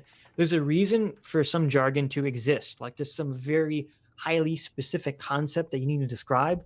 But usually if it's honest jargon, then they'll create a new word that doesn't exist. If it's dishonest jargon, they'll try to piggyback on a word that already exists so that they can use the emotional weight of that word to promote their idea. Like with, and I talked about this a lot in my power plus privilege equal racism video. That's why they did the P plus P equals R. They're trying to piggyback off of the emotional response of racism. Yes. They have a great word. That's a power word. Right. Derek Drummond for $199 says, theory, Vaush is really a 600 IQ white supremacist. There you go. That would be a twist. That would be a twist. Alex Karras for $5 says, I like Vaush on a level, but he displays classic log and eye projection. He gets aggressive when expects bad faith, but displays bad faith constantly. Yes. Yes, yes, yes. That is very true. Stug for $2 says, I never knew you doubted Sitch Adam for shame. That's probably a sidekick thing. Never doubt me, Adam. Never as a friend? Me. I don't know. As anything. What day is it? What day of the month is it? It's past the time that I haven't paid Adam. That's for sure. Billy Knights for $5 says, Vaush is the epitome of if you can't dazzle them with brilliance, baffle them with bullshit. I never heard that. I like totally. that. That's a good thing. Derek Drummond 499 says, I can use math to inductively prove Vaush is an a-hole. Okay. I would like to see that equation, please. I would like to see that equation. Yeah, Derek, make that equation for us. A jar full of love for 2 Aussie bucks. Thank you very much, Jar. The Wooster for 499 says, have you guys seen Distributus's and iHypocrite's videos on this? iHypocrite absolutely destroys Shu for the wet noodle virtueless Vaush puppet she is. We saw Distributus's video. I thought it was interesting. Pretty good. I did see iHypocrites too. I didn't see his video. What does it have to do with Shu? It's good. Just that he basically makes the same argument Distributus does, and that she was backing him up, and she shouldn't be. Oh, because she was involved with the debate sticks thing. Yeah. Right. Yes, okay. Before Vaush. No, Shu shouldn't be backing up Vaush at all. I don't think, and she's doing it because she was very on the Bernie or bus train. But V did a video on this stuff too, and V was saying that the terms of service are just against you, there was a guy who was trying to have a debate with me on transgender stuff, which I mean, I don't know a lot about the transgender stuff. I know a lot about the male and female biology just from reading different books. I don't necessarily know, because they always want to pull out studies that are studying transgender people specifically. I think they have really low numbers because there's so few transgender people. I don't know what you can really glean from them. But I'm not the type of guy who wants to jump in and read 1,000 studies on transgenderism to have a debate. But V was saying that the terms of service works against you because, they can say anything. You have to carefully choose your words, because if you say the wrong thing, they can target your video the same way Carlos Maza targeted our video. Although I would never say the F word. Right. No, that's a good point. But I do think that there is some hypocrisy from, I don't know if some sticks specifically or just from the general idea of like, well, I don't want to debate someone on the left or BreadTube because I don't want to platform them. When it's like, well, that was literally the argument the left used to make about us for so long, when that stuff started. So I don't think that's a good argument. But anyways, the deplatforming argument, you don't think is a good argument? No. I don't think the argument of I don't want to platform someone who I think is dishonest or a liar. I mean, I think it's fair to say I don't want to debate someone because they're an asshole. Right. I don't want to deal with an asshole. I think that's totally fine. But platforming dishonest liars is fun. But I don't think the whole like, oh, well, they were trying to mooch off my audience, I'm trying to platform them. Like, while that might be true, that was the same argument the left was using against us, or the leftists, I should say, were using against us very early in the game. So it's just kind of hypocritical to throw that argument back out. Yeah. Exploding Printing at Work for $5 says, Vaush doesn't think you can conclusively prove someone's beliefs. I'm pretty sure anyone could prove my belief in big anime titties. Dude, there you go. Yeah. Big anime titties all the way. Probably prove my belief too. Right. I mean, for my behavior. Kill proved Adam's belief in underage skimpy girls. And why do you always got to bring the underage? Because I totally ruins it. It totally ruins it. To trigger you. Yeah. It's okay. It's a cartoon character. It doesn't matter. It's not a real woman. Not a real woman. Stug for $2 says Vaush and Ezra Klein should get married. I don't disagree. Oh my God. I don't disagree. That'd be quite the marriage. J Mac for $50. Thank you very much, J Mac says Vaush reminds me of my high school debate team. I think the whole debate me bro setup is flawed from the get-go. Instead of having an in-depth discussion, it comes down to sounding the most intelligent and scoring points / sound bites. Yes. I agree. It was like I forget, we had that guy on, the debate guy who got kicked off the debate team. Oh yeah, we did. And they had the crazy debate structure where they were debating like, what was it? Oh, blasting white people off into space. Yeah, we should have blasting white people into space. Yeah. John Masters for $10 says, as racism loses you status, investigation via inference is necessary. Hence why Dank should never have agreed, as the debate will always be subjective and both have every incentive not to concede. So I think the problem is, with these kind of debates, when you're trying to, I guess, defend your character, getting to the bottom of the truth isn't really important. It's who comes off looking the best, unfortunately. Yeah. So 100%. Dirty Dance for $5 says Vaush preemptively calling out what Dank's going to say as if there's some kind of anime. I'm just gonna wait for the one finger glasses adjustment. Yeah, see, I would have actually respected Vaush if he would have gone full blown Joseph Joestar reference with that, but he didn't. Probably doesn't know it. No, of course he doesn't know the alpha Chad that is Joseph Joestar, the greatest anime character of all time, second greatest anime character of all time. Oh, no. J Mac for $5 says, "Don't worry, if you're not a witch, you'll sink. Just forget about it." That's a good look. That's so true. If you're not a witch, then you have nothing to worry about. You'll burn, right? You'll just burn on the pyre if you're not a witch, or you'll just sink into the water from this rock that we tied to you. It's fine. It's fine. Nuance Bro says Michael Moreno. That is correct. Michael Moreno. Thank you, Nuance Bro. Yes, that is. Thank you so much. The Wooster for $4.99 says Vaush morphs into Joseph Joestar and points at the camera and says, "Next you'll say I was only pretending to be retarded." Thank you. Thank you, Wooster. I appreciate it.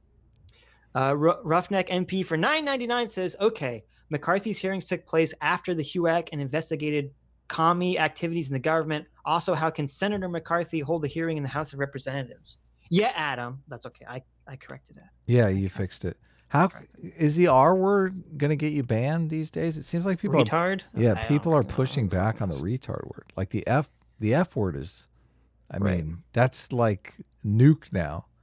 But people are really pushing back on retard. Like they don't have as much power or something. It's less. I think saying retard is less of an issue than saying faggot or something. Oh my God, you said it. What are you word. doing? Why are you doing it? It's okay to say it in terms of like in context and a neutral explanation. I don't know that it is, dude. It's not okay to like call. You know, Carlos Maz is watching our stream now. Well, look. He knows Carlos, who we are. I would love. It will be total Streisand effect. It will just. Oh, it will. Maybe I should say it. There you go. I'm not gonna say it. I'm in California. You're in. That's right. I'm hidden away from the crazy people that Adam's exposed to daily.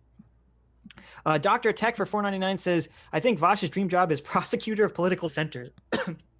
Basically, reverse Joseph McCarthy. Excuse me. Andrew Montague for £5 says, "So if I call Vaush a nonce," I don't know what that means, "look it up," and he denies it, he's lying because people lie. So he should be hanging out with Amos Yee, I guess. Yeah, I mean, it's stupid because obviously people can lie and you have to kind of base their actions. So, I mean, this is the problem. All good lies have some seed of truth in them, right? They have some core that's true in them. And that's why I'm saying this conversation is annoying to me, because I feel like there's a real conversation that can be had if it was had with someone who wasn't a dishonest actor like Vaush, who just wants a scalp. That's what this is. He just wants Dank's scalp, and he wants to nail it on his wall and point to it when someone calls him a racist. He can say, "No, look at that scalp. That's the scalp of Count Dankula. I'm not a racist."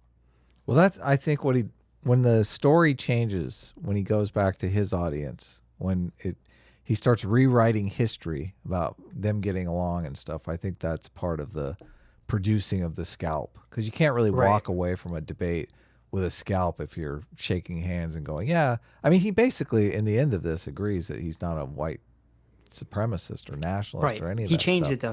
He becomes a fascist though. So that's the. He's like, I gotta give him. He's like, I gotta give him something. Can't you just cut like a little bit off the edge there for me?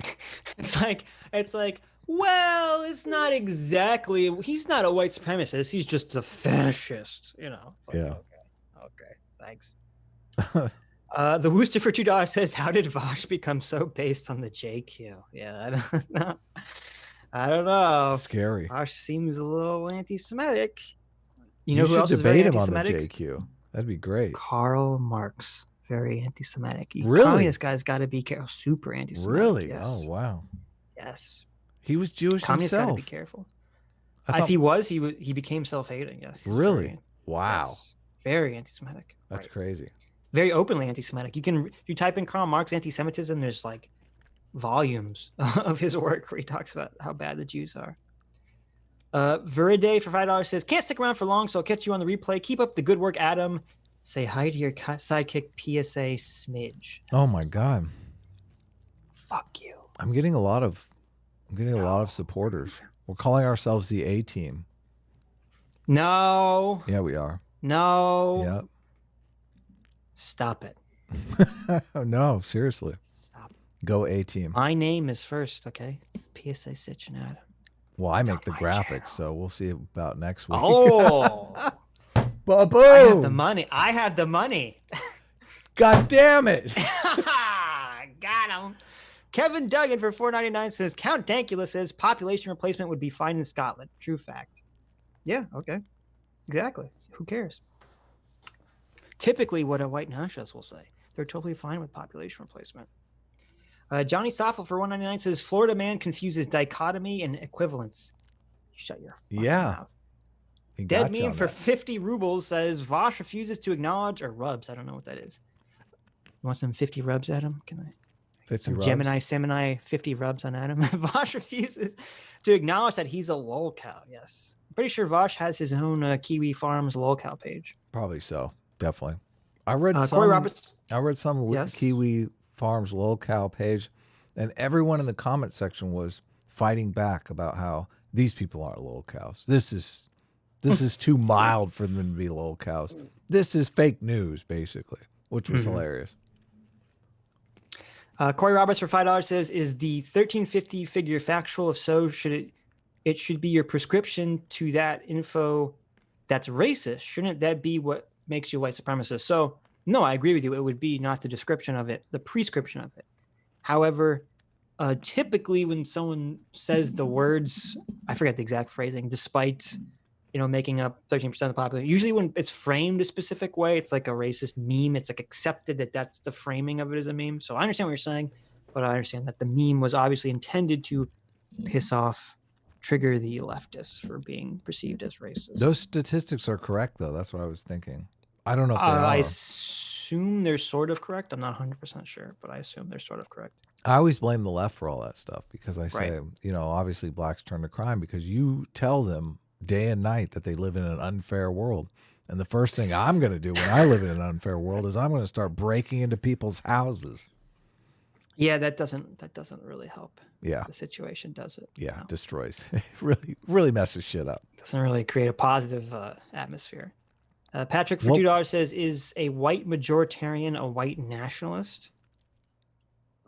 I don't know what a white majoritarian is. That someone who wants there to be They want to maintain a white majority. White majority. Yeah. I would assume that's some flavor of white nationalism. Yeah. I would assume.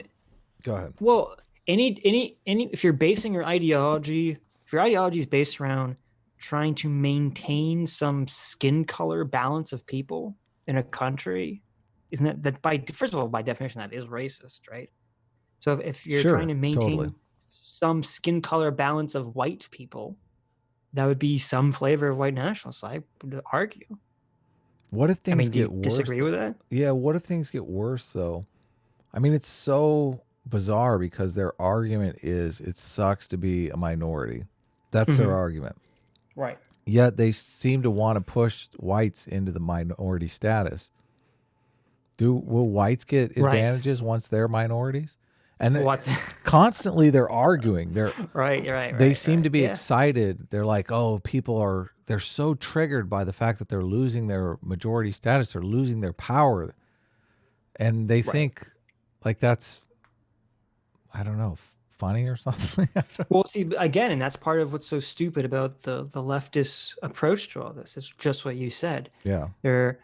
They're saying it's so bad to be a minority. They're saying minorities are so oppressed. They basically view the world as only a power struggle between different racial groups. Mm-hmm. So if that's the way you view the world, then obviously you're just promoting white people to want to maintain some population numbers or something. Yeah, right? exactly. Yeah, it's really counterproductive. It's really fucking stupid. Yeah, I agree completely. I think this is the difference, and this is why people wrongly were claiming Sargon's a white nationalist or an ethno-nationalist or whatever, is that there's a difference between saying you want to maintain some cultural idea of your country and saying you want to maintain the skin color of your country. Exactly. Those are two very different concepts. Yeah, exactly. And unfortunately, they get conflated, and I think that's where people get in trouble. We want baseball, American pie, baseball, fat people, American diabetes. Pie. Yeah. All the things that make us American. Everyone with a gun. Every baby with a gun in their hand. Every baby born from the womb with a concealed carry permit. Exactly. This is America, damn it. I agree. King Dance Killer for $9.99 says, working 60 hours a week to compensate for my furloughed employees. Wow. So I can't watch this live. Heavy is the godhead that wears the crown. Love you both, your centrist pal, Dingus McBungus. Well, cool. I'm sorry that you have to work so hard, but we appreciate your hard work in times of the quarantine. It's really shitty. I like working hard, so working hard feels great. It can. King Dance Killer for another $1.99 says, how did I typo my own name? Dingus McBingus. Because you're tired. Sick. You've been working 60 hours a week. Okay. It happens. Gemini Semini for $5 says, I'm helping a friend move today. Might join later. Love you, Adam. Cool. Love you too, bud. He's going to clip that. King Dance Killer for $4.99 says, wait, I'm pretty sure Sitch is using his soda fascism powers to hack my phone and force typos to squeeze more money out of me. For shame, for shame. Why did you tell them my secret, King? Okay, that was a secret. Yeah, don't give it away. The paupers will be purged. The paupers will be purged from our shores, from sea to shining sea. The paupers will be thrown off of helicopters. Soda forever. Squeeze Lewis for $5 have their says, name now. The Poppers. The Poppers. Squeeze Lewis for $5 says, Vaush should be in a government lab considering all the mind reading he's doing. That's right. We got fucking Professor X up in here. Well, he says he can't read minds, so he says, he Right. just assumes But then he that does. you're lying. Right. Yeah, exactly. I can't look, guys, I can't read mind, but everything you're saying is a fucking lie. Yep. Just inductive, deductive reasoning. Okay. Noel Campbell for $2 says, holy shit, just noticed my doll. Yes. Thank you very much, Noel, for making that awesome Sitch doll. Yeah. I love how perfectly straight the smile is. I love how crooked it is. What are you talking about? It's perfect. Johnny Stoffel for $1.99 says, racism, the allegation is also the punishment. I love that. Yeah, that's good. That's good. We need something like that for them, for the left. That's a good slogan for a shirt. Well, I guess racism, the allegation is also the punishment. I Varengeterix for $5 says, my jokes are just jokes. Your jokes give me insight into your hateful mind. Bo Jiden. There you go. Kevin Duggan for $4.99 says, when you capture everything Count Dankula has said, he stands for nothing. In essence, he stinks. Kevin Duggan, not a Count Dankula fan. Well, I don't think Count Dankula I think Count Dankula's biggest thing that he stands for is pissing people off. I think that's his primary ideological motivator right here. I don't know that I've seen a Count Dankula set. Like, he said he did stand up. I'd be interested in seeing that. Yeah. I'm assuming Kevin's not talking about that. Yeah. Dax Lucerio for $4.99 says, have you ever read The God of High School? It's a good webtoon. No, never even heard of that. No, The write it God down. of High School. I'll check I don't it know out. what that is. Kevin Duggan for another $4.99 says, population replacement is racist because you're saying one race is better than another. Yeah, I don't disagree. If you want a specific population to replace another specific population, it's automatically racist. Sure. Hayden Jeffrey A for $2 says, no OT should be troll me daddy. There you go. Troll me daddy. Troll me daddy, Adam. Troll me. Troll you? Dax Lucerio for $4.99. Dax Lucerio for $4.99 says, does Vaush think that that Bernie was responsible for the Bernie bro who shot up a stadium? So someone, I think actually, a very dead horse, frequent super chatter here, actually asks a question eerily similar to that in this debate. Really? So you will hear his answer.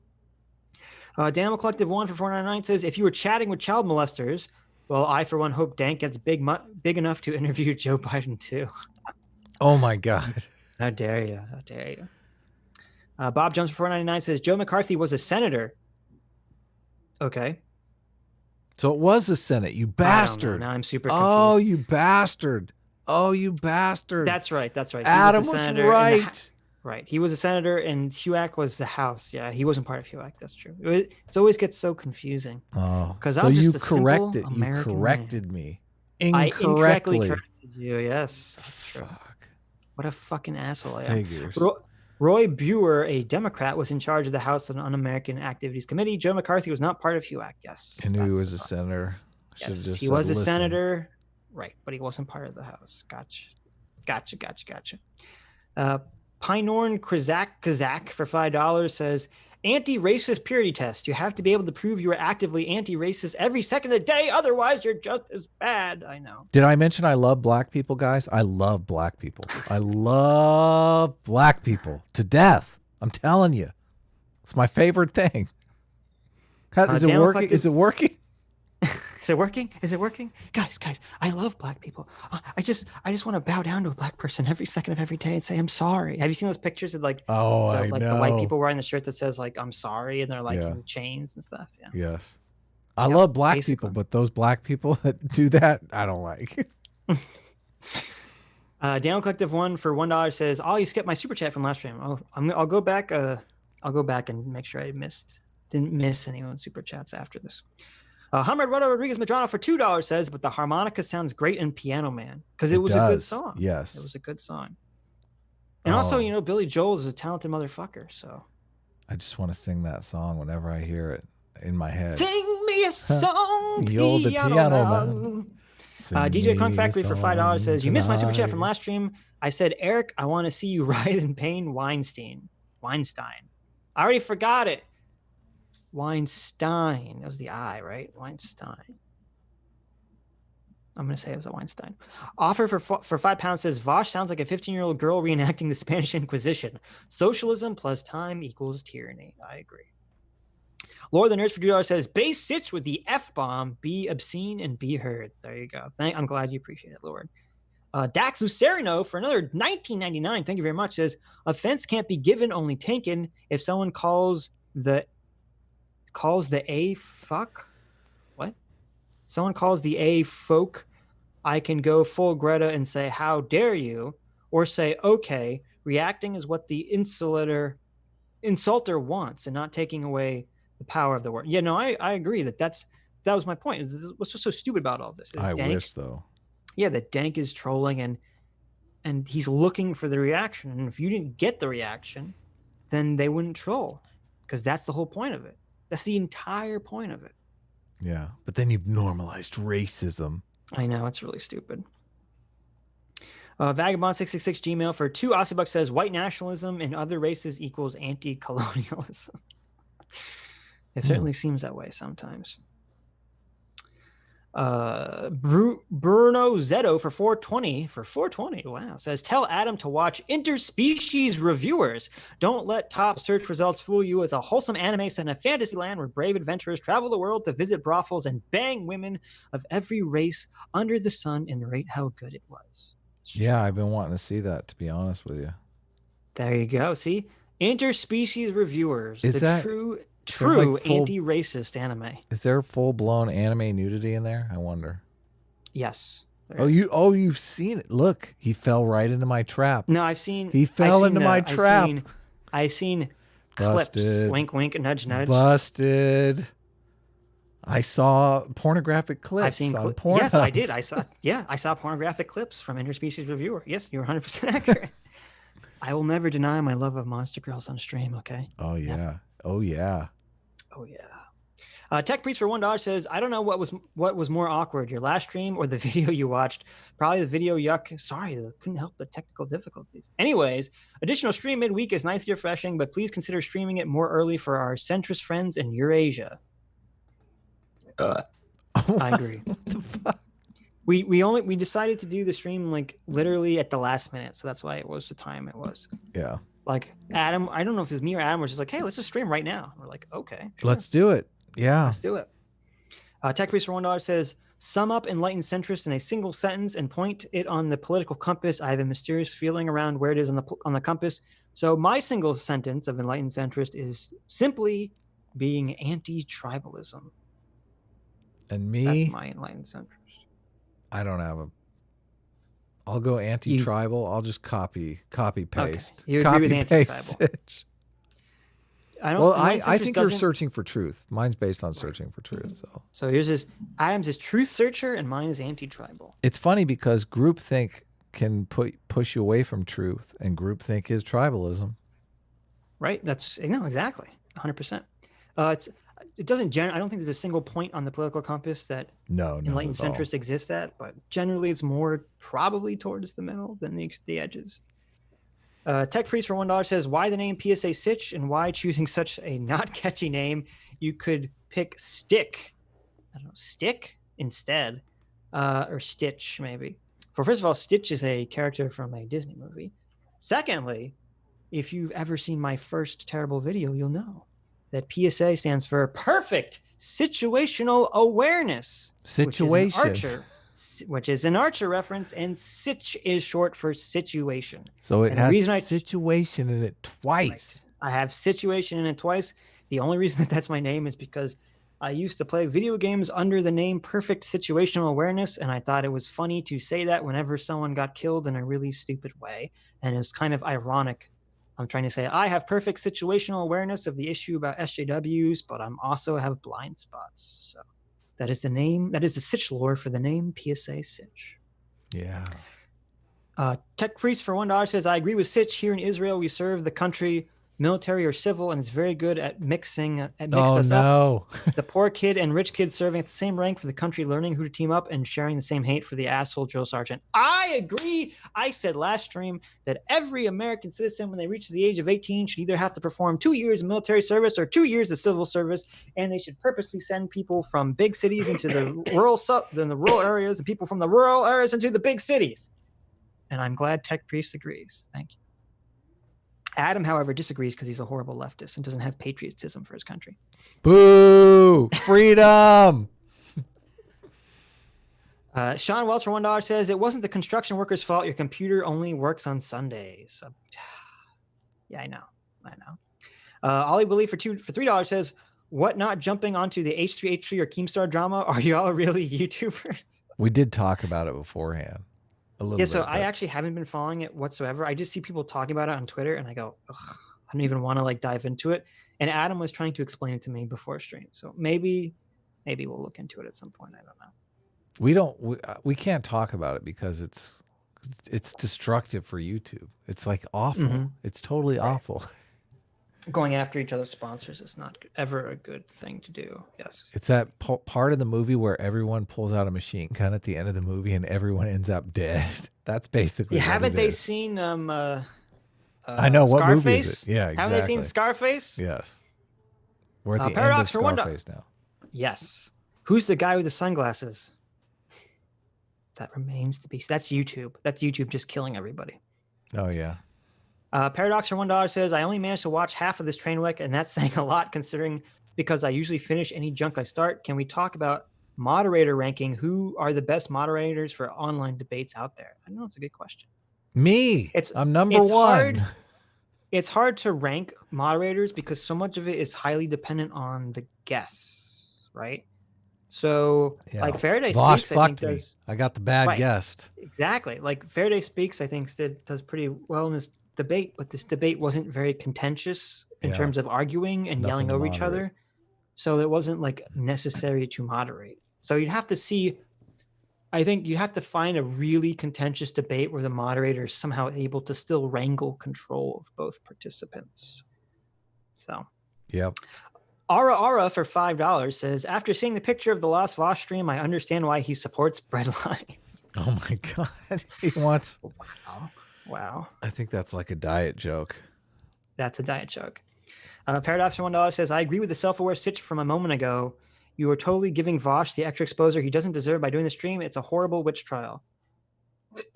So what? I don't disagree. Yeah, I don't disagree either. But I think the primary reason I wanted to do this was not only just because of how bad faith Vaush was in the beginning, but was to really highlight what he talks about on his own stream after this debate. What's that sound you're making? Sorry, I'm grabbing my microphone. Yeah. I'm grabbing the thing. You're like, what? Go ahead. Continue. Yeah, I assume that the majority of people that see this debate will not see the after part of the debate on Vaush's unlisted video where he basically reveals his true character. But we're going to pull it up. Well, Vaush is setting it to private right this minute. Yeah. Ollie Willie for $1 says Cody Johnston called Ben Shapiro a white nationalist. Sitch. Chew card revoked. I forgot about that. He did. Cody Johnston totally called Ben Shapiro a white nationalist. Yep. Yeah. Who I don't even think he's Jewish, so he doesn't even get that opportunity. Cody Johnson. Tech Priest for $1 says, I started to believe there's no such thing as an internet friend. Adam friended. I'm starting to believe that, yeah. Sitch is the only one. Well, I guess Sargon's been good to us too, so. Yeah.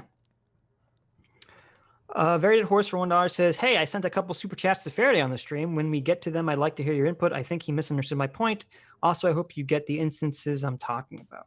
I did hear that, Very Dead Horse. I did hear that. He was bringing up, Very Dead Horse brought up the guy that watched the Young Turks or something, and he attacked the baseball field. Remember, he attacked the Republican politicians playing baseball or something. Yeah, it was awful. Nathan TDS all the way. Yep. Nathan Roth for 130 says, this morning I was thinking about how the Sith did nothing wrong. Alderaan was an SJW planet full of soda drinkers. Coke is all types of fizzy drinks, and Sitch is the sidekick. Hashtag A-Team for life. See, Adam, your supporters are Sith enthusiasts, okay? This is your supporters, Adam. Welcome to the dark side, guys. Yeah, exactly. You can have, if you guys are all Sith supporters, it's fine. You can support Adam. Okay. I'll be Jedi all the way. That's fine. I'll be the light side. Adam can be the dark side. Go prequels. Now he's just lying. I fucking got you. I got you. Got me there. Paradox for $1 says, Adam Sitch, if you're not white supremacist, just put your hand in the fire. If you don't get burned, then it means you're innocent. That's true. This fire only burns racist people. Yeah. Paradox for $1 says, also, what's up with Destiny, aka Gays Within, running around Twitter calling everyone white as an insult? Some inside joke from Vaush's mentor, or does this fall under Vaush's definition of racism? Yes. So I saw Destiny on Twitter got into a spat with Nuance Bro because he kept calling him white. Destiny's doing this weird thing where he calls people white to troll them. I'm not sure. I didn't really see the. How is Destiny on Twitter? I never. He has a not Destiny account. Oh, okay. Because he got banned from Twitter. I don't know what the derivation or origin of the "you're white" thing came from. I thought that second account got banned too. I did. I think just let the people come back to Twitter. God damn it. I know. Just bring them back, guys. 2-year ban. 1-year ban. 1-year ban. Fuck it. Right. Get your act together. Tell them what they did wrong. Ban them for a year. Mental Masturbator for 247 says, no fancy message here, just some white hetero male capitalist love for my 2 stream boys watching another stream boys. Thank you very much. Mental Masturbator. Very appropriate name for the stream. I appreciate it. Yeah. We love that. Honduran. That's the kind of masturbation we do all day. All day. Oh, yeah. That's what YouTube is. Nothing but mental masturbation. Got my big PP in my head. Just stroking it. Base Honduran for $1 says, make Stitch debate Fuentes again. Also talk to Ryan Dawson. I don't really want to debate Fuentes again, but I don't know who Ryan Dawson's the other racist guy, or is that something different? You don't want to debate anyone huge. I'm tired, Adam. I'm a tired boy. Oh, I'm exhausted right now. Okay. We might have to bring Nuance Bro in here to speak when I close my eyes.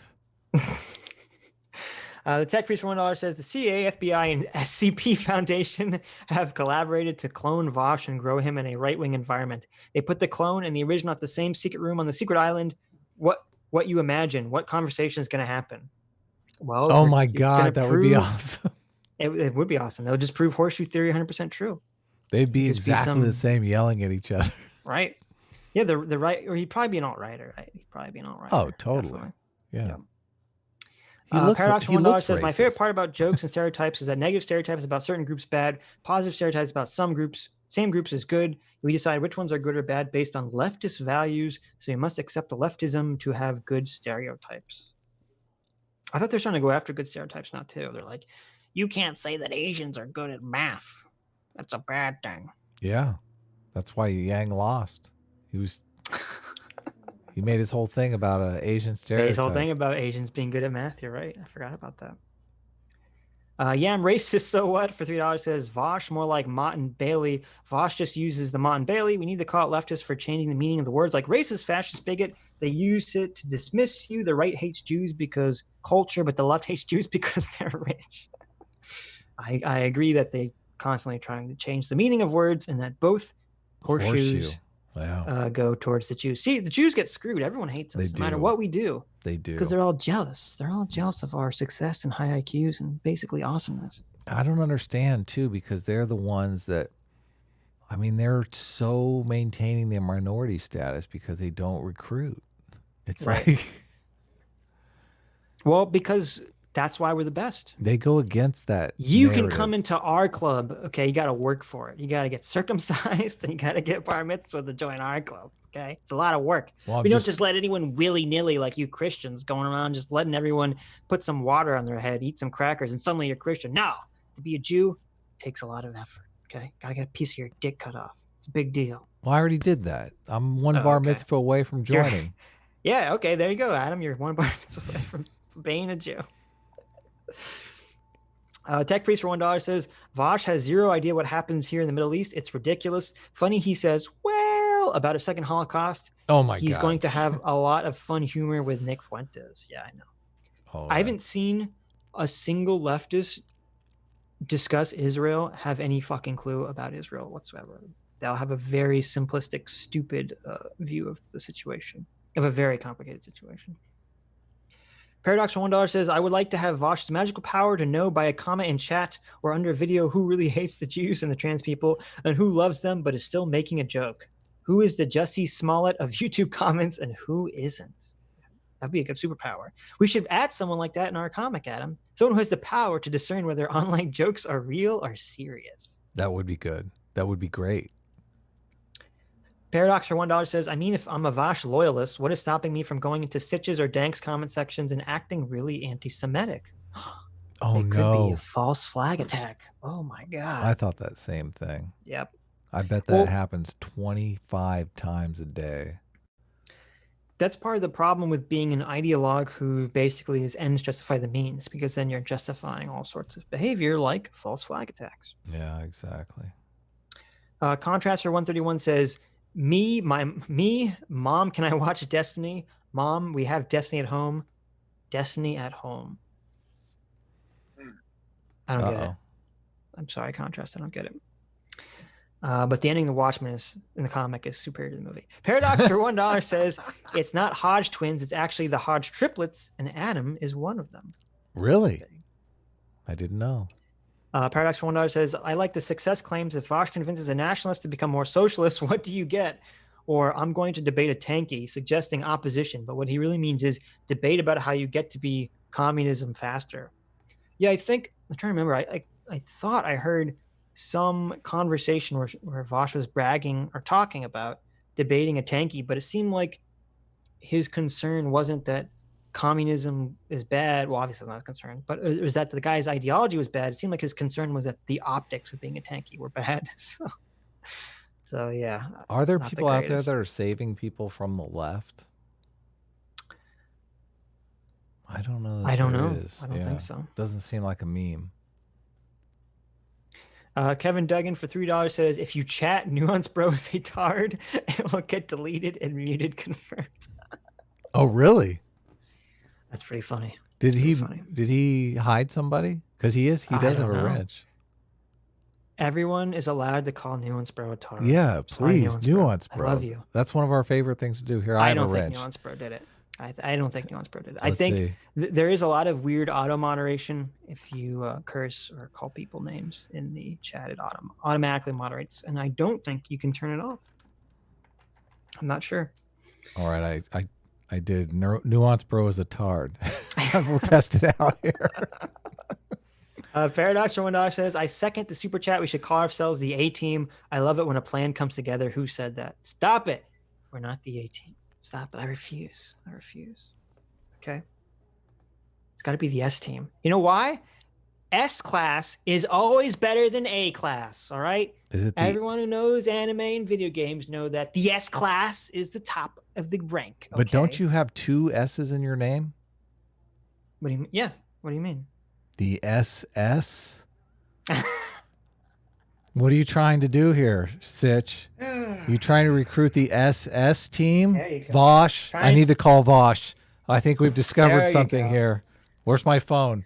Is he a Nazi or a straight soda? I'll never tell.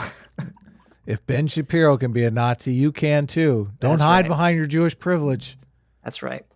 Christoph for $3.33 says, Adam, if someone wanted to assemble a small writing team to do series composition, how would one with no connections find competent people for the task, and what is considered a standard rate for this sort of exploratory development work? Impossible. You can't do it. It can't be done.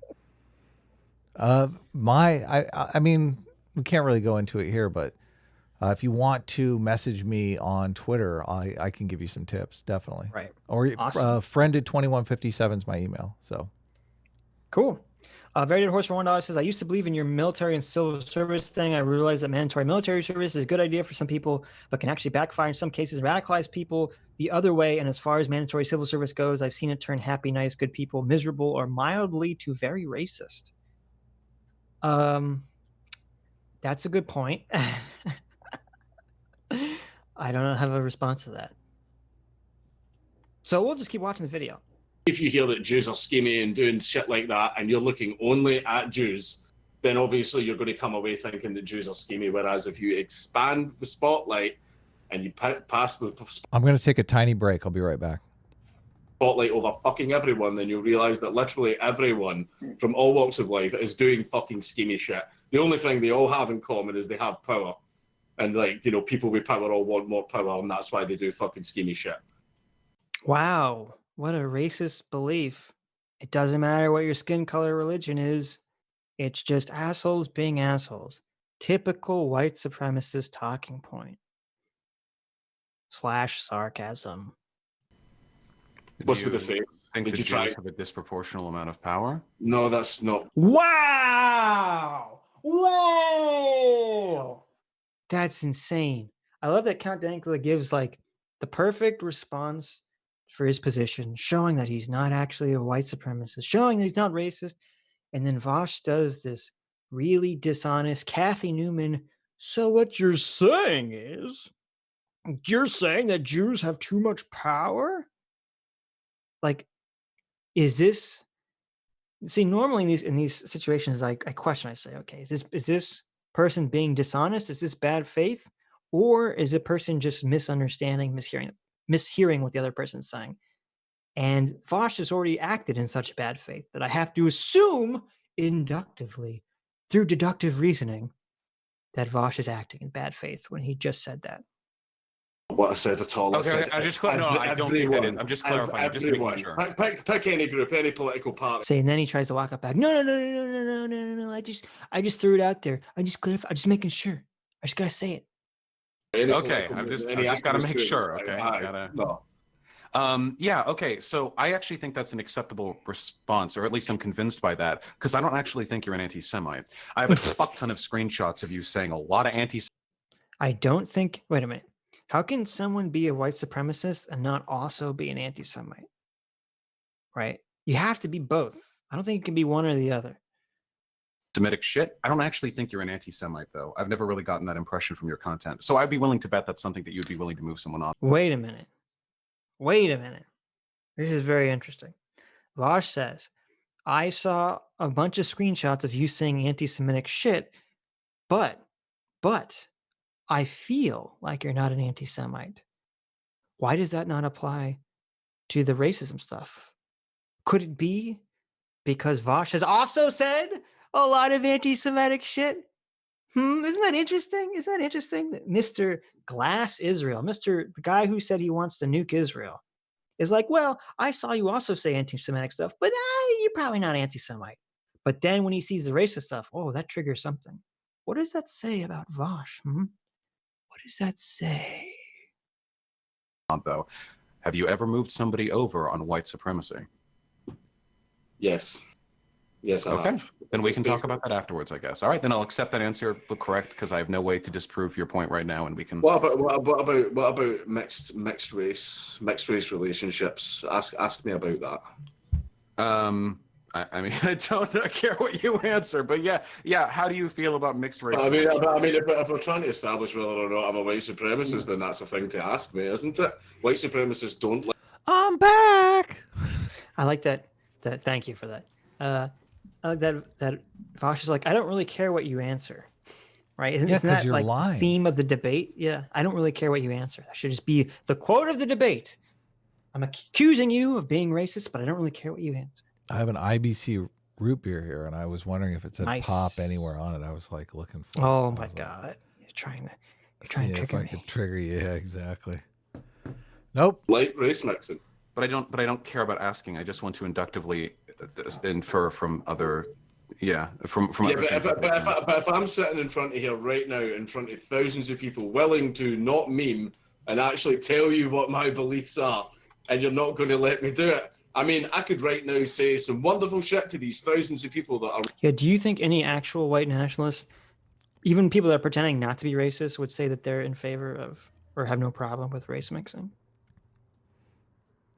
Not white nationalists would say that they have problems with race mixing? No, I'm saying, No. do you think any secret white nationalist, okay? So someone who's Yeah, a white of course nationalist but not. Are you pretending kidding not to me? be. Yeah, they're not going to say they're they'd go okay back with to race all their mixing. friends and they'd be like, "What the fuck, you cocked, you motherfucker!" Yep. Social pressure works both ways. That's the social pressure that Yep. Vaush is under right now.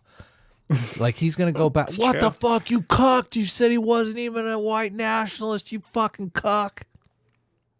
It's exactly Watching what the stream happens. and your stream, even though the agreement was this was to be hosted by a third party, but whatever, I'll let that slide. Oh, I just thought we wanted as Okay, many people donating as possible. No, the agreement was a third party. I mean, they would all still be donating, but just on the stream. But yeah, Did they get to that part where he was talking about because Vaush kind of pulled a fast one? Do you know about that?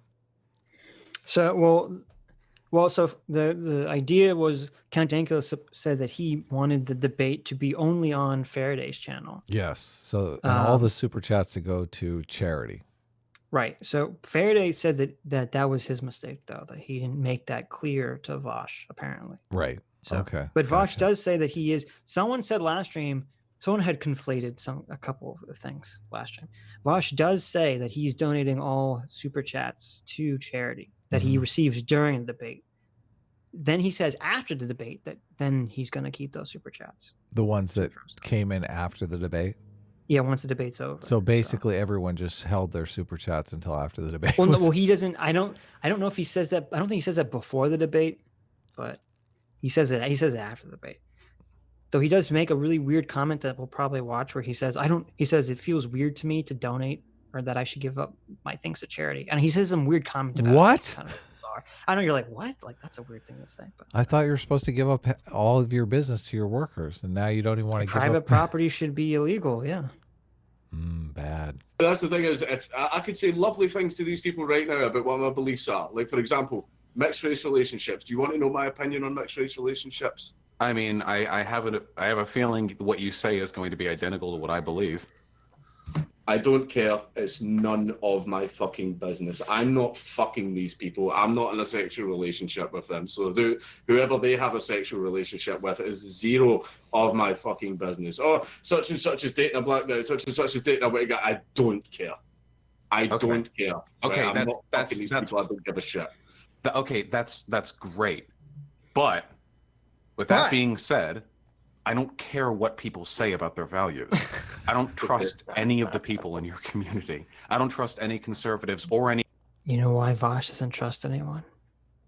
Why is that? Because he's not very trustworthy himself. Oh yeah, that makes a lot of sense. He's like, projecting. He's like, I would totally screw this guy over. Of course he's going to screw me over. That's what he's thinking, right? He said, I'm trying to remember. I don't know if it's in the clip that we're going to show, if it's a different clip. He said something about like, he's like, all YouTubers have to like not say exactly what they believe for fear of their audience. He said something like exactly like that. Yeah, and you're like, what the fuck is he talking about? Oh man, that's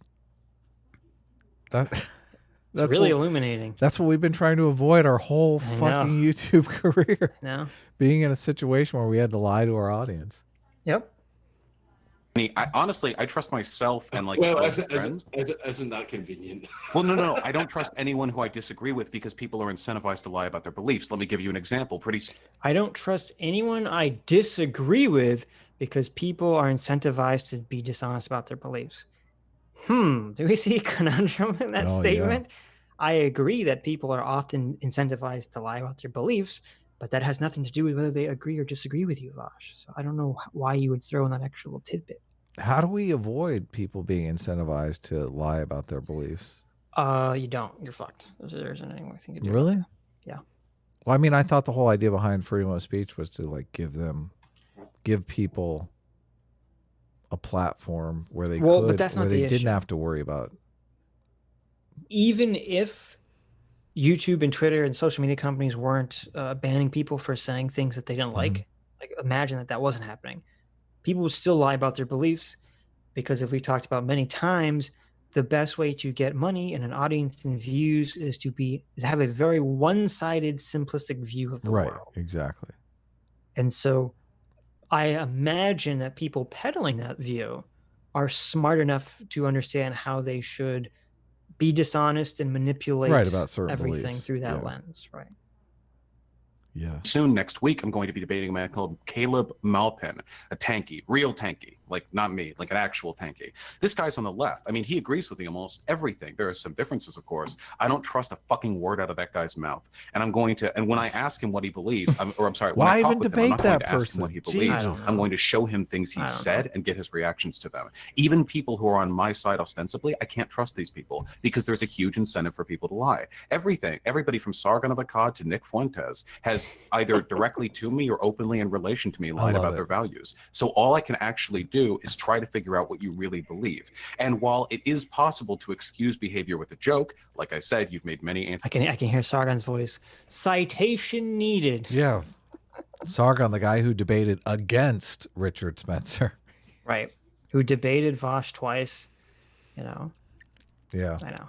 Anti-Semitic jokes, but I don't think you're an anti-Semite. Sometimes the preponderance of evidence is so great. And Sargon agreed. You know, it's so funny. I almost ended up in that debate. I forgot about that. I almost ended up in that debate with Sargon. What? In the Richard Spencer. You don't remember? Oh yeah, yeah. Yes. True. Yeah, because it was like, I remember someone else was supposed to debate Richard Spencer. It wasn't Sargon. I forget who it was. Someone else was supposed to debate Richard Spencer, and they pulled out. So Andy Worski was running around at the last minute looking for people. So and he'd asked you, and you asked me, and I was like, I don't know if I'm prepared to like. And it was like 3 hours from now. I'm like, I don't know if I'm prepared to debate Richard Spencer 3 hours from now. Like, yeah, exactly. That's how they throw that shit together. Right. And everyone's wondering why Sargon's performance wasn't like top notch. Right. So so Sargon literally was just there. He's like, okay, I'll do it. You know? Yeah, exactly. Because he had the balls to say, oh yeah, I'll do it right now. Right. I should have done it though. I could have been on that stream. I could have been on the legendary stream with Sargon. I should have taken the chance. For shame, guys. I don't know. Because I mean, I don't think it helped Sargon in the long run. I don't necessarily know. Like nobody even remembers that stream. Well, I mean, that stream was talked about for like a year, you know. Yes. Yeah. People don't talk about it now because everyone forgets, but back then. I think if you brought it up now, everyone would think Sargon was on Richard Spencer's side. Probably. Which is so wrong. I mean, right. Yeah. Right, it seems more likely you're just disguising bigotry than it is you're just a jokester who has a far-right audience and talks with far-right people and makes far-right jokes. You're using an awful lot of like the far-right jokes that I've made, you know, far-right jokes. But have you seen any of my other stuff that I've done, or have you only just seen the inflammatory things that people have tweeted at you? Because no, I mean, watched a few of your YouTube videos. They're actually pretty okay, I think, for the most part. See if it was a case of like, this is the one thing that I have to deal with like all the time online now. What people on the left see most of me is my inflammatory jokes, my outrageous statements, and then they get screenshot and they get shared around on the left. But what everyone on like my side sees, people who like religiously watch all my videos and watch everything that I do, these people sit there going, he's not a Nazi, he's not like, do you watch his videos? And it's always people that don't actually watch my content. The only information that they have about anti-Nazi about your other videos? Well, for the fact is, in quite a few videos, I've said the phrase, I want a world where I'm able to smoke weed and open carry at my mixed race friends, right? Yeah, the lesbian wedding. That they paid for with Bitcoin, right? So I've got how often that statement's probably the most anti-Nazi statement that you could fucking make. It's a sentiment, but Sargon has said the same stuff, and Sargon is an ethno-nationalist. So oh my God. Take it up with him. Oh my God. You know, it's funny. I think this was This was after the stream that Vaush was begging to be on. It was the stream that got removed that we were on with Sargon. The stream that Vaush was begging to be on. He was begging Sargon to come on stream. He was begging you to come on that stream. Yeah. And Sargon, I'm assuming Vaush was listening to it, and Sargon explicitly said that he doesn't have a problem with anyone of any skin color becoming British and being absorbed into British culture. And that his only contention was that British culture should be maintained, not some form of British skin color. But he set it up, so that's obviously a lie. I mean, that's part of the setup. That's of course. He said it, and you can't trust what anyone says, so it's a lie. I forgot. Okay, I forgot, guys.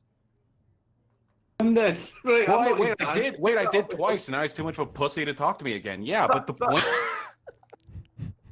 It's so bad. Sorry, I love this. It's like Sargon asked us, he's like, "Oh, you guys want to come on stream?" And we're like, "Sure." And then we only talked about Vaush because it was right after the shoe Vaush sticks and hammer thing. So we're just talking about like something that's happening on the internet, okay? And then Vaush is like, ears prick up. He's like, "Oh, someone talked about me. Sargon's talking about me, and something that's not even like the main topic of the stream whatsoever." Let me on. Debate me, bro. If you don't let me on right this second and let me interrupt your stream for my bullshit, then you're a coward. Yeah. Point is, people lie about the things they believe. Wait. But here's the issue. Do you have... My beliefs are on the table. I relentlessly attack things that I disagree with. You do a lot of anti-SJW stuff, or like, at least you used to. Like, that was more in the heyday, 2017, 2018. Do you do like long form content attacking like white supremacy or Nazis? Do you do anything to like actually cultivate your community and keep these people out of it? Actually, I used to. Suddenly the topic has changed. Are you doing enough to cultivate your audience and to keep actual racists and Nazis out? Yeah. That's a different topic. You got to be an activist. Yep. That's a lot of the bullshit woke redefinition of racism, is that they kind of redefine it. So you have, as you said, you have to be an activist to prove you're not racist. That's the only way. I feel like we should virtue signal about how much we love black people here. It feels like has it been 15 minutes yet? Do videos like that.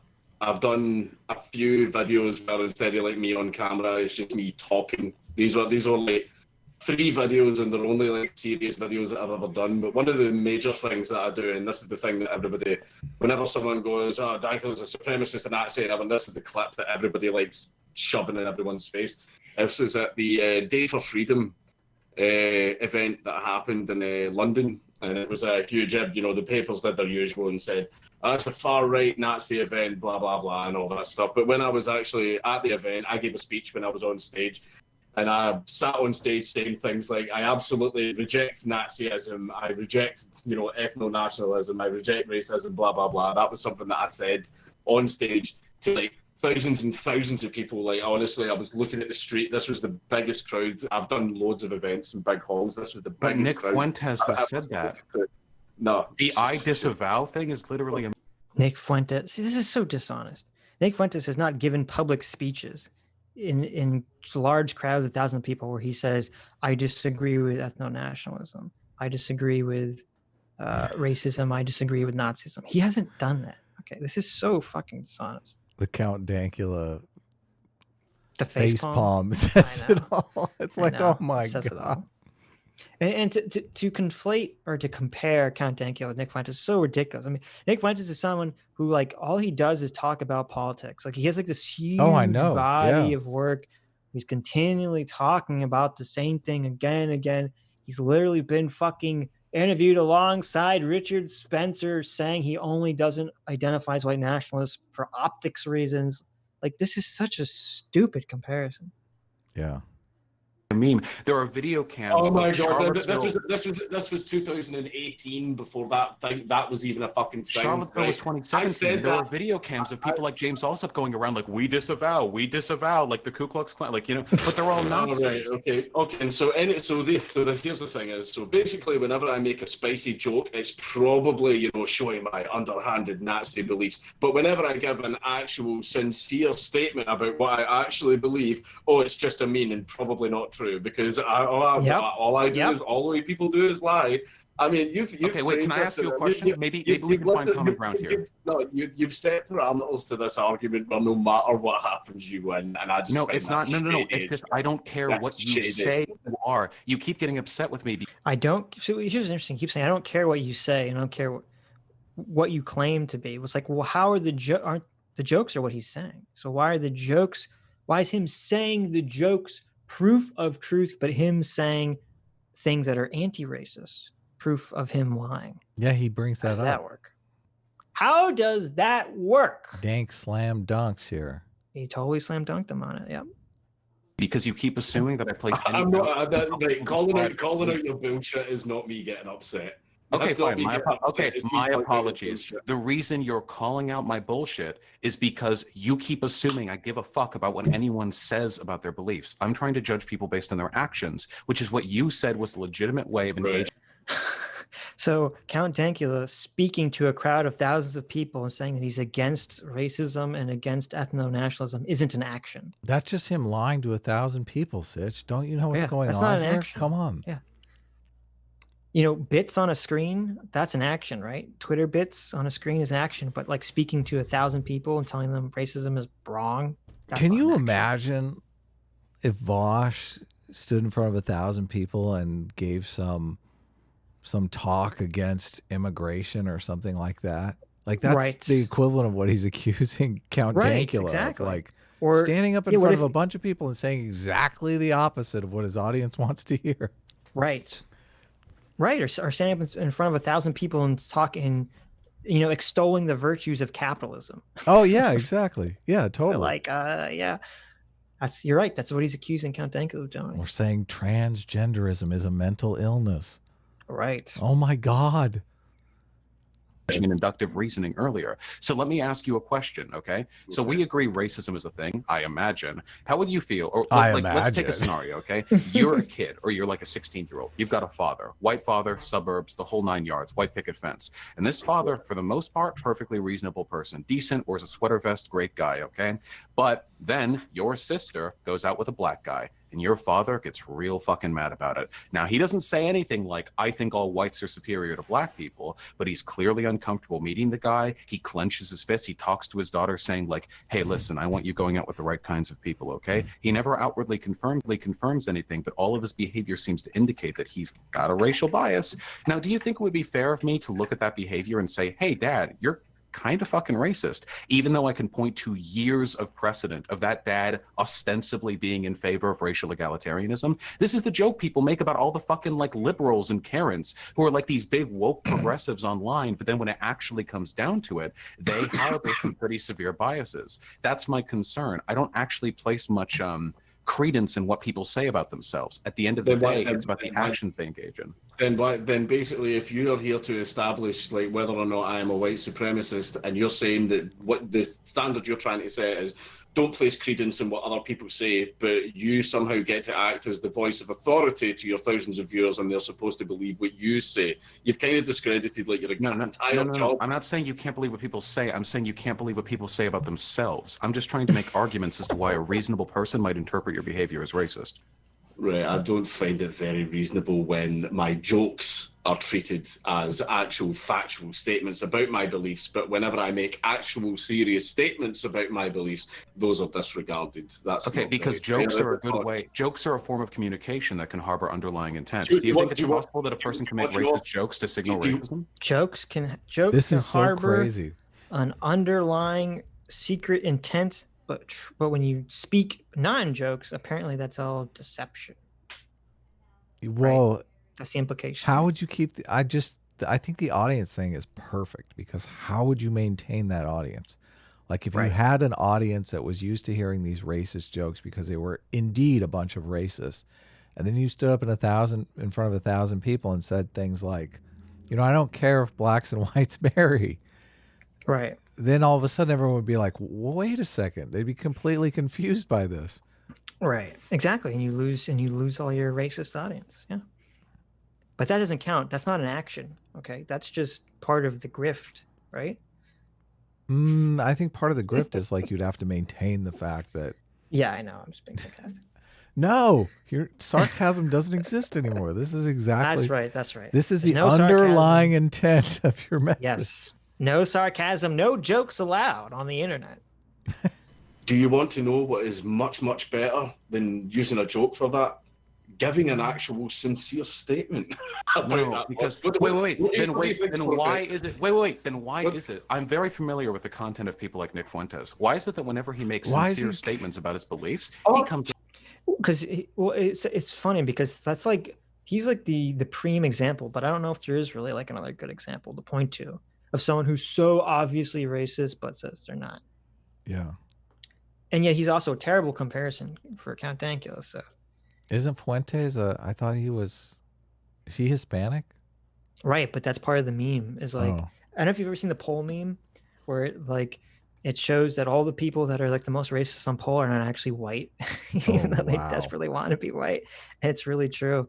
And that's what's funny about Nick Fuentes is even though he's like a I don't know, like a quarter Mexican or whatever. And whenever he's talked about it, he's like, oh, I'm like, because there's various, here in America, we think, Mexicans are Mexican. But in Mexico, there's like, they have their own racial, I forget what it's called. They have their own racial divisions and ethnic groups. And some of them are more like, have like a stronger ethnic lineage going back to Spain as opposed to the native people in Central and South America. Yeah. And so, Nick Fuentes is like, oh, well, I'm really a 1/4 Mexican. And like that fourth is the white part of Mexican. It's from Spain. So I'm really European. It's all bullshit. The whole thing. It's ridiculous. Not very much like a good patriot. Wait, but this is the thing. You keep tripping at the hurdle, dude. I'm trying to pick you up and move you past this goalpost you keep tripping over, okay? I don't care what you say about yourself. I care about your action. Okay, then. Okay, Vaush. I'm not trying to help you out. I just want to talk about your actions. I'm not Nick Fuentes. I'm not Sargon, right? I'm not any of those people. Okay. Stop you're bringing them into it. Yeah, I'm me, right? And I'm here telling you what I actually believe. You're a beautiful. No, I don't care what you say. I just want to go over your actions. And when you say stuff like, "Well, what does it matter?" I'm sorry, I'm not going to. Isn't him coming on the stream and talking about what he believes in action? Yeah, definitely. Apparently, this is not an action. This is an anti-action. I don't know. Even speaking is an action, so. I'm going to try and do your accent. You sound fine. When you say stuff like, how could you possibly say I'm racist just because of a couple of jokes I make, when apart from those jokes I say I'm not racist? Well, because I know lots of racist people who do exactly that. So clearly it's possible. This is why this is so dishonest. He's not just saying I'm not racist. He's also explaining his belief systems that would go completely counter to racist beliefs. And that's the difference. To harbor racist intent and express it through jokes. Okay. Vaush, are you a pedophile? Not to my knowledge. I hope not. Not to my. What the hell? Okay, there. Vaush. He gives him every opportunity too. He's like, "Oh, you don't want to say that, Vaush. Or just say no. Yeah. Say hell no." Yeah. Not to my knowledge is not a good answer. Not to my knowledge. Yeah. That sounds weaselly. Like maybe she was underage and I didn't know it. Right. There are a lot of pedophiles that whenever you ask them that, they say no. Oh, yeah, okay, true. And that's why when I think a person is a pedophile, I wouldn't ask them. I would look to see if they've engaged in any creepy behavior with underage people. But how would you really know? Most of that happens in the DMs. No one's really public about that. They like to hide it. Maybe they mask it really tough. Yeah, inductively reasoning people's beliefs is really difficult. Maybe they mask it, maybe they wear the paedophile uniform, which is apparently a beard and glasses and a ponytail. Are you digging my appearance? Are we going right to insulting one another? I'm trying so hard. I'm reaching out to you, Count. I'm trying to find some. You're not really reaching out. What you did is at the start of this, you went, here are the parameters of the argument, and I've chosen these parameters so that no matter the outcome of this, I am the winner. Go me. Right. But I set a very high threshold for myself. I knew coming into this discussion, there was literally no way for me to prove you're a white supremacist. I hung that up at the door from the very beginning. When I'm trying to, I love this. He was the one that was harassing Count Dankula again and again to have this fucking conversation. And now that he's like, well, I knew I was setting the bar impossibly high for myself. Yeah, I'm such an overachiever. I know. I'm so noble. I work so hard. I try to achieve the impossible. So here's the pro tip. If you think something is so impossible as this, don't do it. Don't accuse people randomly when you have very little evidence of it, well, and try to besmirch them on Twitter to force them into a debate if you can't back it up. How about that? Is that really a very difficult, rule to live by? Yeah, that's one of the reasons why you shouldn't get into these debates, because even if you win, which I think it's pretty obvious Count Dankula's won, it's still out there that like every single place this appears, it's like, is Count Dankula a white supremacist? You don't want that next to your name. Come on. Right. Well, I guess that's why, I don't know what Vaush labeled it, the debate, but Faraday labeled it edgy jokes gone too far, ? So oh, yeah. He doesn't have like is Count Dankula. Good on him. Good on him. Yeah. To do is show you the reasons why I think you are, and I'm interested in hearing your criticisms of my analysis of your actions. Okay, then that's fine. See, I guess I should change the title, because I wrote is Dank a Nazi? Yeah, I know you should Maybe change. I should change the title. But do it after the video, because we can. That's right. After we get all the views, there's where our morals end. After we get the views, then I'll change the title. Yeah. Hey, we're not lying. We're not lying to our audience. Come on, we're being honest here. Totally upfront with the dishonesty. Yes. 100%. It's not dishonest. It's totally honest. Well, the immorality, I guess. We're honest about the immorality. We know how to get attention. Is it immoral? Is it immoral to be as bright and attention getting as us? This sounds a lot like, did Vaush suddenly get invited into the stream? Where did Adam go? Oh my God. Terrible. I can hear the voice of Vaush all of a sudden. You're terrible. Say the best way to do it would be to ask me, do I share beliefs with white supremacists? It doesn't matter if I ask. Like that. Yes, we need to look at your actions. So basically, the secret hidden meaning. Vaush should have brought the lie detector. Like, he totally fucked up. He wants a polygraph is what he needs. Right. And my spicy memes are what we really need to look at here. But my actual sincere statements, Okay, let's go back to the racist dad. If we could talk to that dad about the racism, do you think it's reasonable to accuse that dad of being racist? Or say like, hey dad, I think you might have a little bit of a weird racist thing about your daughter's boyfriend. Do you think that might be like a thing you could do? Yeah, this is great. He totally sets us up perfectly. You remember this part? No. Something that you could do, because that's actually something tangible that he's done, basically. All he's done is say things which can be interpreted as racist, which you've done more of than the dad has in this analogy. Okay, but here's the thing is, right? Let's say, right, that you had a dad who likes to make the occasional racist joke at the dinner table. Some people laugh and have him, but then his daughter brings Big Tyrone home. 6'8", shoulders like the side of a bus, and instead the dad's really friendly with him and going, "Hi, how you doing? Come on in. Do you want a beer?"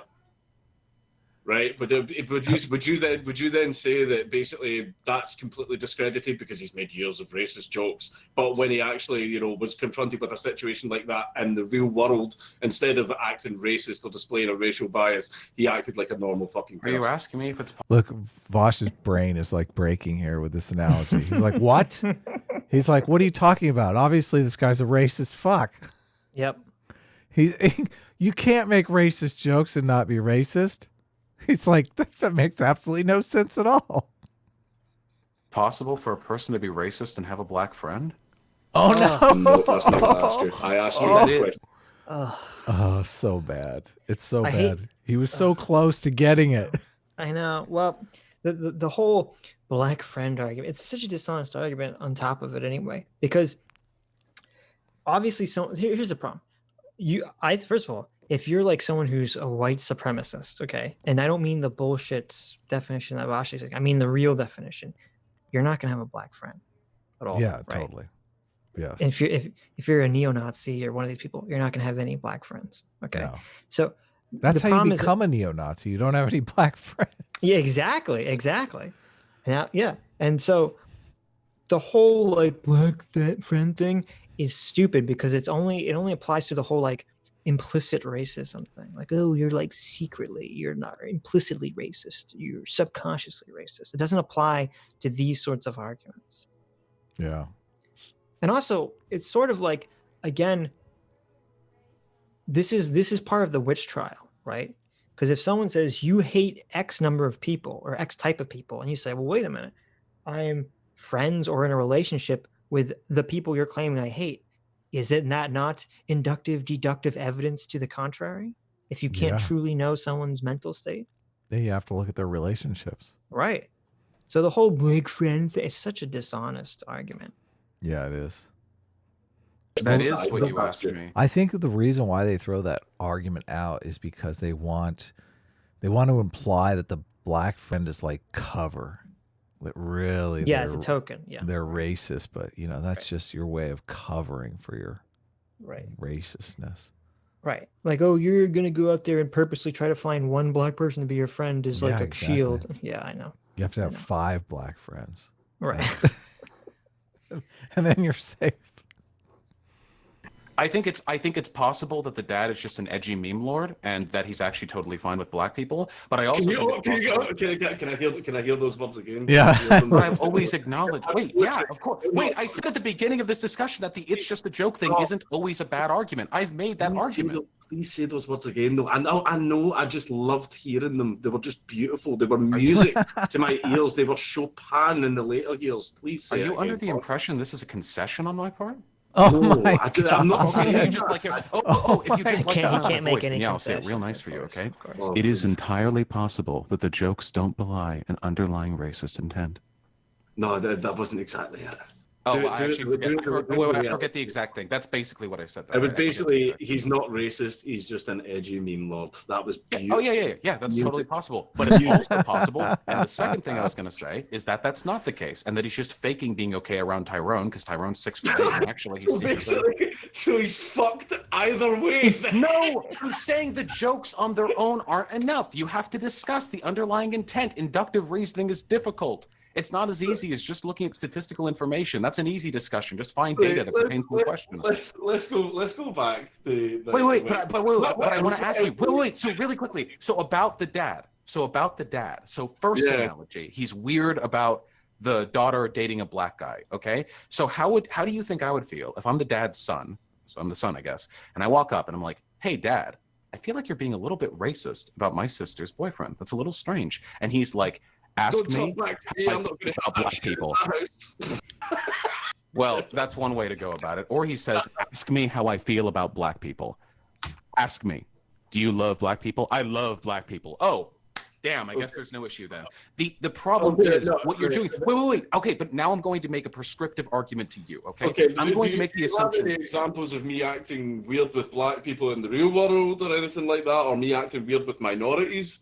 No, not at all. Not even slightly. No, but I knew racist people in high school who also got along just fine with black and brown people. So it doesn't mean much to me. Well, if they were racist, they were very fucking shit at it.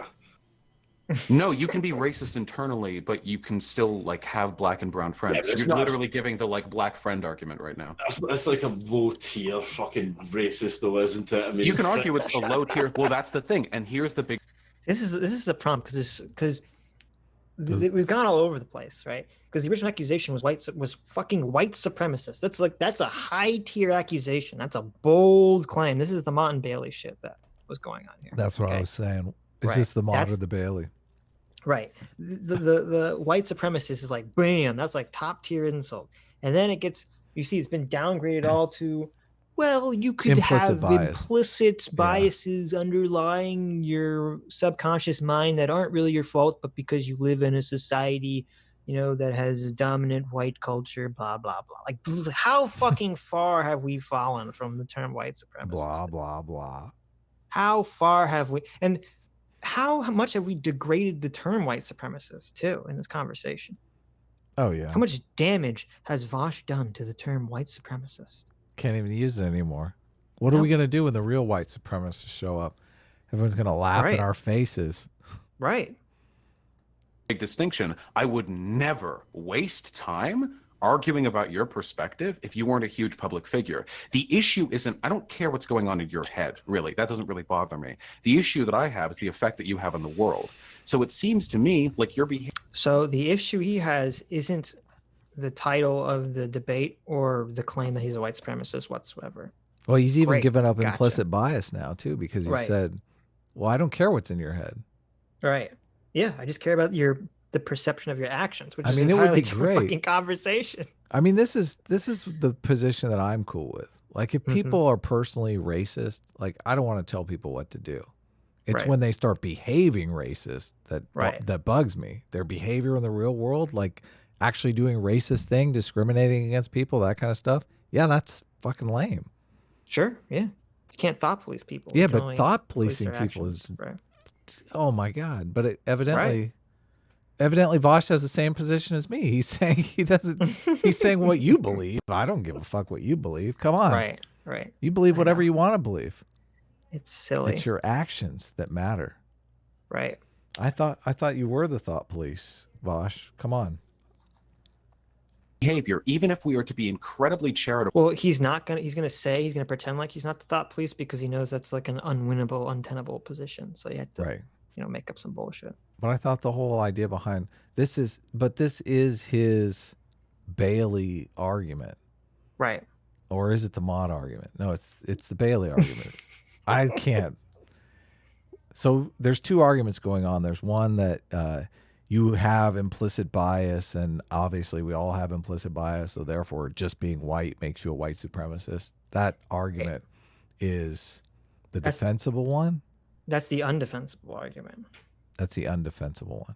And then there's the argument that you are in fact a white supremacist, like a jackbooted, high-stepping neo-Nazi. Right. And that's the public-facing argument. Is that because that's why But that's the indefensible argument, though. No, it's argument not. that he's retreating back to is the we all have implicit bias, and that's the argument that's defensible. Well, it's sort of both. This is the problem. It's not a clear Mon Bailey because they kind of intermix. Because with Vaush and the woke police, they sort of equate the implicit bias as like the same thing as being the jackbooting white supremacist. That's the true indefensible argument. Yeah. So that's why they use the term white supremacist anyway. Because they're trying to piggyback off of the emotion that the word white supremacist invokes in you, and then equate that to implicit bias or systemic oppression that's not clear cut. Well, the Mott though is the argument that's easily defensible. But by the Mott's definition, Vaush is a white supremacist too. Right. Because he's white and he lives in a system that has systemic racism, and he profits in that system. Right, but as long as he goes to get the scalps of the lessers than him, then he's okay. I wonder what his editor's color is. And assume that all of it is just jokes, all of it for years, which is not impossible. That doesn't change the fact that your audience, a lot of it seems to be unironically racist, as judging by those two tweets. You post two bait tweets. One of them is totally different thing. Totally different thing. Yeah. Yeah. Your audience is racist is totally different. And I don't even think that's an unworthy conversation to have, but just not with someone who's going to act in complete bad faith.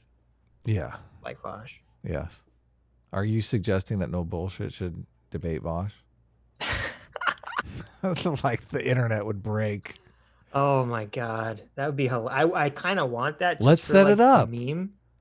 Just for the meme. No Bullshit would never agree to that. No Bullshit hates my guts now. Even if he didn't, he would never agree to that in a million years. But it would just devolve. I mean, obviously it would devolve instantly into just stupid shit. But it would be very funny to watch. I'm okay with white people being replaced, and all your audience is like, bait, troll, haha, nice one. You post 1350, and your audience is like, you're right. Those black people, 1350. It's pretty clear how your audience is responding to your humor. Or Vaush, right? I posted that one to wind up, the far right community who have no memes and no irony and no all that stuff, and they went, that's bait. You're just trying to get a wind up out of us. And then I posted the 1350 meme, and they all start doing it as well because they're joining in on winding everyone up. And it's all a joke. It's all a joke. So when you post 1350 and everyone else posts 1350, you know your audience is all joking too. I know exactly. Wait, then in the first, why didn't they bait too? Wait. Then in the first one with the white great replacement thing, why didn't they bait too? Why didn't you tweet out, "I'm okay with whites being replaced if it's legal"? And they were all like, "Hey, I agree." They didn't do that back then, huh? There's a difference. Maybe the first tweet actually upset them, but they're not upset by racism. Do you think that's a possibility? If it's ironic and it's done to wind people up, yeah. I mean, that's the thing is, like, see if someone if someone decides because they knew that they were the target, that's why they were the target of it. Like, say for example, if someone wants to, like, so they're okay with being targeted as targeting black people, but not being targeted as white people. What do we call that? If we're okay with jokes about black people, anyway, do you want to know the funny thing is, right, about like telling racist jokes and stuff like that? Like, say for example, the N-word. Right, the N-word, right? I'm only saying the N-word because I'm on your stream and because don't say it on here. No, don't say it on here. Exactly. If I was anywhere else, I would just say it because I don't like being called the N-word. Because that's not why, Vaush. The reason I do it is because when you call it the N-word, I don't like giving it the Voldemort factor, because when you do that to it, it gives the word power. And I would like to live in a world where that word doesn't have any power. This is virtue signaling, but you can go on ahead. How am I doing? You guys are usually the best at it. I love it. All right? No, I'm actually pretty bad at virtue signaling. I'm usually pretty. That's okay. I'll have my audience grade you afterwards. This entire conversation is virtue signaling. I love black people. Yeah. Terrible at virtue signal. Yeah, exactly. Like, that was a great response from Count. Not to deny it, just to say, well, how am I doing? You're the exactly. You're the king of virtue signaling. Basically, for example, saying the N-word now, going up and saying it to a black person, there's no humor in that. I feel that's kind of mean. If I seen someone go up and do that to a black person, I would tell that person to fuck off. But the best people to say the N-word to, there it is. Look, he's doing the look. SJWs. They are the best people to say the N-word to. Because if you say it to a black guy, he's just going to kick your fucking head in and then walk away. And in 5 minutes, he's fucking forgotten all about you. If you say that to like a white SJW, you ruined their fucking month. What does this have to do with anything we were talking about? I just find it fucking funny. All right, well, that's a fun departure. But getting back, and here's the fundamental question I have for you. You say both the 1350 tweet and the replacing white people tweets were bait, but they got different reactions. Radically different ones. The only explanation for the different reactions is that your audience is more comfortable with racism than they are with legal immigration into white majority countries, which would belie that is the only reasonable explanation for them signaling racism back, but just going like, oh, bait, troll, when you did the white replacement thing. So with that being the case, it's strange that you've attracted that audience. No, there's other ways that you can explain it. Like you know that a lot of people have a sort of a little bit of a herd mentality whenever it comes to something that gets posted, and a lot of the response to a particular posting online can be based on what is in the first few comments that appear on that post. So say, for example, if you posted a fucking funny picture or whatever, and people under it go, haha, that's so funny, like most of the other comments will follow that line. They'll copy that first comment. However, if you post a picture and then someone calls it out and says, oh, this picture's fucking fake, instead of getting the ha ha ha, you'll get everybody mirroring that first comment. You said you posted bait in 2 tweets. I'm not entirely sure if I understand how this explains the differentiation. So your argument is that there was some sort of weird ulterior social psychology that dictated a completely different response from dozens of people? That literally is a thing. People usually but that could be equally the case for both. And without a controlling factor, we don't know if that would affect either of them to any greater extent. Well, exactly. Well, I guess we're just going to need to throw both examples out then, won't we? Wait. No, that's not how it works, because I've identified okay, I'm sorry. So let me clarify. I have identified 2 tweets that you both claim are bait, and in both of those tweets, there was a different response from the audience. What explains that different response from something you... So we're an hour into the debate. I believe Vaush has brought up 2 examples. Yeah. 2 examples to the claim of being a white supremacist. And one of them, his quote unquote strongest example, which he spent the most time on, is not evidence to that whatsoever. It's only evidence possibly evidence. Yeah, that his audience is bigoted. So not a great debate strategy. Just the audience is always going to outweigh the creator in numbers. And right. just in sheer numbers, you're obviously going to get some bigots in there. I mean, I'm not denying that there aren't bigoted people in the world. Well, and I would also assume generally your audience is going to be more extreme in whatever your ideology is, because they're not worried about, they're not worried about being misinterpreted or their views getting them in trouble, so they're more likely to be far extreme in they're free situation. They're free. Uninhibited. They're uninhibited. Yep, free to troll. You can actually prove differentiates the two. Sometimes when you use different kinds of bait, you get a different kind of fish. This is, I agree. When you use racist bait, your audience likes it. And when you use anti-racist bait, your audience doesn't like it. I agree. That would be my argument, yes. Some of the audience do, but I mean, do you have anything else apart from like 2 tweets that I've done? I mean, I've been on this planet for 33 years now. I'm pretty sure there must be more than 2 tweets. I'm sorry. Wait, hold on. If a person is implicated in some sort of pedophilia scandal where it's found out that they did some really weird underage grooming shit, do you think that person could come on my stream and say, "Well, I've got 25 years on this planet before this came up. Do you really think I'm a pedophile? Why don't we take a look at the whole history? Do you have any pictures of me at 16 doing any baby raping?" Okay, well, pedophilia. It's a pretty good Ringo Starr impression. I'll say that. Oh yeah, really is a sort of a shit don't wash off thing. You know, once you've done it, that's kind of like forever, right? But the fact is, in regards to like, you know, me making a few, I like the idea. It's like, oh well, if there's some pedophile who was caught like molesting children, that's comparable to 2 tweets, one which has nothing to do with the topic. edgy tweets, which clearly are jokes. You can turn around and say they aren't or anything like. I didn't say they weren't jokes. I said jokes can belie racism. Sorry, I forgot that it's converting into what other people do with it. For example, I'm trying to give you reasons why I have been given the impression you are a white supremacist. And I get it. If I was the one that wrote Catcher in the Rye, then John Lennon's murder would have been my fault. But the fact is, I would still like. Yeah, okay. Google John Lennon Catcher in the Rye. Listen, I'm a Zoomer, okay? I don't know how old you are, right? I'm 14 years old, okay? Is that bad, Adam? Is that bad not knowing about how John Lennon got killed?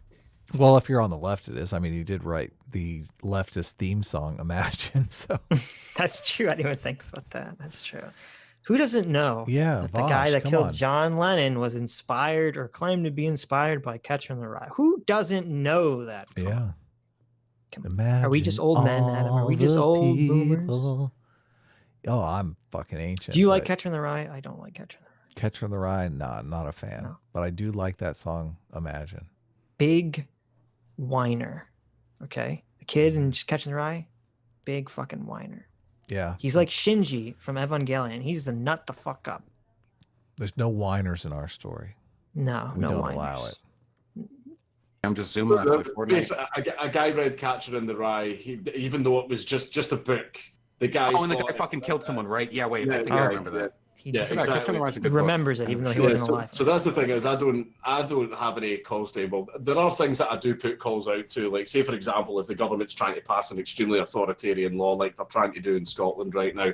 I say to everyone, you know, write your MPs, do this, do that. Those are the actual genuine calls to action I do. I don't say anything like, you know, load them up on the fucking trains, boys, or anything like that. If there's something direct that I want to say that. One of the participants in this debate has said that political violence can be justified. And one hasn't said that. Oh, I know. Guess which one? Guess which one? I feel is important that I would just directly say it. But I mean, see, even if I was, you know, for years and years building up this racist community, you know, that's building it up with my secret jokes and planting little seeds in their head. I don't think it's all malicious, by the way. I don't think it's all a conscious effort. But let's say it. Can you unconsciously be a white supremacist? That's his argument. That's his entire argument.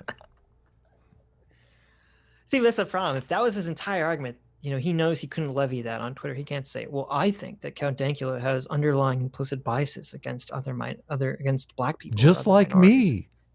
Yeah, just like me and everyone else on the planet. He couldn't say that because then everyone would say, oh, well, who cares? Are you saying that we're all white supremacists? All right, cool. No, so then he has to go with the inflammatory, whoa, I'm not saying that. I'm saying he's a white supremacist. Yeah. Well, also, all his fans would be really upset. What? We're white supremacists too? Fuck yo! We hate white supremacists. You know, this is what people say all the time. People use jokes and memes to inspire racists and, you know, plant the seeds in the minds of people to turn them into fascists. Then by me coming on this stream and saying what I actually believe, where, you know, I don't care about race mixing, I don't care about any of that stuff, haven't I just absolutely destroyed years and years of hard work? All Exactly. that hard work. Well, I don't think it's. I think it's a subconscious bias. I don't actually think you're a malicious. Oh, well, maybe you are. I don't know that much about you, but I don't think, at least from my talking to you, I don't actually know if you're Well, I don't know. You don't know if I'm malicious. We don't know. But I don't think that. I think we know. Yeah, we know. You do some of the things that I criticize you for intentionally. I do sincerely think you're an edgelord, and I know that because I used to be a gigantic fucking edgelord. I've been weaned off a little bit with time, especially now that I'm like a lefty YouTuber or whatever. But I recognize that sometimes you just want to fucking fling those N-words out. You have a great fucking time with it, and then people come at you and they're like, "You're being racist." Like, what? No, I'm not fucking racist. I'm just being edgy. I totally get and I sympathize with that. The issue is. I like that. I totally understand your position, and I even sympathize it. However, I'm still going to call you white supremacist and then demand you debate me on that topic. Yeah, until you accept. And if you Until you don't, I'm going to accept. call you a coward. And I recognize this as I got more into sociology, that people can Oh, no. carry unconscious biases that can I know. affect them in ways they're not entirely familiar with. It's so sad It that is so much of sad. sociology has been taken over by intersectional critical race theory bullshit. How So else sad. would they put these toxic ideas into the world? They I had know, to take I know. over something. I know. It just sucks. Gotta fight, Jonathan Haidt. You gotta fight back. You gotta punch him. Gotta push him out. Yeah. Like, for example, I'm very progressive. It's undeniable that there is some legitimate misogyny somewhere inside of my brain. It's undeniable. I cannot Somewhere deny inside that of my fact. brain. If somebody Come on. accused me of being sexist, I might bristle a little bit at the accusation, but I still have to recognize fundamentally, like, yeah, I probably am. Is this Vaush? Doesn't Vaush make his girlfriend walk around the house naked? That's totally misogynist. Oh my god. So, but I hate this because there has to be a distinction between sexism and racism and having some implicit unconscious bias. Like, these have to be terms that we can separate out, because otherwise you can't have a conversation about them. Because then Yeah. otherwise you say, "Oh, you're sexist or you're racist," and the person says, "No, I'm fucking not," and then the conversation ends, or you just piss them off, or they say, "Why should I try? Why should I try to not Oh, be I sexist know. or not I racist?" know. It's literally, Oh you're my making it God. impossible. You're saying, by fucking virtue of my birth and by living in a society, that I'm automatically racist or sexist. Why should I even fucking bother then? I think most of the people are at that point right there. The why should I Yeah, even I bother know. point. It's sad. This Hold on. Did you see the Streamlab that came out that was said, "Yeah, I'm No. racist, fuck you"? That's like the name of it. The Streamlab. yeah, yeah, I'm racist. Fuck you, and oh my god. Wow. See, yeah, that's what see I'm that. saying. Yeah. That's the why even try. No, exactly, and that's what's so crazy about all this. Like, and what I said earlier, like, all internet spaces used to be completely dominated by the left until the woke shit happened, and this fucking woke shit is literally pushing people not only to the right, Totally. but pushing people to be racist. Yes. Okay, if there's some resurgence in racism, in the coming generation, I'm gonna blame it entirely on this woke shit. 100%. Racism is not like, there's no value in our society in being racist. Right. There is some value in telling some guy who's telling you what to do, fuck off. Right. Exactly. It's a good point. I do subscribe a little bit, possibly, to certain emotional biases. And that's what I worry about here. So you just said, and I'm sorry for rambling a little bit, but you just said, wouldn't it destroy everything I've done if I came on here and I denounced all these things that you're accusing me of cultivating in an audience? And I'd agree with that to an extent. But what I'm interested in is, to what extent are you willing to fight against the ideas that you despise? That's what I think really makes the mark of a man. My number one goal, literally, and I've said this, I've been saying this for years, is for Britain to have a codified constitution. That is something that I have wanted for fucking years, and that's not something that that's something I've legitimately campaigned for. Like, America has a. They don't even have a constitution. We need to. Well, I think we need to invade Britain, man. We need to liberate these people. What the fuck? No constitution. These people need firearms and freedom of speech. We'll fix this right up for you guys. USA. Exactly. Codified constitution. Britain's is uncodified, which basically, say in America, I think the way it works is if someone wants to make a change to the constitution, it's a vote. It has to get put to a vote by the people. Whereas in Britain, ours is uncodified, unwritten in some cases, but it can be changed at the whim of Supreme Court judges, not by the people. So our constitution's fucking pointless. That's why they call it the cringe aisles, brother. No, but that's the thing is that's something that I've wanted for fucking ages. Basically, when it comes to, you know, I just want to have a government that can't fucking fart without our say so. That's just what I want. Thank you. Yeah, I mean, I'm glad I'm a fucking American, dude. Dude, if I posted a fucking YouTube video of some pug doing a Nazi salute, not that I would do that, but if I did do that and then the government thought they could arrest me for not paying a fine, holy fucking shit, I'd be up in my fucking 1776 revolutionary garb and like musket, single shot musket, like the next day. That's unfathomable to me. So I reckon, I mean, we both care about free speech. I hope that's something we can agree on because I understand all that. I agree with all of that. But I'm still going to come looking for your scalp. I believe in freedom of speech, but get off YouTube. Yep. Yeah. We maybe have different ideas of how like content creators should platform or like manage their content online, but on a fundamental legal level. What I'm interested in is, okay, so I can speak to the UK specifically. There are all of these people in the UK. Right now, the world's going through a pretty far like fascist resurgence. At the very least, these ideas are getting more popular. And one of the things that I'm worried about is that a lot of the people in the they're getting more popular because you're making them more popular. I know. You're literally giving people a reason to be white nationalists. You're literally incentivizing the behavior. It's like he has the hand on the volume and he's like, we really need to turn this down, but here, let me turn it up full blast first. I know. It's so stupid.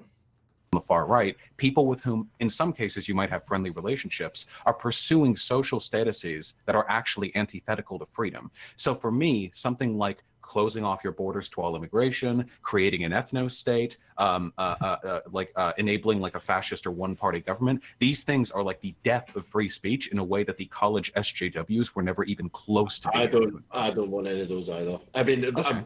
Immigration being shut down now with COVID. I like you said, this isn't even close to what the college SJWs were pushing for, or were as important to, which first of all, again, negating the fact that the college SJWs are literally pushing people to be more racist. Okay, so he's completely negating that argument. But secondly, who right now in American politics is pushing for a fascistic government? Yeah, no one. How do we make that argument and debate Vaush on that argument? The argument that he is in fact making people more racist. You can't, that's a there's devastating argument. It is, but there's no way to like prove that. There's no stats and sure we can prove that. We just look up some of Vaush's tweets and we see what people respond to him. All we have to do is find one tweet where one guy says, "You made me more racist." Hey guys, can you run over to Vaush's account? You're right. We need like 4 or 5 tweets that say, "Listen, I wasn't racist until I encountered this Vaush guy on the internet." Wait, because we've already seen the bullshit leftist answer to this, because I've talked about this with some of them, and you go, wait a minute, how come it seemed like everything was becoming less racist, and then magically it seems like, well, suddenly there's more racism now, and they go, well, that's because Trump was elected, and you go, oh my god, yeah, Trump is the one that made them racist, right?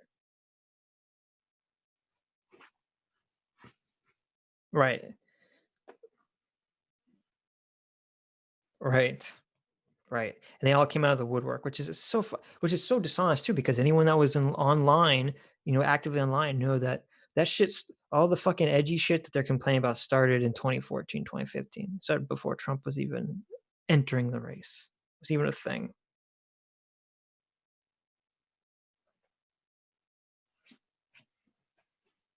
Sure. Yeah, maybe a little bit theoretically, but the majority of people, the majority of this shit, this is totally a reaction to the fucking woke crowd. Like, people were not You didn't see people even making these racist, edgy jokes in 2012 or 2011 or 2010. And if someone did make an edgy joke, it was automatically assumed it was a joke, and then it was forgotten instantly. It wasn't like, oh, this is a secret dog whistle for the underlying racism. Everything was better before the woke nation attacked. Okay. Good. That's good. No one wants to hear Adam. Oh, sorry. Yeah, I get it. I get that. That's fine. In regards to a one-party government, fuck no. Fucking fuck. Okay. Absolutely. Can I ask you something? Can I probe you on something? I'm genuinely curious. It's not a gotcha. Yeah. So I guess it doesn't matter because we've already established that nothing Dankula says is indicative of his underlying beliefs. But he just said he's very anti-authoritarian, very pro-free speech, wants codified laws, and is anti-one party. So you keep that all in mind, and then after the stream, Vaush says he's a fascist. Why do they keep saying I'm muted? I don't know. You guys can hear me, right? I'm not. I can hear you. Maybe they're just trolling you. Maybe they are. They gotta be. Maybe they're just. Trolling. I did. I accidentally muted myself for a second, but I told Sitch to fuck off. You're talking to yourself. F Adam. No, they can hear me. There he is. They can hear me. Okay, someone said there. I know what they I can did. hear you now. They can. What did you do, Adam? What'd you do? I turned the camera off for a second, but the mic is cued into the camera, so unfortunately you couldn't hear me. Enlightened Centrist says Adam muted himself to say the N-word. I did send some spicy insults to Sitch once I realized. Once everyone was like, he's muted, I said, I'm muted. They can't hear me. Fuck off. You see, here's the thing you guys don't know. If you're a true racist, okay, if you're a true racist, you're contractually obligated by the god of racism to say the N-word every 3 hours. Yeah, so I had to mute myself. Yeah. So don't tell Vaush. Yes, as it was approaching the time, the racist devil was standing over Adam's shoulder, waiting to collect his due. You see, every time you say an N-word, a devil gets his wings. So it was common, and he had to mute himself. Exactly. No, I'm dying. I told you I woke up at like 4 a.m, so I'm I thought I'll just put my head down on my desk here. I could still talk into the microphone. You know why Adam woke up at 4 a.m? Because he had to say the N-word. Yeah, exactly. It's true. I set alarms. I have to wake up 3 times and say. I know. Right on schedule. Look, it's a rough life being a racist. Okay. Well, what do you want me to get a call from Nick Fuentes? Come on, it's not going to be a good call. Adam, you haven't said your daily allotment of N-words today. I know. When Nick Fuentes calls, it's like being called into the office. It's like, exactly. Adam, what are you doing to us here? We have a reputation to keep up. When you sign this contract with the racist devil, you have to commit. You have to commit. I know. You can put your head down, Adam. Everyone will forgive you in the stream, Adam, if you want to close this your eyes. This must be why No BS is mad at me. He knows that I missed my N-words a couple nights in a row. There you go. That must be it. Yeah, I don't have a right answer for it either. Yeah, okay. So when it comes to deplatforming off YouTube, for example, I want to pose a hypothetical to you. I don't really like deplatforming as a concept because right now, if you want to be relevant, you have to you have to be on YouTube or Twitter or something. You can't just sit in a town square anymore. You have to have a platform. But what if it could be proven to you that by allowing people like Nazis on YouTube, it would eventually guarantee there would be enough social support for Nazism in, say, the UK or America, that they would end up taking over the country and they would end up repealing the free speech rights that they had benefited from just a few years prior. Under those circumstances, do you believe it would be morally permissible to deplatform these people because you're actually protecting free speech by doing so? No, because then that leaves it up to the companies and the powers that be. And I feel that if everybody wants it, I mean, you're an anarchist, you surely can agree with this point. If you want a good society, then you have to do it from the ground up. Don't get big daddy government up. How could you ever prove that? He's saying, hypothetically, if you could see the future, would that change your actions? Yes. Of course. The whole idea is you change your actions because you think you can see the future. Or but the whole point about the rule of law is it's supposed to be like, okay, well, no one knows the future. So everyone has to act according to the same set of principles and behaviors. Like that's the whole fucking point. You can't see the future. I mean, you can make the same argument. If I saw the future and I knew that Vaush and other, leftist communist types promoting communism and the destruction of capitalism eventually led to America becoming an authoritarian communist dictatorship. Would I support them being banned off YouTube? Fucking of course. But Yeah. I don't fucking see the future. Like, this is stupid. Like, what kind of question is that? And you don't want to accidentally ban somebody who, you know, there was a great movie about this. It's called Minority Report. You should check it out. Yeah, exactly. If you were Tom Cruise in Minority Report. I know. Big Daddy Silicon Valley to do it for you. That's ground up like Antifa. Well, Oh, look, he's got him. I know.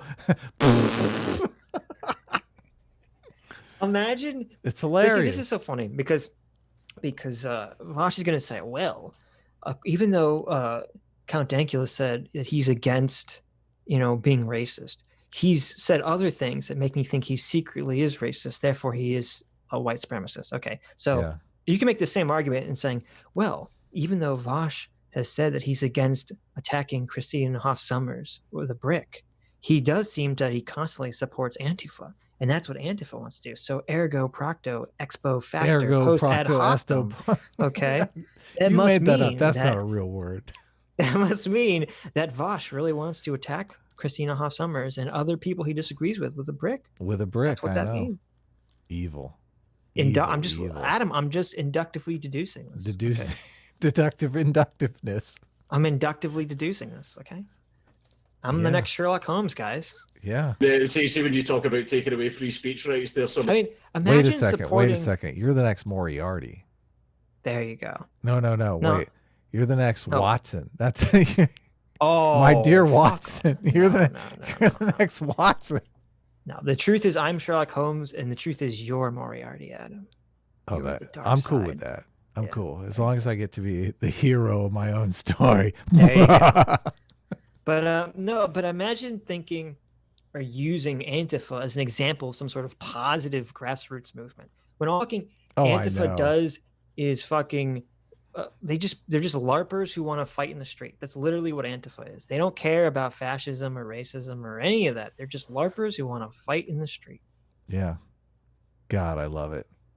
The fucking worst for fucking doing that. Antifa, wait. They're exercising their free rights. They're a ground-up organization that, like you just said, is individually with no systemic power taking down people who they think are detrimental to society. That's the ground-up effort. And the problem, this is why we need rule of law. Okay, anyone can protest, anyone can want to. No rule of law.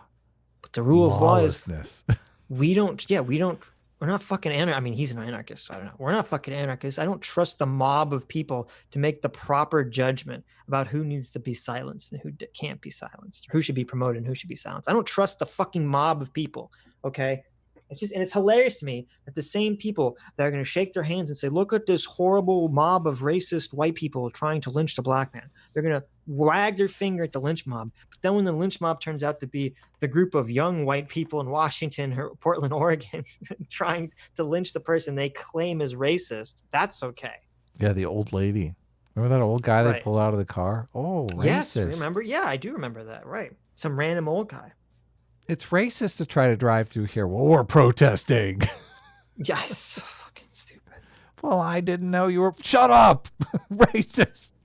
Remember when they hit Andy No, that Asian guy, that white supremacist guy? Yeah. So when they hit my friend over the head with a brick, punched the other with a knuckle duster. Nothing. Basically, he committed the heinous act of wearing a Trump hat. When they beat up Lucy Brown in the street in London.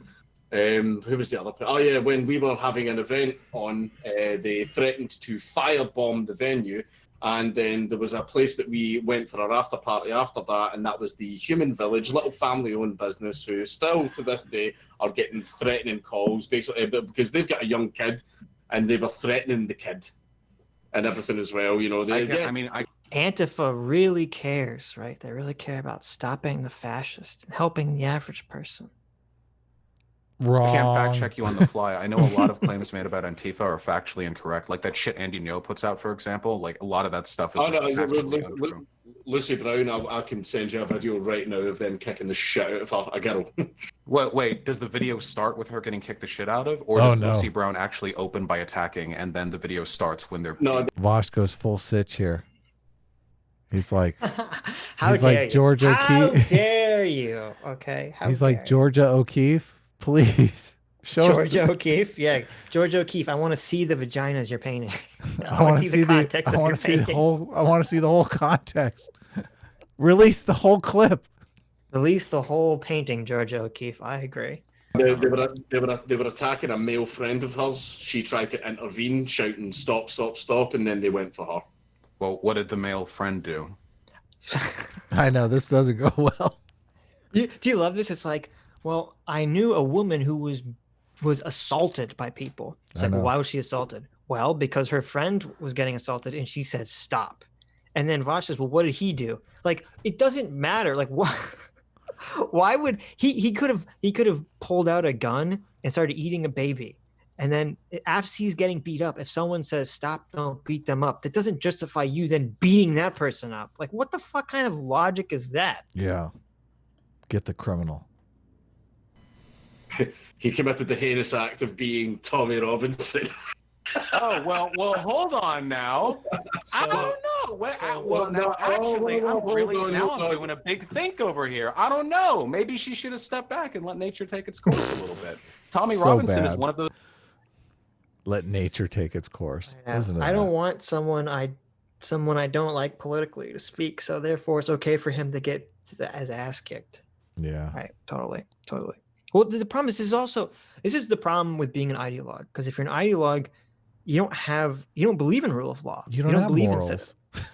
Yeah, you don't believe in a set of principles for everyone, because they're saying, oh, well, someone I don't like, I don't know anything about Tommy Robinson whatsoever. But say, like, it's the same thing with Richard Spencer. I don't think Richard Spencer should be punched and assaulted in the street. I don't think Nick Fuentes should be beaten or assaulted in the street just for being racist. Because it's the fucking rule of law. You're allowed to, as you said, you're allowed to think whatever fucked up shit you want, and you're allowed to even say fucked up shit that you want. Doesn't mean you get your ass kicked. Because when you open that door, how the fuck does Vaush think he's safe? I mean, this is literally the way it used to be in this country in the 50s. And that if you were a fucking communist, fucking people would attack you, they beat you up, you get fucking called to Congress, you lose your job. It's just amazing to me that we're literally the people, the communists and the leftists in our history went through these exact same thing. And now that suddenly the tables have turned, they're like, well, fuck it, now it's our turn. Yeah, that sucks. Yeah. He's become McCarthy. It's funny that he is communist. That's crazy. Irony of ironies. This is why you need to have rule of law and principles that apply to everyone. You can't be a fucking ideologue, because this is what always happens with ideologues. It's always rules for thee, but not for me. Yeah, principles. Those people who wants to institute a far-right government that would prevent like freedom of speech. I don't know, dude. The rights of an entire country versus one person getting roughed up a little bit by Antifa. Before we get into Tommy, I have to. One person getting the shit beat out of him. I know. Come on, I know. It's just one person. It's just one person getting beaten up for their beliefs, right? It's just one person, right? It's okay.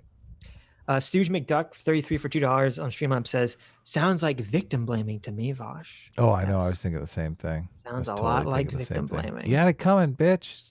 Why are you wearing that short skirt? That short skirt. I know. See, the MAGA hat is today's. It is. Coming. The MAGA hat is today's short skirt. It is. Yep. Well, you should have known better. So there was the confusion when I set this up. I did not understand. Oh, here it is. He wanted me to exclusively stream this. I thought it was just here to moderate. That's totally my fault. But there's a bunch of people that have concerns in the chat. Vaush, are you going to be donating proceeds from this stream to a charity that we agree on? Yeah, of course. Wait, yeah, I'm not gonna. Wait, yeah, I said like proceeds go to COVID-19. I'm not gonna say like just proceeds done to your stream. Like, yeah, of course. I just want to clarify that for everybody in chat. Now, I'm sorry to interrupt. I'll let you guys go back. He's like, God damn it! Why am I doing this? What the fuck? I thought I was doing this for the money.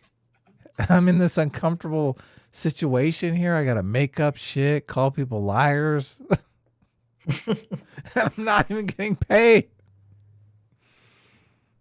It's so funny. Back to it. No, So just people already dropped a few hundred. Like they're being real nice. It's just to clarify a few things then. If someone wants to pass laws that restrict a person's rights, then it's okay to assault them.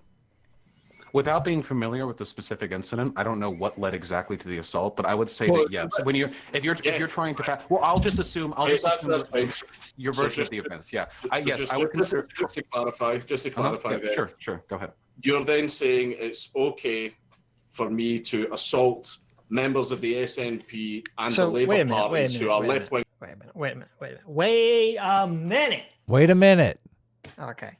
He just said it's okay to assault someone if they're trying to pass laws to restrict your rights. Right. Like taking our guns away. Well, like wanting to abolish property rights. Oh my God. Holy cow. Wow. Then we're allowed to be. Oh, wow. A little problem with your that's a little problem with your logic, Vaush, is if your principle of when violence is justified can be used against yourself. I just think it's not a great principle. That's just me. I don't know. Yeah. I don't know though. I mean, commies are pretty bad. Like I'm considering it now. Maybe this is a good trade. See what you're doing, Vaush? You're pushing Adam. You're pushing Adam into your league, into wanting to use violence, political violence. Good job, Vaush. You finally did it. You've broken Adam's enlightened centrism. I'm over it. I'm too bored to be violent. Okay. Come on. I can barely hold my head up right now. It's in Britain because they are currently passing free speech laws that infringe on human rights. You're saying it's okay for me to assault them. Because they are in fact doing what you claim Tommy wants. I would argue that passing. So I'm actually familiar with the law that you're referring to, the incitement of hatred without intent being included as something that violates the law. I don't think that passes a sufficient threshold of harm to justify any kind of retaliatory violence. Whereas Tommy Robinson. Oh, of course. Okay, so I'm the arbiter of when violence is justified. Yeah. Gotcha. Only justified on the right. Against people I don't like. Right. And that's a crazy law that you could that they're trying to remove intent from hate speech, some sort of hate speech law. Oh, that's scary. Yeah, that's fucking You've committed hate speech on this live stream here. Yeah, I know. Or you could just fucking anyone says anything. If you're removing intent from any sort of hate speech law, you're basically saying it's completely up in the air. That's like the fucking road to the authoritarian crackdown police, because then anything you say that goes against the political view is suddenly hate speech. Because it doesn't matter if that wasn't your intent. It doesn't matter. Your intent's irrelevant. Okay, you're causing harm. You're causing harm in the minds of other people. I wonder if Vaush knows that the people craft political intent around keeping themselves in power. I mean, that's the big problem. He either does and is completely dishonest, or doesn't and is stupid and naive. Because all these conversations that we're having about racism are no longer about racism. They're about power. They really are. Right. Racism, you think the politicians really give a fuck about any of this stuff on some moral level? Of course They don't give a fuck. Yeah, totally. Right.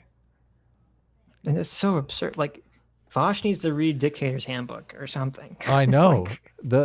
We've had people cap on the black president thing, but we literally had a black president. Like when Kamala Harris is talking about how it's so hard on the black community, at the same time, she's a black person in the halls of power.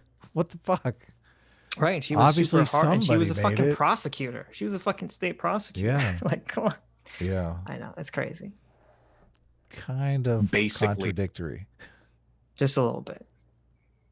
A fascist. Like he is just a fascist. Right. Okay then. Wait. But you're doing the thing. You're doing the thing though.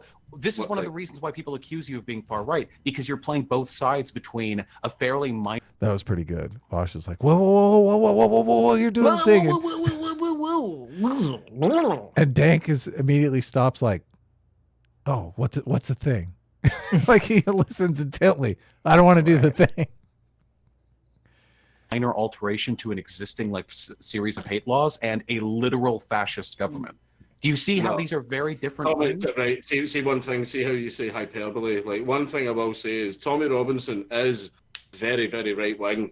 He is not a Nazi and not a fascist. That's one thing I will say. Unquestionably a fascist. No, he's not. Why are you defending it? Are you friends with him?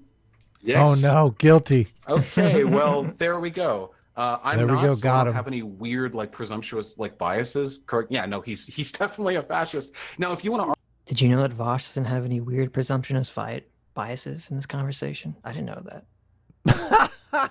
What? I didn't know that Vaush was coming into this conversation where his audience demands the scalp of Count Dankula. I didn't know he came into this conversation without any sort of weird presumptions or biases. Wow, it's news to me.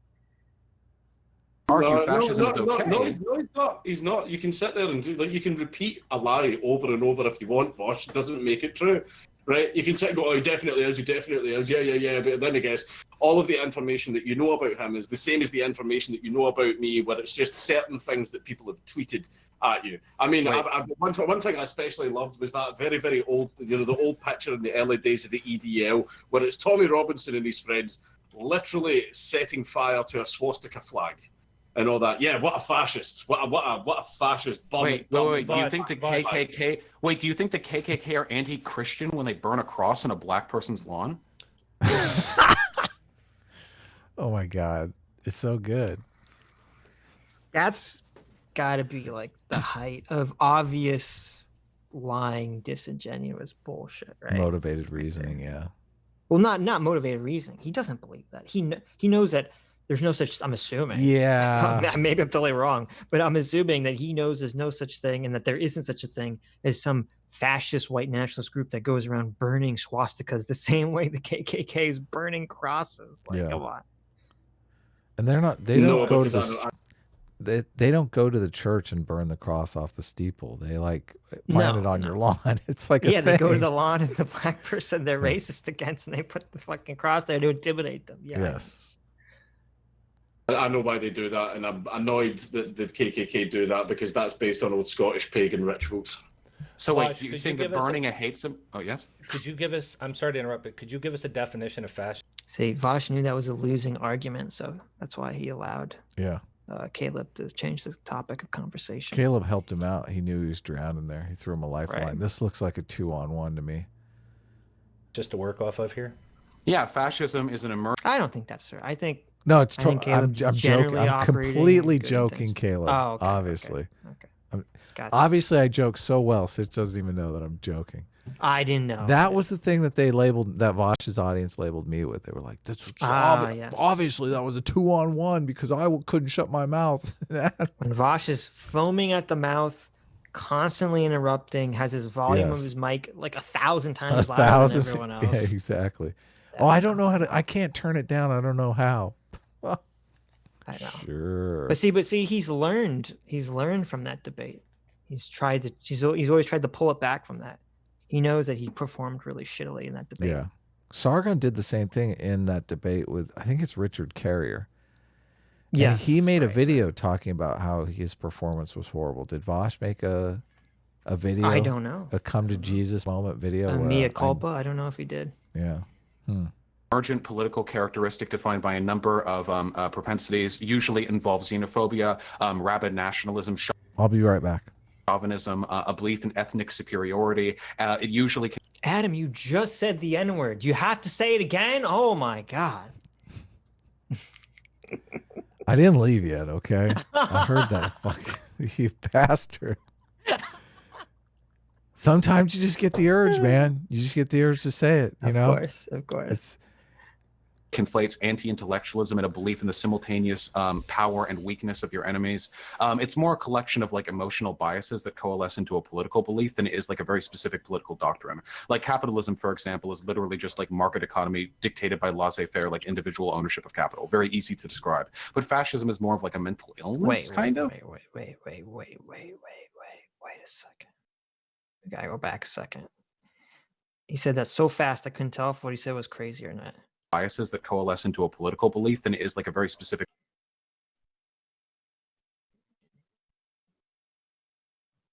Sorry, Watch Together is very finicky with the scrubbing.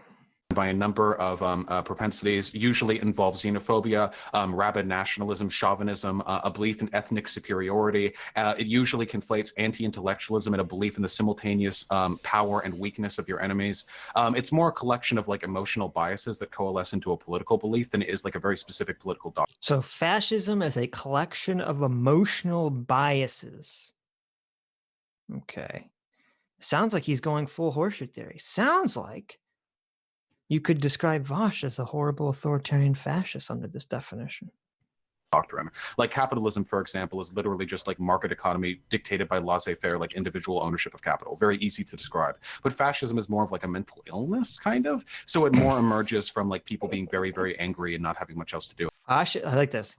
Gender dysphoria, not a mental illness. Fascism, a political ideology, which I vehemently disagree with, and obviously suckers people into agreeing with it, is somehow some sort of group mental illness. Okay. It's a very interesting worldview we're cultivating here. And also, see, that's very dangerous.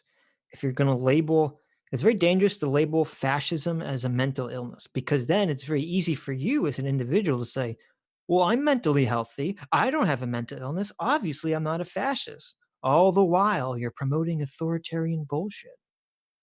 And they can't find anyone to fuck them. I mean, I could cite like a number of researchers who have talked extensively on the on like the nature of fascism. But yeah, like I mean, just what in the way that you're using it here, just so we're clear. Yeah, that would basically be it. But I mean, if we want to talk about the BNP or the EDL, like yeah, I don't know.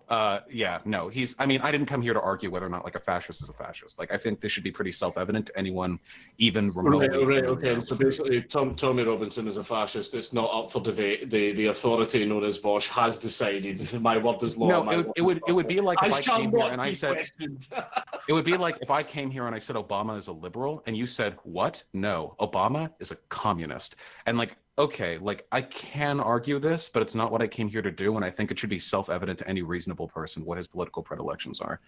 I mean, you can say he's not a fascist if you want. I think that he poses a very legitimate threat to free speech and human rights. And I think that getting some retaliatory violence is a pretty reasonable thing, considering the fact that he wants to advocate for like a literal fascist state, you know? No, that's not what he's arguing for. Because I'm pro-free speech, by the way. Me too. It's just I'm pro-free speech, so therefore that also entails political violence. That's what he just apparently said. Okay. I'm pro-free speech, and I'm using my free speech to call out your speech, although free, but it's also incorrect. It's just if you lie, I'm going to correct you. That's all. So could we move on from Tommy here, because Tommy's not. He literally, his Wikipedia page calls him a neo-fascist and a white nationalist. Yeah, absolutely. Wikipedia. Yes. Oh yeah. Wait, I'm sorry, I forgot the Jews edit Wikipedia. Is there another source? Maybe TommyRobinson.uk. Whoa! I'm back just in time for the anti-Semitism. Yeah, did you hear that? I did. Wow. So Count Dankula says Wikipedia is not, a correct source of information. Factual information, and then Vaush jumps to the totally dishonest straw man of, well, are you saying it's because the Jews are behind it all? Even though he literally gave an example earlier in this conversation about how he was criticizing, was it Millennial Woes? Yes. For believing that the Jews are behind everything. Yeah, he literally gives that as an example, and then Vaush turns around and totally bad faith straw mans him like this. That's when you went to the bathroom and I made a faux pas. Right. What was your faux pas? I said, I can't stand the Jew people. And Lord of the Nerds saved me, though. He's like, Adam, like, you don't want to say that. Yeah, because a single special Jew person controls your money. No. I meant the Jew people, like Millennial Woes. The people that are like, the Jews, they do everything. Those Jew people. I mean, the Jew people, the Jews are everywhere. The Jews. Yes. The Jews. I see. Yeah, that's not a good phrasing. Yeah, I know. Adam. That's not a good phrasing. Especially even when you didn't realize what I was saying. Yeah. But I fixed it thanks to Lord of the Nerds. He worked it out for me. But the Millennial Woes types, come on. Right. Those people are annoying. They're so annoying. Of course. Everything. Oh, it's the Jews. Everything is the Jews. Yeah. Everything. Rain today. The Jews. Yeah, or that. Well, Brooks was he wasn't fully there, but he was heading there. He's like, you're just an anti-white Jew. I'm out of gas. The Jews. Yes, they siphoned my gas while I was sleeping. No, I ran out of gas because I drove my car. Oh, well, it's the Jews who make the gas efficiency standards apparently for the cars. They purposely make gas efficiency low, so because the car companies have a deal with the gas companies. This is it's all about that money. It's all about the money. So you're getting insight from conspiracies over here. Okay. You can point me to that paints him as a little bit less. No, because that's exactly what I said. I said that the Jews control Wikipedia. That's exactly what I said, Vaush. I argue with a lot. He doesn't of let him get away with anything. Sources are invalid because they. I know, and I like Vaush's excuses. Well, I argue with other people who say things crazy, so I don't know. I guess that justifies me strawmanning you as an anti-Semite. Even though I specifically said you were an anti-Semite earlier in this conversation. Is he able to get people? I guess he can. There's probably crazy people that he invites on his show that are just like anonymous people. I don't know. I've never seen him interact with anyone. I guess, yeah. I don't even know who he's talking about. Oh, you're yawning too. Listen to that. Holy cow. It's spreading. They come from Semitic sources, so I'm not entirely sure anymore. But no. That was a joke. I don't actually think you're an anti-Semite. He might be. What? You notice how he had to say that so fast that his audience couldn't hear it.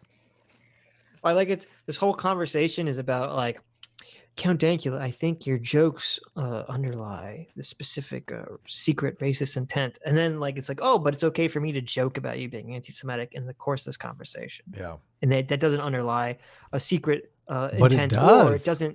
Or it doesn't, it doesn't act as a dog whistle for my audience. It does. It's a dog whistle and secret intent. Yep. I'm not actually sure. No. Tommy, one thing about Tommy, the far right fucking hate Tommy Robinson, and this is the thing, is like, if there's one thing that you should probably personally hate Tommy Robinson for, is he is extremely pro-Israel. Oh yeah, I see. Robinson denies racism and anti-Semitism. Well, I question the racism thing, but anti-Semitism and has declared a support for the Jewish people in Israel, calling himself out. Damn, no wonder the far right hates him. Dude's a Zionist? Okay, so he's not an anti-Semite, all right. He's still a fascist, but I mean, credit due. He's not fascist. Could we move on from Tommy, and Vaush, could you prompt I want, maybe I know what I want. Can I say what I want? I just want, want more white supremacist beliefs, right? Just ask me if there's certain things that I believe in. See, he's so good. He keeps bringing it back. He's like, I'm not letting you get out of here without addressing the central thing. I don't care what you say. But that's the point of the debate, Vaush. No, the point. That was the point of the debate when they come here in 5 minutes after I ask you, hey, do you believe in racism? You'd say no, and then we'd leave. Like, what's the point of that? So, Vaush, obviously, if you ask a person directly, like, hey, are you a racist? They're obviously going to say no. But maybe you could prompt another topic that white nationalists fundamentally care about. Earlier, maybe that's why Count Dankula doesn't think Tommy Robinson is a fascist, because he asked. Yeah, okay. No, you're pro-immigration, right? Pro-immigration, yeah. Okay, sick. Yeah, me too. Not uncontrolled immigration, not over the top, but immigration itself, fine. Yeah, sure. By over the top. What a white supremacist. God. Pro-immigration with reasonable restrictions. I tell you that he's white supremacist. Open borders, breeding out man. of control. I know. As many as we can take. Yep. Like again, I'm more comfortable with American numbers here, just because I'm fucking a burger muncher. But with right now in America, we get about 1 million to 1.1 million people every year, immigrants. Does that sound like a reasonable? Like, do you instinctively react negatively to that number, or does that sound like fine as long as we incorporate them appropriately? Okay, do you instinctively react? He's going for the implicit bias angle. He totally is. That's why he's like, "What are your instincts here?" Hold on. I'm surprised he didn't hold up like a picture of a black person and like gauge his response. Yeah, you should have done like how they do those implicit bias tests, right? They have they'll say like, oh yeah, they'll say like, oh, when you see like a white person press like good and you see like a black person press bad, and then they'll do the inverse, and it's like, oh well, you spent like 0.001% second longer to press good when you looked at the black person than when you did the white person. Therefore, you're implicitly racist. Like, I wonder what they if your level of racism can be can be overcome by 0.01% of I a know. second, I think Yeah, exactly. I think we're doing pretty good in society. Oh, wait a second. I just thought about it for a second. I bet you could completely bank that test by simply just putting super attractive black people and really ugly white people. You could I bet you're right. Yeah. I bet you're 100% right. We should play around with that test some. Well, and actually, there's another explanation for that test too. That is sort of racist, but not really. Which is that generally, as we know, generally people of certain skin colors or certain ethnic groups are going to interact with people of those ethnic groups majority of the time. Right. It's a familiarity thing. Right. Just because, well, no, that's what I'm saying. And so they've done studies that, because they say like, oh, another proof about racism is that if you're white, it's quicker for your brain to discern the facial features of a white person. And if you're black, it's quicker for you to discern the facial features of a black person. Mm-hmm. They try to say that's of implicit racism, but it's really just because that's what you grew up looking at, familiar. especially as a little kid. So you're more familiar with that. So that's the problem with this shit. These are all that's the problem with all these implicit racist studies. None of them are like definitive. They're all these correlational studies, and there could be a million factors to explain any of these things. Correlation does not equal causation. Nope. As my new unfavorite YouTuber likes to say 100 times per video. Who's your unfavorite? I can't remember her name. YouTuber? I found a new Jordan Peterson hater. Oh, that chick, the I don't want to anti-Jordan Peterson. I don't want to lady. throw her under the bus. So, right. Well, we might do a stream on her. I don't know. Her videos are really boring, so it's too boring. Too boring. Too boring. Yeah, that's true. It's true. No. So it's a lot of wage slaves, man. Dankula, what would be the parameters to which you would be against immigration, or not against it, not the concept, but the levels? See, if it was getting to the point, well, this is the issue that I have. See, when it comes to unskilled minimum wage jobs, like this is the thing that this is the thing that I've experienced. In fact, see, when it comes to unskilled minimum wage jobs, the market is beyond fucking competitive, beyond competitive. Whereas, and see if it then gets to the point where like companies are just going to drop down the benefits, drop down the wages, drop down the hours. They can offer any old dog shit terms for their jobs because there's so many unskilled workers. There's going to be someone in there that will take it. Basically, I just feel that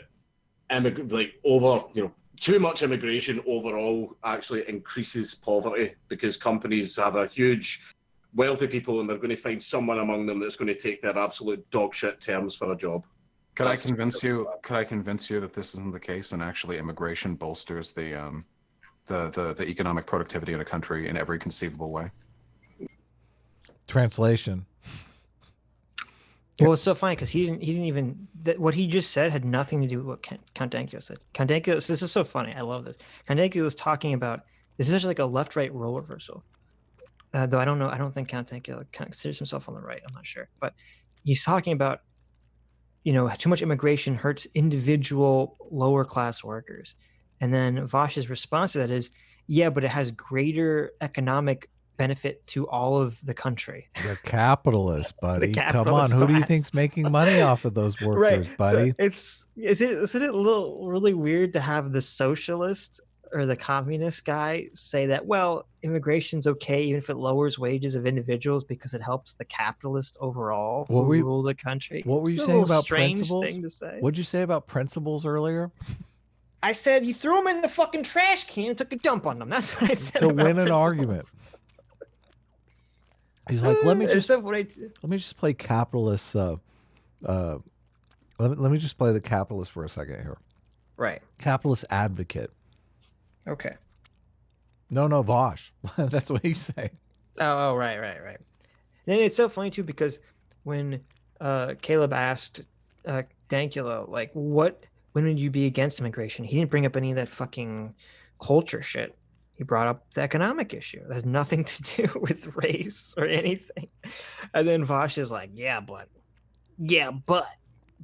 That is funny. He didn't say anything. Like the white nationalists always say, the culture. It's a culture that we're worried about maintaining. Right. Yeah, there's not mass immigration. I mean, what if America took in fucking 10 million people? Well, that'd probably be too much. The current amount of immigration we have in the country. Well, Well, that's what I'm against. I don't want it being too much when it actually starts causing severe problems. I mean, okay. Yeah, if it's at a manageable level, then whatever, that's fine. Yeah, I agree with that. What a white supremacist wants a manageable level of immigration. That Vaush agrees with. Terrible. No scope there. That seems fine to me. I mean, obviously, I want open borders eventually, but I wouldn't want them today. Like, I don't know if our infrastructure could handle that. No, it couldn't. He wants open borders eventually. What? Open borders eventually. What about the kids in cages, Vaush? Jesus. He wants open borders eventually. I don't know if he means in like some far Star Trek utopia, or I don't know what he's talking about. But yeah, we want open borders on Mars eventually. Eventually. Come on. If we just went full open borders, half the fucking world would come here. And well, that's why we have to bolster all the developing nations. That way we need to make them... The world I dream of is a world... You know why that world would come here? If we just had open borders, why half the world would come here?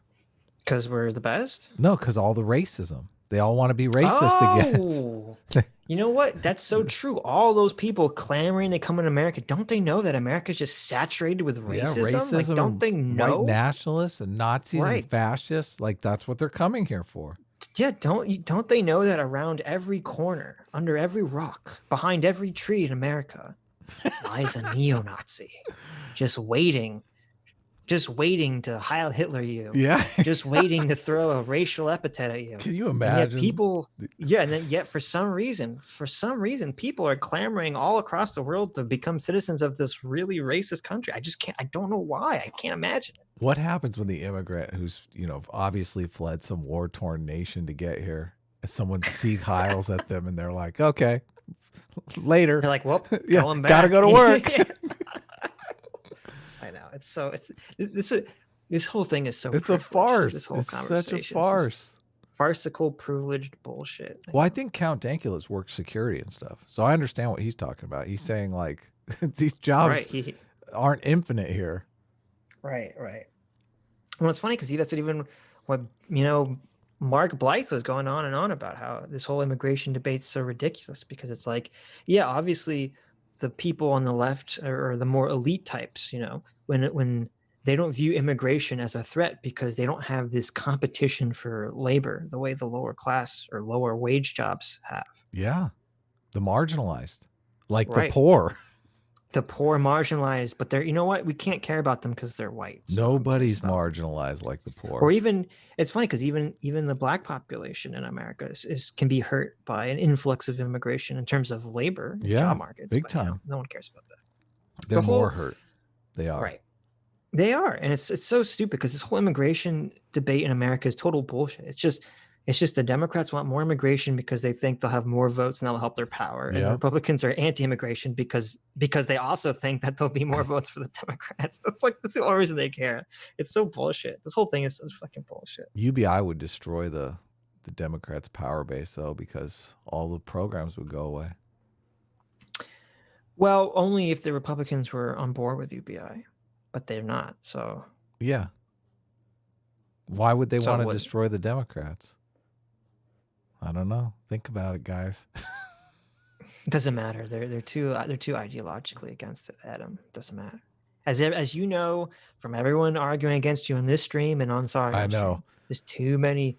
Doesn't matter.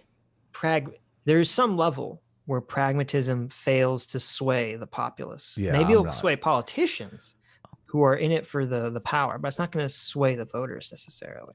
That's why they have to dress up all these pragmatic arguments in terms of ideology and all this other bullshit.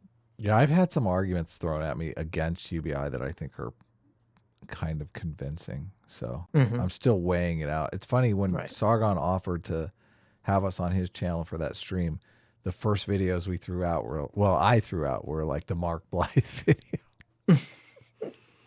All these videos on UBI. Right.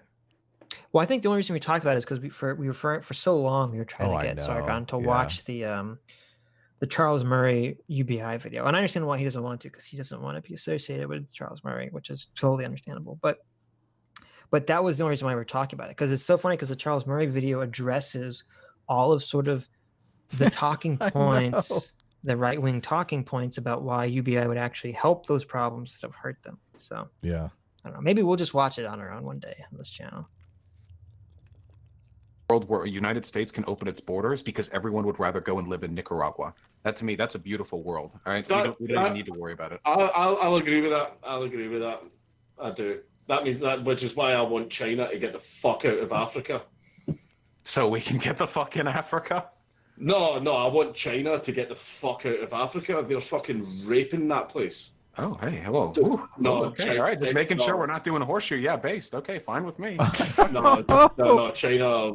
It's far too much to go into, but China are being absolute fucking scumbags to Africa right now. Like, honestly, they're bleeding the place dry.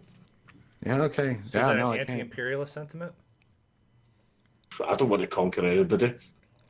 I'm not into colonialism or like, you know, but I know that British foreign policy for a few centuries was going over to a random place, sticking a flag in the ground and butchering the locals. Like, I'm not really down with that. No. Wow. Look, he's doing his look. He's doing his look.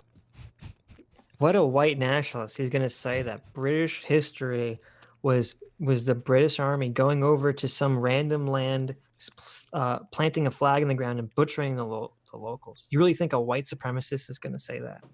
No, but he's definitely read Why Nations Fail.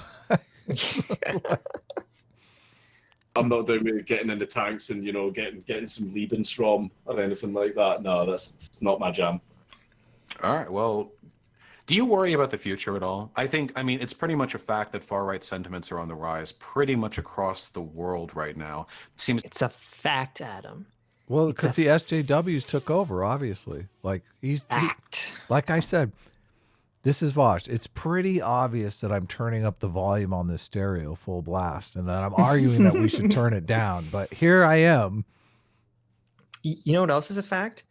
It's pretty much a fact that there's been a weird resurgence of far leftism and communism in America that hasn't existed until recently. Yeah. Yeah, that's a fact. Should we be worried about that? Probably. Yeah, it seems to be a product of a lot of things: economic anxiety, stressors concerning global climate change, that kind of stuff. Does it worry you at all? Like we're heading in a direction? I don't think stressors about global climate change is making people go far right. I don't. Yeah, totally. Weird thing to say. Where we're like the real enemy for you isn't like the SJWs, and the real enemy for me isn't like the tankies or whatever. But we're going to be facing an existential threat from like fascism pretty soon.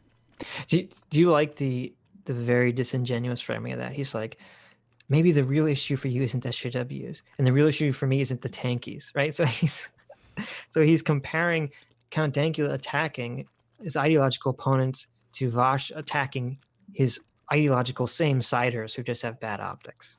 Like he can't even create a proper framing in an honest way. No, the real enemy for me is, and this would be far left or far right. The reason that my primary focus right now is the far left is because right now the far right, I'm not saying that it's never going to happen, a far right person will never end up in power, right? But right now, like in Britain, we have a lot of far left. I mean, we've got the Labour Party, they like unironically refer to each other as comrade. Right. Hey, like, whoa, let's not. Hey, watch the friendly fire, buddy. My fans are a big old. It's all ironic, of course. I mean, that's the thing is like picture that you obviously have a problem with like the far right. Picture if you had like a political party that unironically referred to each other as fucking Obergruppenführer or some shit. You would have an eyebrow raised, going now. They all shit their pants when Richard Spencer did that Roman salute. Remember, hail when he's like, "Hail Trump." Right, but then you have these fucking tankies going around and they're not treated the same for some reason. It's the same exact thing, though. It totally is the same exact thing. He's like, can you imagine if Richard Spencer was in Congress doing that shit? Of course we'd freak out. And well, here's it's very simple, guys. It's so easy. This is such an easy, question, and it's such an easy answer. Just be anti-authoritarian, and you got your bases covered. That's all you need to do. It doesn't matter if it's the left or right authoritarian. Just be anti-authoritarian. That's all you gotta worry about. Okay, that's all you gotta worry about. Wait, do you think I'm called? Like, do you think what I do with my comrades over here is bad, like the Nazis?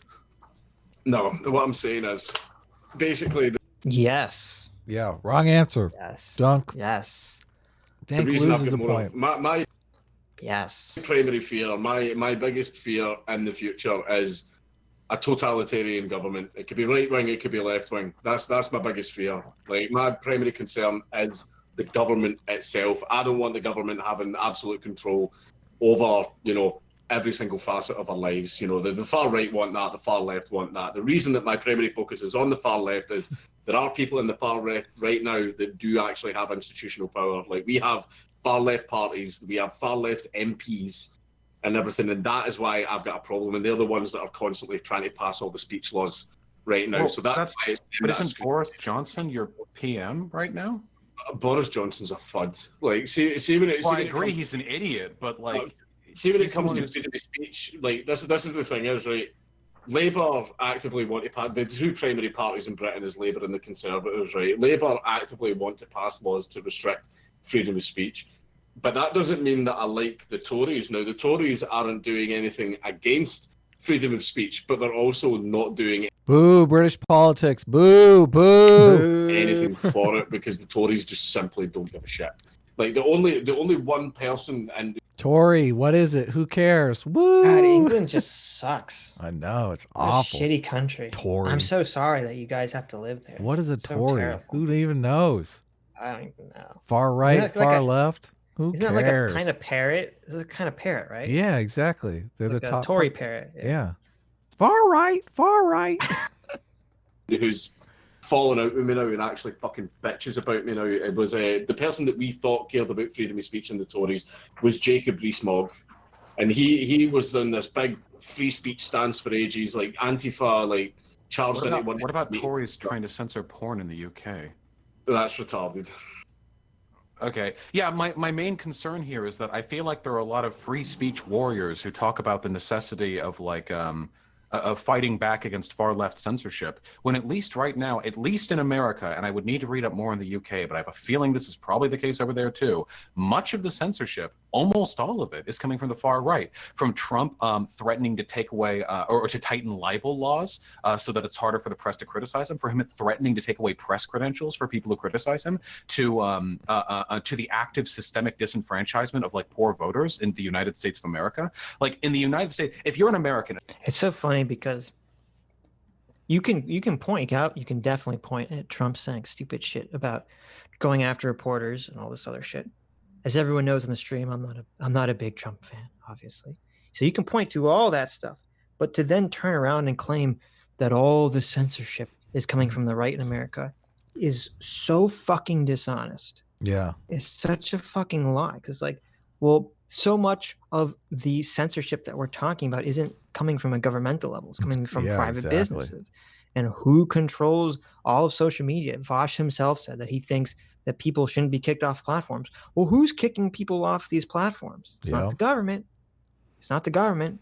It's definitely the left who controls the narrative and the culture. All the Comicsgate guys only use Indiegogo because of Kickstarter deplatforming so many comics projects. Because, really? Yeah. Yeah. They deplatformed your boy Zach. He used to have a channel, Diversity in Comics. They've deplatformed Mike S. Miller. They've deplatformed a few people. So, but now Kickstarter's actually losing to Indiegogo because all these campaigns are making money now. And people even in the comics industry try to say that Indiegogo is a white supremacist platform. So fucking, it is so hilarious. Just because they're non-ideological, because they're not gonna, ditch your book because of that. Right. There's got to be the Patreon equivalent. Well, I guess it's Subscribe. Sorry, there is the Patreon equivalent of that. Yeah. I don't know how bad Patreon is doing, but I'm surprised at how little money Kickstarter and Patreon and these companies make. It's like such chump change. and again, I don't know as much about the UK, but if you're an American and you're anti-freedom of speech and you're a Republican or you ally in any way, shape, or form with the right, I don't think you actually care about freedom of speech at all. When it comes to the... Yeah, you're right. And it's the same thing on the left. This is why horseshoe is true, Adam. Yeah. This is why the horseshoe is true. No, not that part. The part before. Oh, okay. Yeah, NHS staff gagged over coronavirus shortages. I don't know. I would need to read more into it, but I feel like at the UK this is the case too. Fundamentally, I think this is an issue. I know. I was going to say that. Isn't that called an emotional argument? He said that a couple times. I don't know the truth, but I have this feeling, this deep, dark feeling in my gut right here that tells me the truth. Yeah, I feel this gut intuition right here in my gut. Right here. It's telling me something.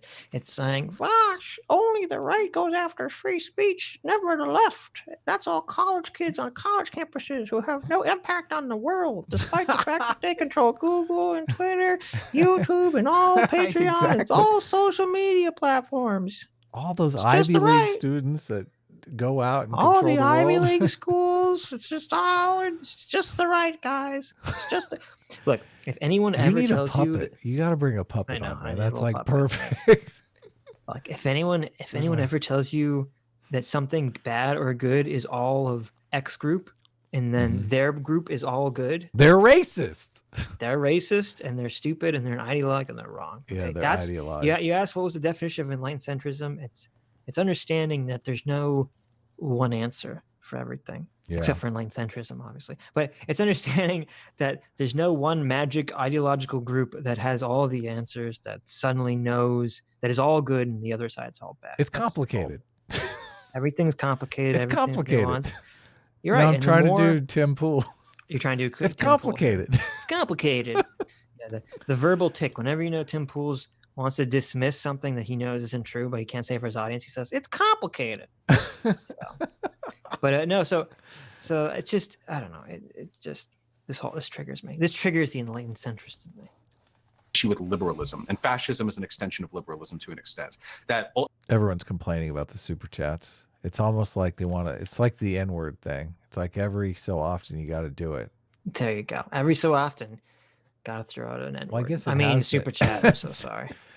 Hold on. How long? Is it? I'm just trying to see if it's proportional. It seems like it's proportional. Yeah, it's like 2.5 hours. They get crazy for their super chats. No, I get it. I understand. I've lost my place. Read it in that funny voice you were doing. That was great. Want me to read in my Vaush's stomach voice? Yeah, I'm Vaush's stomach, and here I'm Vaush's gut moral intuitions, and I'm telling you it feels like you're a racist. Corporal Noobs for €5 says it's the 4-year. No, I'm not going to do that. No, just do one. Come on. God. Okay. Corporal Noobs for €5 says it's the 4th year of the Soda Wars. We lost Jack. Stepped on a pull tab. Dr. Peppers are nasty. A noise. Someone screams lemonade. All turns white. That was great. Great. Super chat, by the way. That was perfect. A great super chat. That was perfect for Vaush's gut. It's true. You can imagine a little soda talking about it. That's a great super chat. I like Does that. Vaush That feels like a reference to something, but I'm not 100% sure what it is. Does Vaush read super chats? It feels like, because Vaush and Destiny, I think they have their computer read it. Like when someone chats, it does a voice thing. I thought maybe Twitch they do. I don't know. I don't know. I don't have no idea. Xanthium15 for $5 says, Sitch, if you played baseball, would your number be 49 or 44? Is that a reference to something? I don't know. It's probably a racist thing. I don't know. My number would be 33 because that's the best number ever. 33? Huh? That's my number. 33. That's the Jewish holy number. So really? You can't have it. Oh. Yeah. Oh.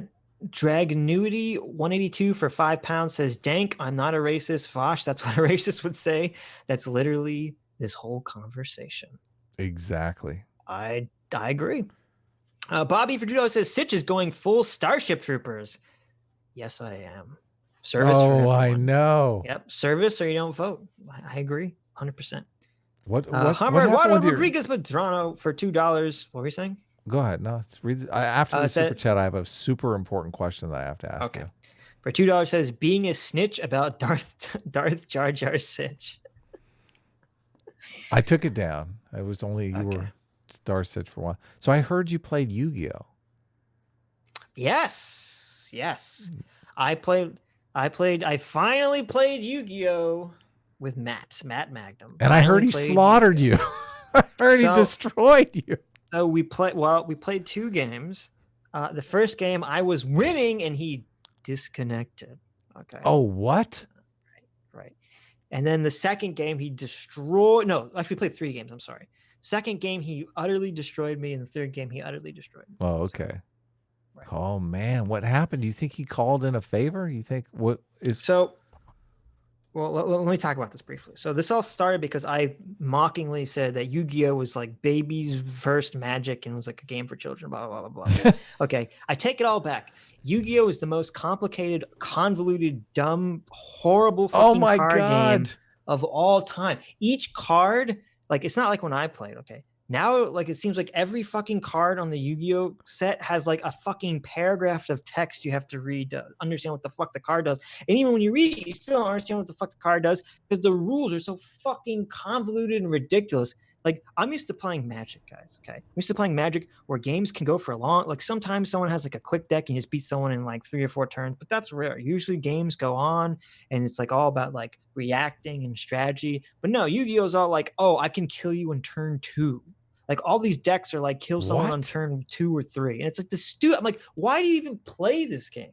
There's no strategy to it. It's all just who builds the deck that wins. It's, like, the dumbest fucking shit ever. Oh, really? So it's just the shuffle wins. The game is already played before you ever play it. The game is already played before you even get on the field. That's not fun. That's not fun. It seems terrible. So. It is fun knowing that you got destroyed by Matt. Well, I'm glad you appreciate it. But so Matt has changed my mind. I now hate Yu-Gi-Oh, but for different reasons. So thank you, Matt. Thank you for enlightening me, Matt. Okay. Kevin Duggan for 499 says, we believe Trump has been radicalized by the globalist initiative initiating contact tracing. That's true. Initialized? By the globalist initiating contact tracing, like for a corona. Lord of the Nerds for $2 says, what communist country wasn't also nationalist? Well, I think the get around to that is that, like, because the communists want it to be some weird global communist empire, so they're like technically not nationalist. I don't know. They have some weird get around, but I understand what you're saying. Generally, communist countries in practice are very nationalistic. The Inrib for £5 says, Dankula is like Neo from the Matrix when he's starting to believe versus Agent Vaush. He's smacking down every attack Vaush has and not even trying. There you go. Mm-hmm. He's dodging all the bullets. He is. He's like back with his hands waving. They're like, he's like real slow. Bullet time. Funny because he's probably stoned. Why is baby I did that for Hummer. Hummer wanted it. Oh, no. Someone asked for it. I think it might have been Jonathan Stoffel. Oh, sorry. I think don't listen to Jonathan Stoffel. Definitely don't listen to Jonathan Stoffel. Oh, look. Kevin. Matt's here. Nice. There he is. Kevin Duggan for 499 says, Cedar Springs Day Camp was confirmed by themselves to be a roundup camp for contract tracing. I don't know what you're referring to. It's more about that contact tracing. I don't know. Is that a corona thing? I don't know. I thought it was. I thought contact tracing was like a... I can't believe I'm going to have to drive to Orange County to get my hair cut. Yeah, I don't know. Lost me. See, that's a much better picture. Bobby for $5 says, these are all the YouTube political commentators. Literally all Vaush can go on is what people say.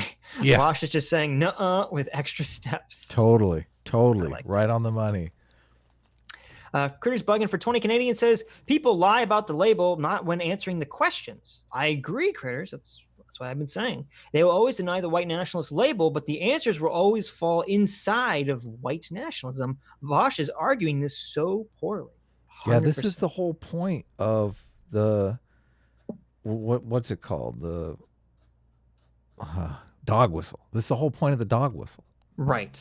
So you can communicate with your audience effectively and still keep within the boundaries of the left's rule of society. Word games. Yeah, exactly. So Count Dankula is failing the dog whistling. 100%. Yes. 100%. Derek Drummond for 499 says, sorry, got anything? No naturalist. Yes. Totally. I agree. He said it in that voice, guys. I didn't make that. No, you should have done it in Vaush's stomach voice. On is an ethno-nationalist. Why do you like that voice so much? It's Vaush's gut. I'm Vaush's moral intuitions. I live inside his stomach. It's hilarious. Andrew Montague for £2 says that's why communism is dumb. No trust societies. Listen to your gut, Vaush. Listen to your gut. Vaush. Listen to your gut. Lord of the Nerds for $2 says these Maoist struggle sessions are showing patterns. Okay. Yes, I agree. I guess maybe that's probably Noah my Campbell pattern comment. That's right. Because I made Noah a pattern Campbell comment. Because I made pattern. I'll shut up now. I will shut up now. Pattern. Noel Campbell for $2 says Vaush must know a lot of racists to judge so well. Yes, he must have a lot of experience. Yes. Stug for $5 says, why do Count Dankula's jokes hint at his underlying racism, but Vaush's don't? Ooh, that's a good question. Because it's a double standard. It's a double standard. Corey Roberts for $5 says Vaush is a walking, talking human version of a person X destroys some people with facts and logic video. Yeah, he is. He's trying to be the left Ben Shapiro. Yeah. But failing at it. Miserably. Yeah. Lord of the Nerds for $2 says, this is Vaush trying to justify bad faith arguments. Yes, 100%. That's very true. Well, he's trying to incentivize more people to make bad faith arguments as well. Ooh, that's a good point. Timer for $5 says, hey, Adam and Sitch, congrats on being part of a censored stream by our resident brainlet Vaush the Triggered. Yeah.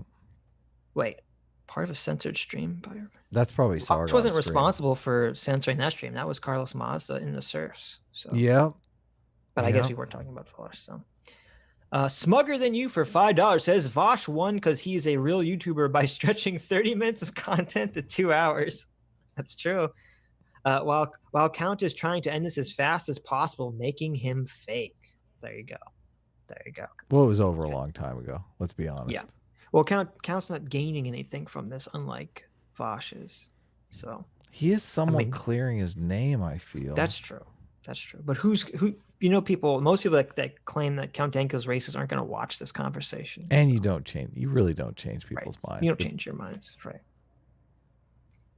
Eric Phelps for $9.99 says, am I losing my mind? It sounded to me that Vaush didn't set a high bar for himself. He basically said, I can't prove that you're a racist. You need to prove why you aren't one.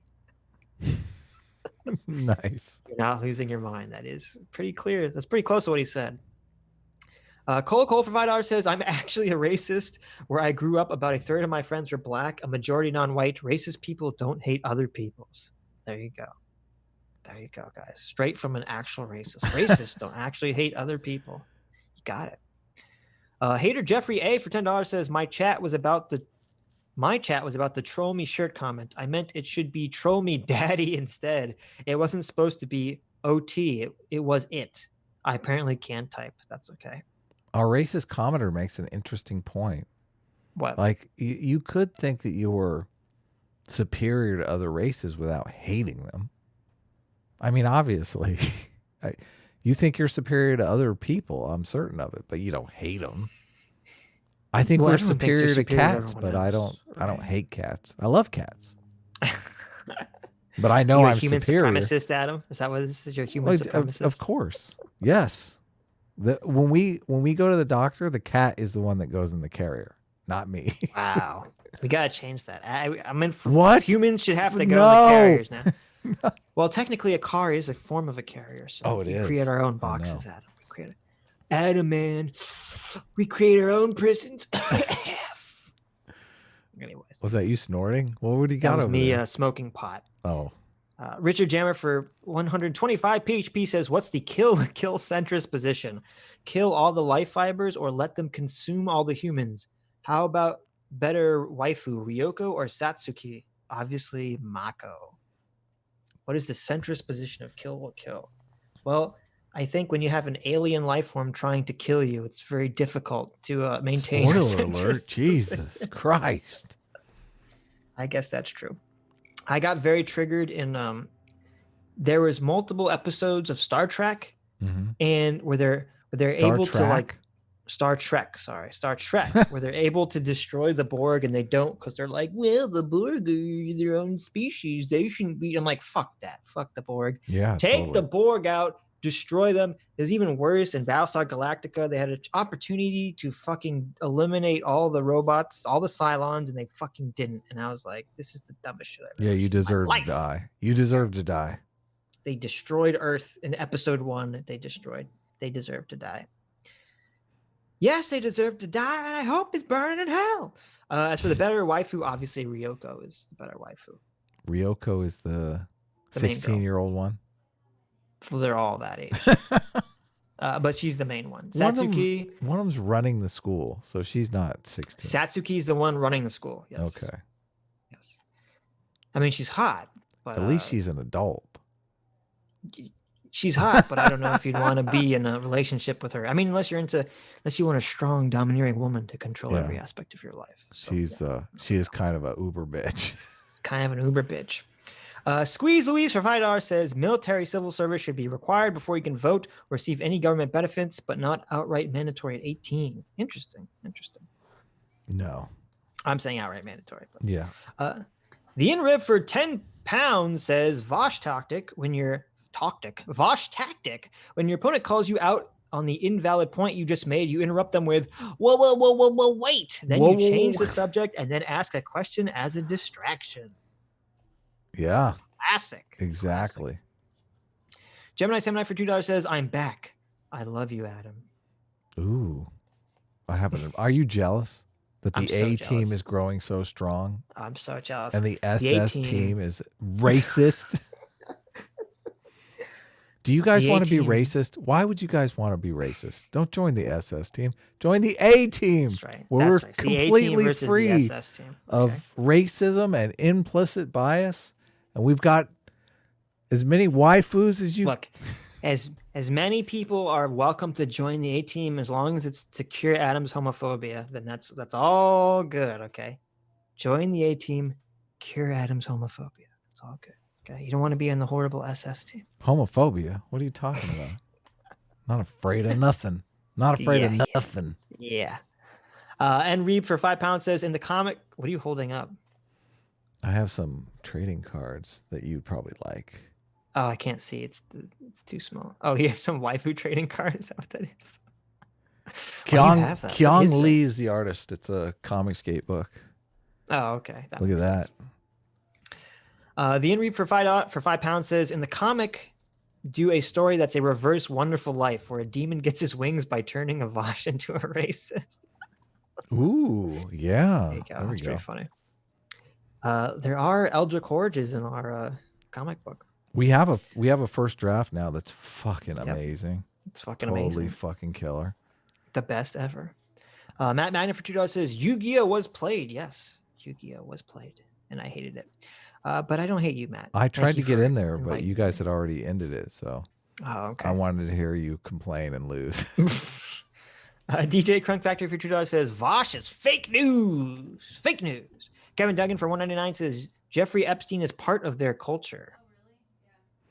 You did a good fake news. Man, we got a fake news. We got a $50 super chat. Oh my god. I know, we're getting to it. Kevin Duggan for $4.99 says, no one in America is really racist. It's the Smith-Munt Modernization Act. Look it up, people. What is that? The Smiths? I love the Smiths. Smith-Munt Modernization Act. You don't like the Smiths? I've never even fucking heard of this in my life. Some girls are bigger than others. Some girls' mothers are bigger than other girls' mothers. I don't know. I'll look this up. I can't read this all on stream. Is Adam a secret weeb now? It's not a secret. Adam is not secret. It's not a secret. I don't know what this is. Anyway. What is a weeb? Does that mean I like 16-year-old anime girls? Because I'm not a weeb then. All the anime girls I like It means you just like anime, Adam. Oh, okay. That's all it means. I'm a total weeb then. It means you like underage anime girls. Ha! Got him! Lolly confirmed! No! Ladies and gentlemen, we got him. Okay. Larson the Wolf for $4.99 says, my oil company laid off 80% of its staff. Jesus. Turns out I'm an essential worker. Here, have some of my corporate oil money. Whoa, well, thank nice. you, Marson. Sorry to hear about that. That's pretty fucking shitty. Well, but we do love corporate oil money. We do like corporate oil money. That's true. Kevin Duggan for 499 says, if you would repeal the Smith-Mundt Monetization Act, magically the racism would go away. I gotta look. I'll yeah, look into definitely. This. I'm curious what this is. It's like the Thanos snap for racism. Apparently, that's what we want. That's what we're looking for. I mean, I'm skeptical that there's one magical law that controls all racism in the country, but I am curious as to what this is, so I'll look into it. The Rooster for $5 says British politics is better and way more interesting than American politics, and I say that as an American. Don't dismiss everything you don't understand. Wrong. Wrong. Get out, Rooster. You've lost your American card. Get the fuck out. Yeah, the A team is firing you. I don't know if you are. Yeah, the America team. Minnesota Facts for $50. Thank you very much, Minnesota. Hey, Sitch, where's that other video you promised at the end of Rise of Walkbacker? Seriously, though, here's some shekels for the good laughs the last few years. See you on Atlanta Vault, maybe. Excuse me. What video? I already forgot what video. I'm working on the Watchmen video. That's what I'm currently working on right now. I don't remember if that's what I promised at the end of Rise of the Walkbacker or not, but that is what I'm working on. What is when can you actually say that you're working on a video? Do you actually have to open up like the video editor, or do you just? I have. The script is done. I'm working on editing the footage. That's what I'm asking. Because like if I start a script and I don't actually open the video editor yet, I can't say that I'm okay. No.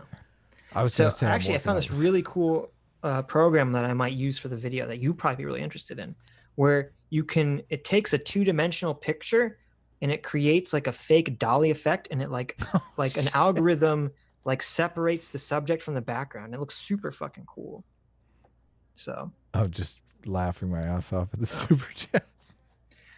The Wooster for $2 says debates are gay. Review Ben Shapiro's violin playing. Matt Magna for $2 says it's not bad deck building strategy. It's all deck. I don't like it. Games that are just all deck building and who wins with the best deck. I don't like that. Don't like it. Dr. Tech for $199 says Orange County is better than LA. Adam, wink face. Yeah, that's more conservative, I've heard. Oh, okay. Someone's in Orange County. Good for you. Matt Magna for $2 says bet you $20 Adam could beat you at Yu-Gi-Oh. Okay. I doubt that. I don't. Adam really? No fucking clue. I'm lucky though, and you said it was just. You said it was just. Well, depends on how you know how I found a deck. I literally I just went to a site and I clicked decks and I clicked most popular and I just downloaded like the top 4. That's how. Did you So you don't shuffle the deck? You make the deck? You build the deck yourself? Well, no. If you're playing online, you can either create an entire deck from scratch, which you have to know the cards well enough to do that, which obviously would take fucking forever, and I don't know the cards well enough. But if Matt obviously does. Matt knows the cards. Right, Matt does. Well, Matt literally had a physical version of the deck he played. Oh, okay. So, or what you can do is when you're playing online, you can download pre-created decks. So that's what I did. I just grabbed whatever the most popular deck was. Matt Magnan for another $2 says, also we played the Blue Eyes Chaos Max versus Pendulum ABC. There you go. If anyone's a Yu-Gi-Oh fan and knows what that means, that's what we did. Matt Manning for $2 says, also, Sitch, I won. I earned a wrench. Was that part of the agreement? I don't remember that being part of the agreement. Wrench. Do you remember that? I don't remember a wrench being part of the agreement. I'll think about it, man. If it was me, all these people would have wrenches. I'll think about it.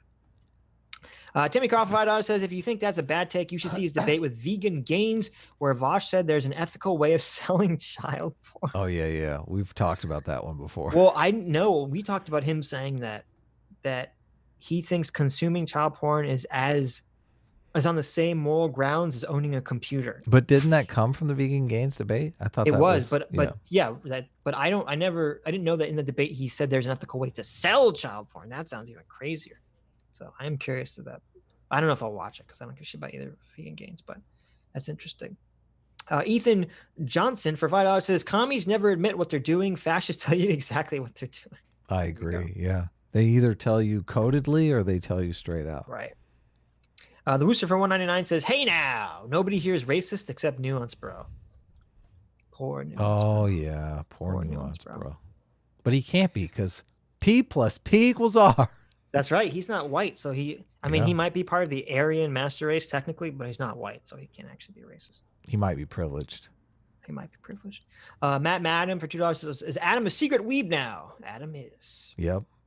Dax Secretly, Stereo don't for tell. $99. I know. Oh my fucking god! I can't wait to clip this out. Can you do it? What kind of voice do you want?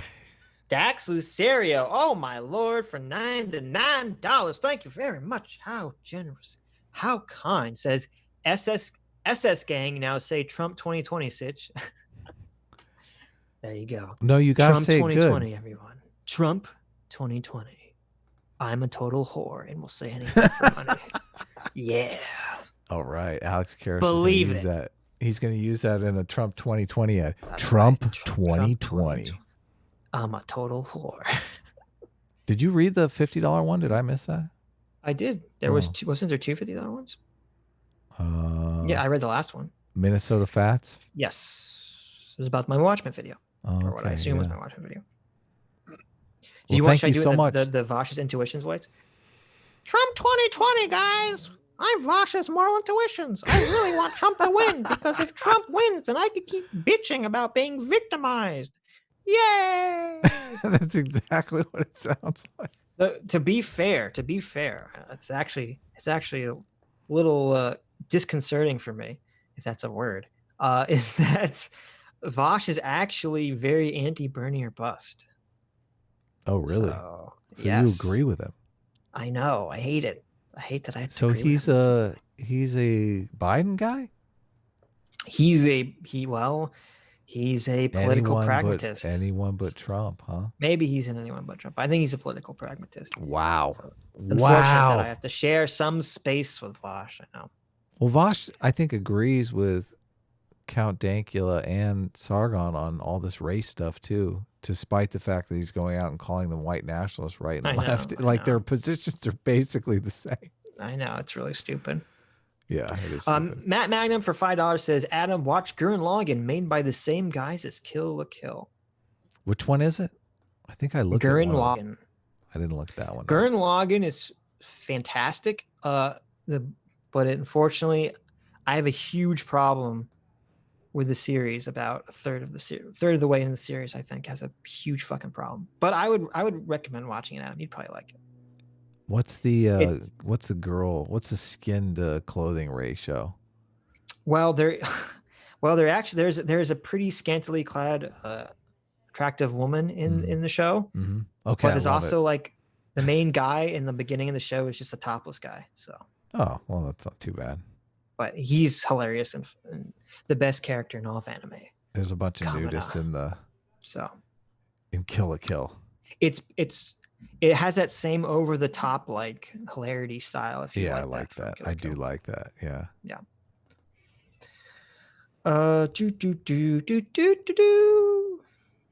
Contrast for 131 says the joke. What? I just looked at the DM. Should I put that on screen or no?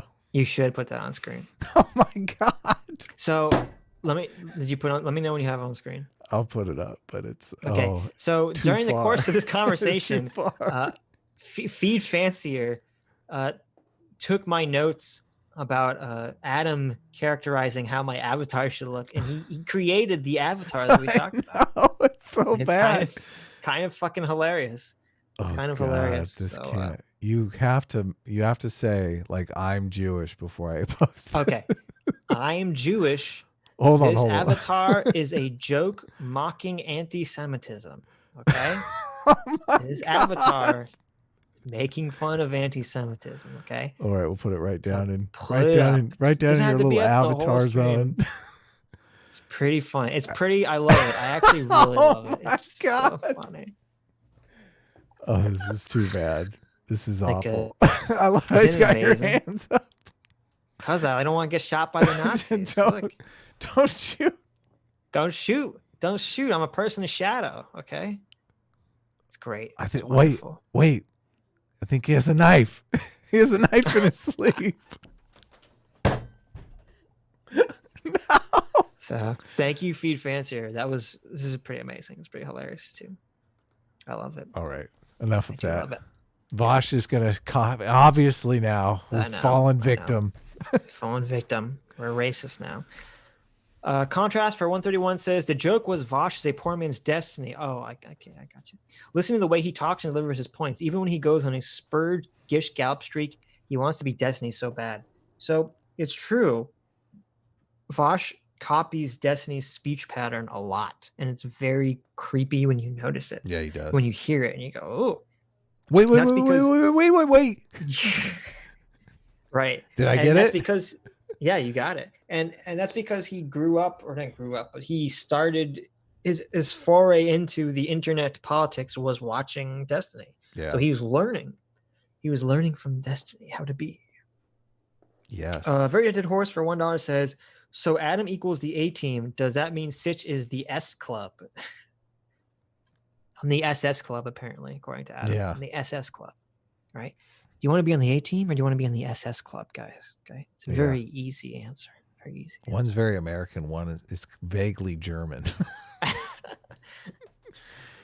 Certain people know what SS means, and it doesn't mean Nazi, Adam. Okay. Oh, really?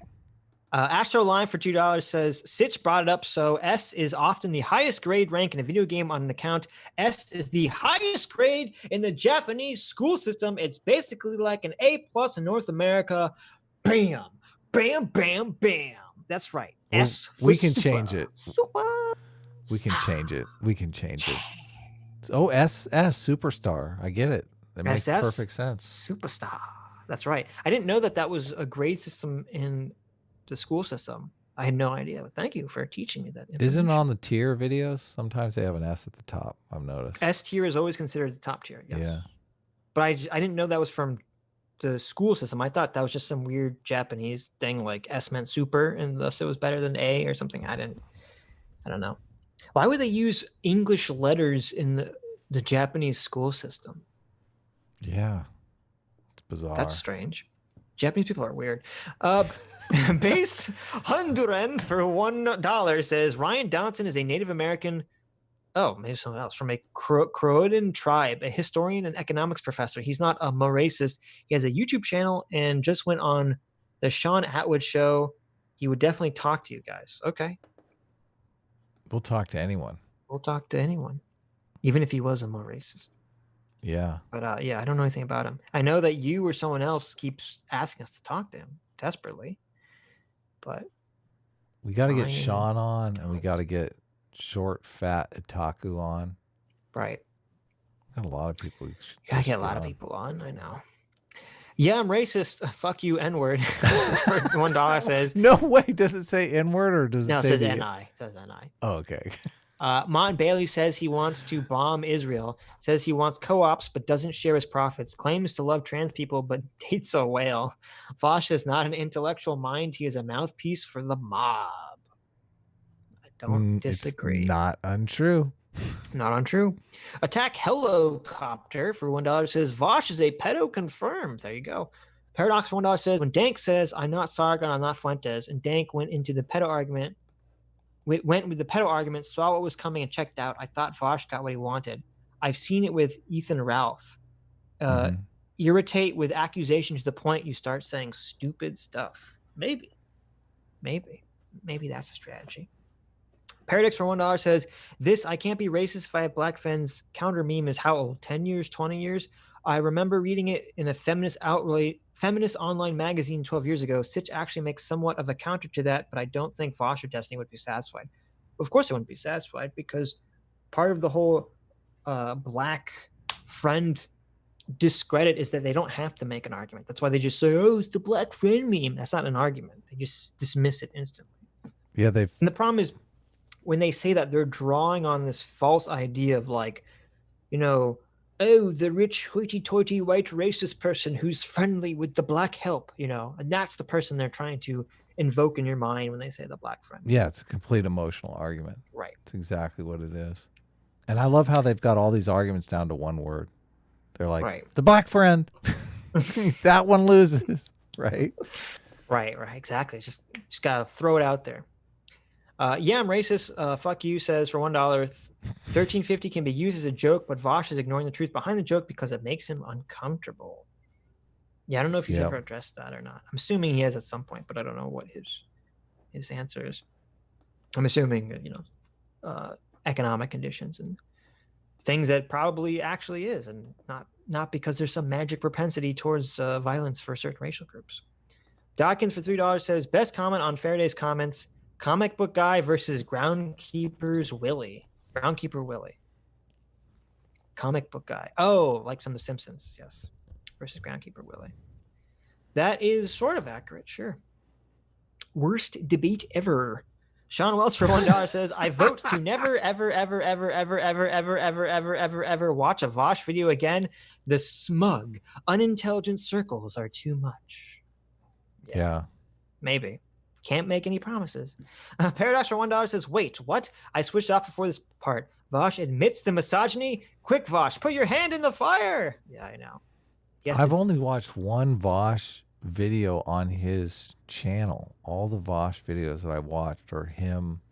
Well, I don't know if I might have watched some more on his channel, but the reason I was watching them was because of who he was talking to. I've never watched a video because, this is Vaush. Yes, yeah, let me check it out.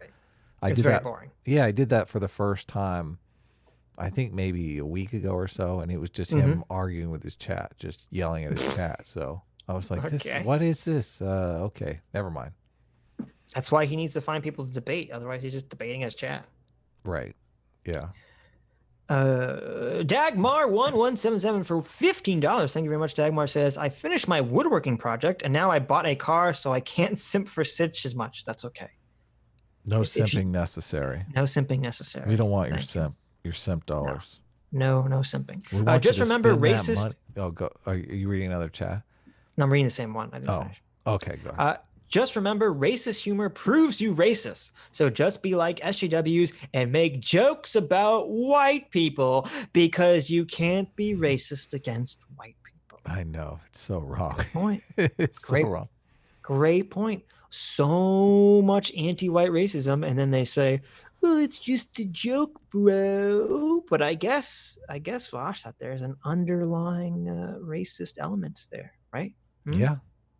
Yeah. This debate totally proves it. Guess they should be kicked off of Twitter. I guess what's her face should be kicked off the New York Times, right? Sarah Young. Well, that was her name, right? No, do you promote? Hold on, racism against white people, promotion. Come okay, on. gotcha. Paradox for $1 says, Vaush point about knowing the future is really repackaged paradox of tolerance. According to Vaush, you can't tolerate the intolerant. Yeah, of course. That is what Vaush would say, except Vaush is fucking bullshit, is fucking idiot because he doesn't believe in the rules applying to everyone, because I could easily, using Vaush's own arguments, say that Vaush is not tolerant and advocates for political violence far too easily, and thus is a threat and should not be tolerated. So that's the problem with that whole line of reasoning. Student McDuck33 for $2 says, sounds like victim blaming. Me, Vaush? Yes, it does. Mental Masturbator for $1.11 says, I laugh when people talk about anarchism because they sound like circle jerk cowards. If they truly believed in the imperative of volunteerism, wouldn't they declare independence from America like it's 1776? They just sound like spineless fools unwilling to commit. Oh, man. So patriotic. Yep. Anarchism's stupid. I want to salute a flag right now. I've discovered that anarchism to the anarchist doesn't mean what I always think it means. I usually think it means man against man, like complete lawlessness. No, they have, I told you, they have these weird bullshit like, oh, we're all going to live voluntarily and voluntarism. Yeah, exactly. Yeah. Like how, wait a second here. How am I supposed to take your stuff if I'm supposed to? Come on. Fucking dumb. I'm sorry. I'm sorry if there's any anarchists in the audience, but anarchism is fucking stupid. I'm sorry. Not gonna work. Not gonna work. I'm not saying it's stupid like prescriptively. Oh, we would love it. I understand that it like has noble moral values and noble virtues, and it'd be wonderful if we could all live in a magical utopian society. However, we live in the cold, harsh, shitty real world where people are fucking terrible.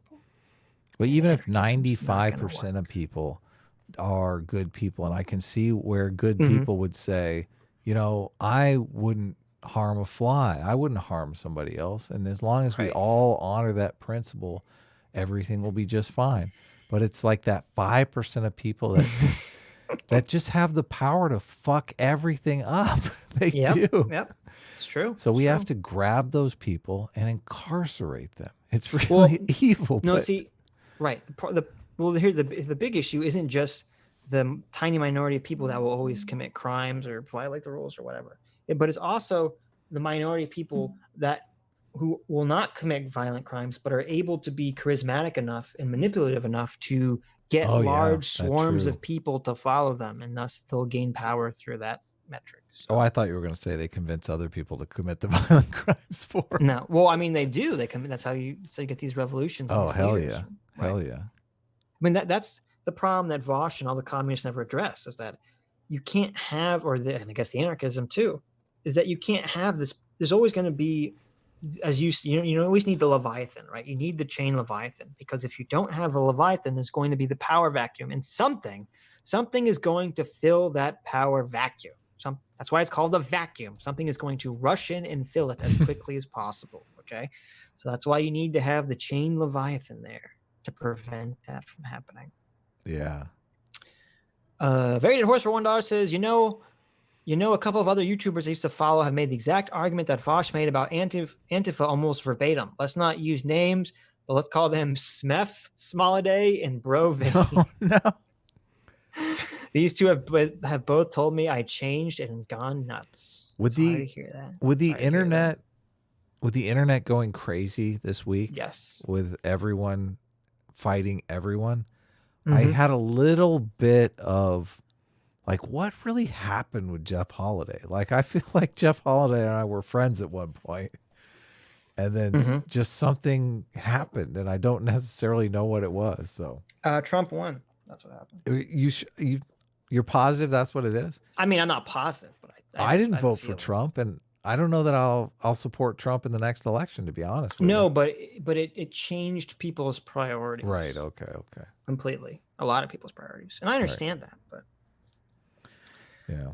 But then again, I always said that I think the leftists do more to help Trump than anyone else. So that's I'm still friends with Sofane, I feel like. I mean, Sofane came on, and I mean, he doesn't get us or anything, but I think he's funny. I mean, he seems like a nice enough guy. Yeah, Sofane's a nice guy. Paradox for $1 says, even if Dank was friends with a real fascist, he could be a Daryl Davis to them. Why aren't we holding Vaush's feet to the fire for being friends with commies? Maybe this cooperative thing is a smokescreen. Even Daryl can't de-radicalize communists, by the way. Because we live in a country, or at least me and Adam do, in America. Where a real country. A real country. Where there's a double standard for communism. Well, here's the weird thing. Communism, there used to not be a double standard. Being a communist used to be like during the Cold War and before. Being labeled a communist was as bad, if not worse, than being labeled a racist. But apparently that's all been forgotten ever since the Cold War ended. Do you think some of it has to do with Vietnam, though? That Vietnam was such a mess, and probably. Yeah, Vietnam was us fighting. Like the whole idea behind Vietnam was us fighting communism around the world. But it seemed like a completely corrupt war. Like we lost a bunch of young people for no good reason. And America committed lots of horrible atrocities. Atrocities, and what are the you can't point to any tangible gains from Vietnam. So no, that's a good point. I didn't think about that, but yeah, that probably really lowered the weight of calling someone a commie. Yeah. Because that's what they use to justify this awful yes. war. So they use communism to justify this awful war forever and ever and ever. We finally pull out. There's no tangible changes in our lives, so it makes it seem like, well, I thought communism was going to be at our doorstep forever. Right. Yeah, I don't know. I mean, it's a hard. People that are isolationists are fucking stupid. Oh, I agree. Yeah. And I'm not saying I'm in favor of the Vietnam War. I don't know the history behind it enough. I'm assuming it was bad to get in there in the first place. But it can be very difficult because, like, for example, imagine a world where America got heavily involved with the Chinese Civil War, and made it so that the people that are now Taiwan, or the people that are in favor of democracy, beat the communists in China. And China was a democratic country. How different would the world be right now if China was a democratic country? Yeah, instead of a communist country. I don't know that that's a possibility. No. I'm saying if it would be hugely different if it was during the the case. Civil War, the Civil War between the communists and the people that want democracy in China, if America had stepped into that and helped the communists be defeated, right? How different would the world be now? And I would assume how much better would the world be right now if China wasn't a communist country? Vastly better.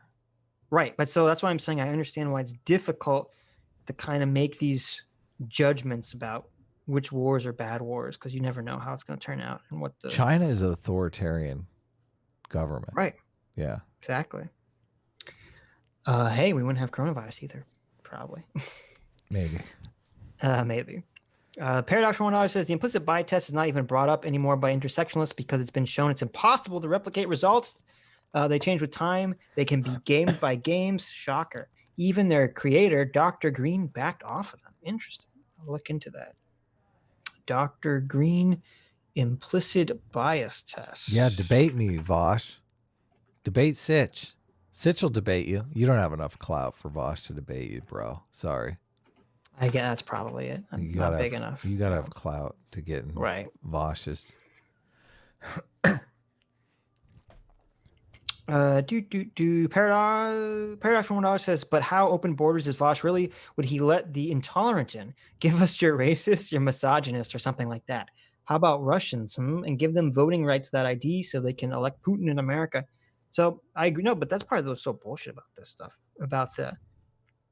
Is that if you had a lot of immigrants coming into the country, into America, who are very anti-LGBT rights, is Vaush going to hold the same position? Or is the left going to hold the same position? I don't think so. Well, they always say I'm saying it's all bullshit. They always say blacks are, on average, anti-LGBT. So people make that argument all the time.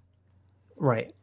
Well, they're not. Well, hold on. They're not saying they're on average. They're saying they're more on average than white people. Yeah, if you like polling data. Obviously, you can't tell anything about individuals from polling data of groups. There's a ratio. Yeah, exactly. Gotcha. Yeah, gotcha. That's why I'm very careful not to say, because. Right. I think the same is true of the Hispanic community as well. The Latin community in America. Yeah. So, a very dead horse for $1 says, do you guys think libel laws are anti-free speech? I'm on the fence. Also, to be fair to Trump, I think the laws he wants to be implemented is basically making libel laws for elected officials the same as the ones that protect the rest of the citizenry. So, libel laws are not anti-free speech. I think very few people are complete free speech absolutists. If you intentionally and knowingly tell lies about people in the press, I think you should be held accountable for that. I don't know the specifics about the Trump libel laws thing that Vaush was talking about. I remember reading about it at the time, but I've put it out of my brain because nothing came about. Because like with most things Trump whines about on Twitter, nothing ever comes out of them. So, because Trump is the biggest virtue signaling president of all time. Well, I think he wants to make it a campaign promise, though. Yeah, we'll see how that fucking goes. But he also made a campaign promise, right, that he was going to build the wall. Build the wall. Yeah. He was going to build the wall, and that they were going to repeal Obamacare and replace it with something. But he's got a little 4 bit years. of wall. And what is the Republican plan for medical insurance in the U.S.? He's got some wall there, and they did repeal big goose egg. They repealed the must pay part. Yeah, I understand that, but I'm saying it wasn't just repeal; it was repeal and replace. Right? Yeah, well, he did. If you just repeal it and replace it with nothing, that just makes it worse. Well, it was build the whole wall too, and they just built part of it. So I know. That's what I'm saying. You got to say, look, we've done half of it, and the Democrats. How much of the wall has been built? Like, what's the percentage number? I don't know, but this is you stack up campaign promise. Well, no one even cares about the wall anymore. Campaign promises in the second term are even better because you don't really have to deliver on those because you're not going to be elected again. Yeah, but this is the problem: is that the campaign promise that Trump has delivered on is just triggering the libs. Right. That was why he was elected, and that's what he's done. Delivered on that in the campaign. Right. And that's not, to me, that's not exactly a viable. You're gonna get so tired of winning. You're gonna hate winning. We're gonna win so much. I know, it's really stupid. That's the good part. What do you mean that's the stupid? That's fun. I like winning. I'm fine. You don't I'm like fine winning? No, I'm fine with Count Dankula trolling on Twitter. I don't want my politicians trolling. I think I do think there are certain things that should be above fucking trolling. Oh, Obama was so boring, though. The thing that broke Nuance Bro, the thing that made Nuance Bro believe we live in a simulation is that Donald Trump once again repeated on Twitter that he thinks that Joe Scarborough killed someone. What? A second tweet? Another one. And Nuance Bro was like, he's having none of it. He's like, this is the stupidest shit ever. Well, and I agree with him. I think it's pretty despicable that our president I don't know where there's smoke, there's fire, man. It's a lot of smoke. Because we know that Trump doesn't know or doesn't actually think that Joe Scarborough killed him. How he's literally well just do we fucking know trolling Joe him. Scarborough? We know that Trump is just trolling him. I'm gonna look up a Joe Scarborough meme. I don't want my president to be a fucking troll. I'm sorry if I think certain things should be above trolling, and I think being the fucking president of the greatest, most powerful country on the planet is one of those things. Joe Scarborough with a gun. Oh my god. CT for $1 says, when are we playing Borderlands 2, Sitch? I don't know. Never. Yeah, let's do it. I want to do it. Play Borderlands sometime this week. Oh, I might get nauseous. I don't know. Oh my god. Dramamine. Yeah, we'll see. Is that the first-person shooter? I don't know. It's a first-person shooter, yeah. Okay. CT for $1 says, okay, Sitch, the Discord accepts your offer to teach us all to play Magic the Gathering. When is the first lesson? I never agreed to that. I didn't agree to shit. I didn't agree to shit, you fuckers. CT for $1 says, see, this is what happens when you wait 2.5 hours to get the super chats. You have to read the backlog for an additional 2.5 hours. Stop neglecting super chats. I'm so sorry. Okay. I don't have the brain power to read them all while they're happening while the stream's going. I don't got the power. We do thank you for super chatting when we do start reading them, though. We do love your super chats and your money. Very nice of you. We do love your money and your opinions. We also love your opinions too. Yes. Ethan Johnson for $10 says, only problem with mandatory service to vote is I can barely get away from my family farm because there's so much work. Can I do it in 3 months increments all in winter? I know I'm raising evil GMOs. Not. No, I mean, that's a fair point. There's obviously certain people who can't do stuff like that. So I don't know. But I don't think that's the majority of people's experience. Alex Karras for $2 says, I'm on Twitter now, but I know I'm going to boomer. There you go. Full boomer. Dragnuity 182 for £5 says, watch Darling in the Franix. It has a bit of a cool critique on Plato's Republic and is also done by Studio Trigger. Oh, there you go. An anime as a critique of Plato's Republic. That's interesting. I don't know. This guy looks kind of murdery to me. Talking about Joe Scarborough? I pulled up Scarborough, yeah. Oh my god. He looks like Dax a killer. Lucario for another $4.99 says, Mine SS, I think it's based on car rating, which goes from E being worst to R being the best. You don't want to be on the R team, though. Right, Adam? You don't want to be on Team R, the R-Tard team? No, I'm going to be on... we're the A team already. You guys are we're the SS Club. Okay. No, the S class. You can be the A team or you can be on the S class. That's tough because I think S class is one of the Teslas. God damn it! Bam! Now I want to be on the S class. S class, motherfuckers. We found it, guys. Oh, shit. The A team and the S class. Damn it. I hope it's not one of the Teslas. I'm going to look it up. Got him. Daniel Collective 1 for $1.99 says, if you have me on, I can give you the F word passes. There you go. Oh, really? Nice. There you go. Anyways. We're allowed to say fuck. Yeah, we're allowed to say fuck. Oh, it's the Model At the end of S. the day, the technocrats in power don't actually give a fuck about the rights of the sovereign citizenry, and they'll do anything they can to keep like a thumb on the population, whether or not like they're right or left. Like, hey, Democrats and Republicans both re-up the fucking Patriot Act every single goddamn time it comes up here. We've got a similar thing, which is called it's sort of based on top of that, and it's called the Snooters Charter, which is just one of the most Orwellian fucking documents that's ever come out of there. Because one thing that I've noticed that the governments do a lot is whenever there's any kind of tragedy, the government uses the fear that it creates to try and seize more power. Like one thing that they're doing right now with COVID, like see when it comes to staying at home, segregated from everybody else, not spreading the virus. I feel that is a person's civic duty to do that. Basically, I'm staying at home. Like whenever I go to visit my gran to make sure she's all right, I'm at the end of her garden, like shouting towards her because I'm not going to go fucking near her. It is my civic duty to make sure that nobody gets fucking sick. But see, because like fucking idiots keep fucking breaching it and going out and doing stupid shit, like going out drinking and partying and all this dumb stuff, the government's going to use that as an excuse to do these emergency powers. Oh, we need to seize this, control of this, we need to seize control of that. Oh, don't worry, it's for your own good. Dank lost against drinking and partying right there. Lost the debate. Sorry, guy.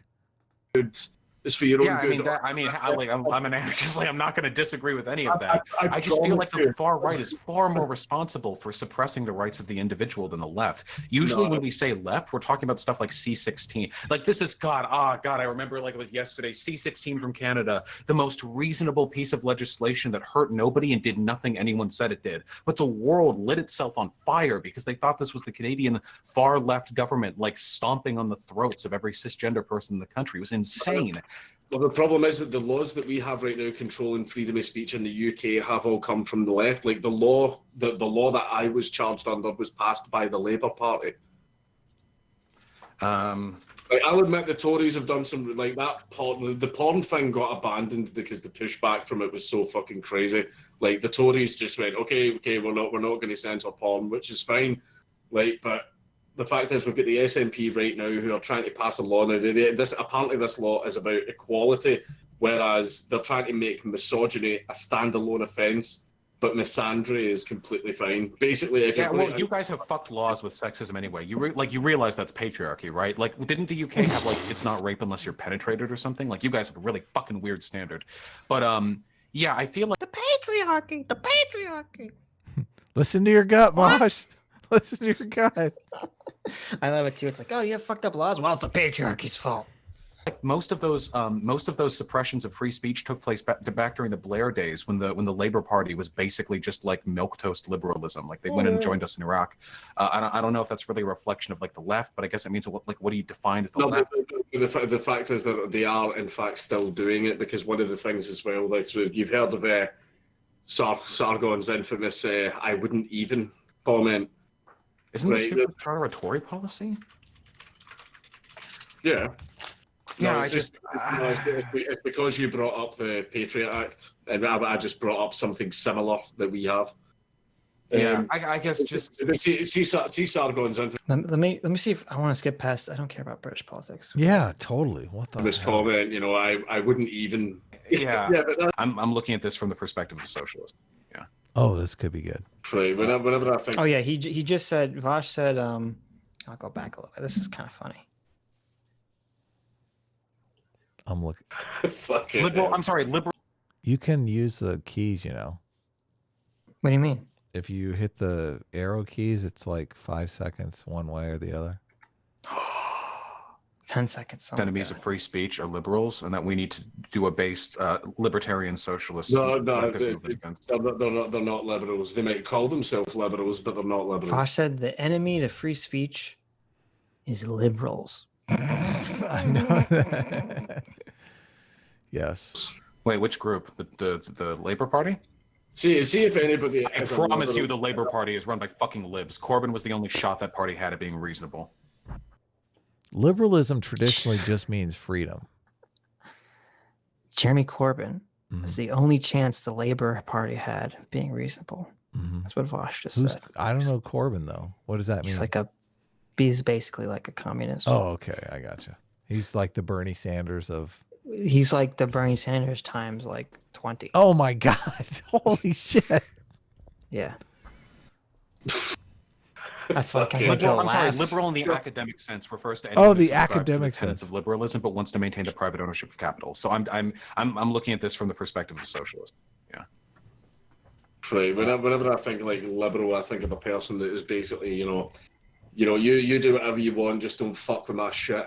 Yes, type exactly. of thing. You're fine with all, you understand that other people have rights to say and do things as long as it doesn't interfere with the rights of others. That's liberal. Like if someone is doing or saying something you disagree with, you will, counter it with your own speech or actions. But at the end of the day, you won't infringe on that person's rights to We're do libertarian, though, right? I mean, I'm a libertarian, so I mean, if you want to be like base epic libertarian allies here, like I'm totally fine with that. I just talk with a libertarian. Did you catch the libertarian anarchist? Yes. Or no, he's libertarian kindness. Libertarian libertarian anarchist, socialist. That's what he Right. did. He's I'm a Right. libertarian socialist. Yeah. Right. No property rights and the freedom to what? Hold on a second. The freedom to own the freedom to not own a business. That's what a libertarian socialist is. I'm sure there's some bizarre, fucked up rationale for this. You know the conservatives that make the argument. Well, we don't need gay marriage because you have the same rights. You're free to marry. You're free to marry the opposite sex just like everyone else. Mm-hmm. That's kind of the same libertarian socialist argument. You're free. So libertarian socialism is actually anarcho-socialism. So it's a little sneaky. Oh, it is. Yeah. So that's how it's defined. It's the anarchist. It's the lawless socialism. I don't know. It's all this anarchist shit is fucking dumb. Yeah. How can you have so anarchy? Stupid. It's almost not even worth talking about. I guess with anarchy, you can't own property because why would you want to own property? Someone would just come along and take it away from you, right? Vermin Supreme is a pretty cool dude, but he also agreed in the efficacy of Antifa and like local strike breaking, or not strike breaking. Sorry, that's the bad thing. Local striking, local organizing, counter protesting, that kind of stuff. But that's the thing is like, see, whenever it comes to a group, like I think what has happened to Antifa is the same thing that happened to the EDL. Basically, when the EDL first started, it was literally like people joined, and it was people that were saying there was black members, there was Sikh members, like there was Jewish members, there was all that stuff. But then lots of people ended up joining. Tommy Robinson basically didn't do his house cleaning, and ultimately a bunch of racists did join it. They totally commandeered the entire thing, and it absolutely destroyed the movement. Wait, it was the reason. No, but Antifa, like, so say for example, Antifa, do you think people have a moral responsibility to keep racists out of their communities? I'm just. So I'm looking up the Wikipedia article on libertarian socialism. It says Noam Chomsky is the most well-known contemporary libertarian socialist thinker. Oh, so that's where he got it. That's where he got it. He's like, oh, if Chomsky can do it, I can do it. See, but that's interesting because I've never heard Chomsky talked about as being a libertarian socialist or an anarcho-socialist. Yeah. It's interesting. So it says the way the circle is squared is that they propose an economic system that maximizes the liberty of individuals and minimizes the concentration of power. So that's where, or authority. So that's where the quote libertarian aspect comes from. And this is through decentralization of political and economic power, usually involving the socialization of most large-scale private property and enterprise. Oh no. And it says they tend to deny the legitimacy of most forms of economic significance of private property, viewing capitalistic property relation as a form of domination that is antagonistic to individual freedom. That's right. Owning property is a form of domination that is antagonistic to individual freedom. Lame. Yep. Very stupid. Checking, because it seemed you just implied that.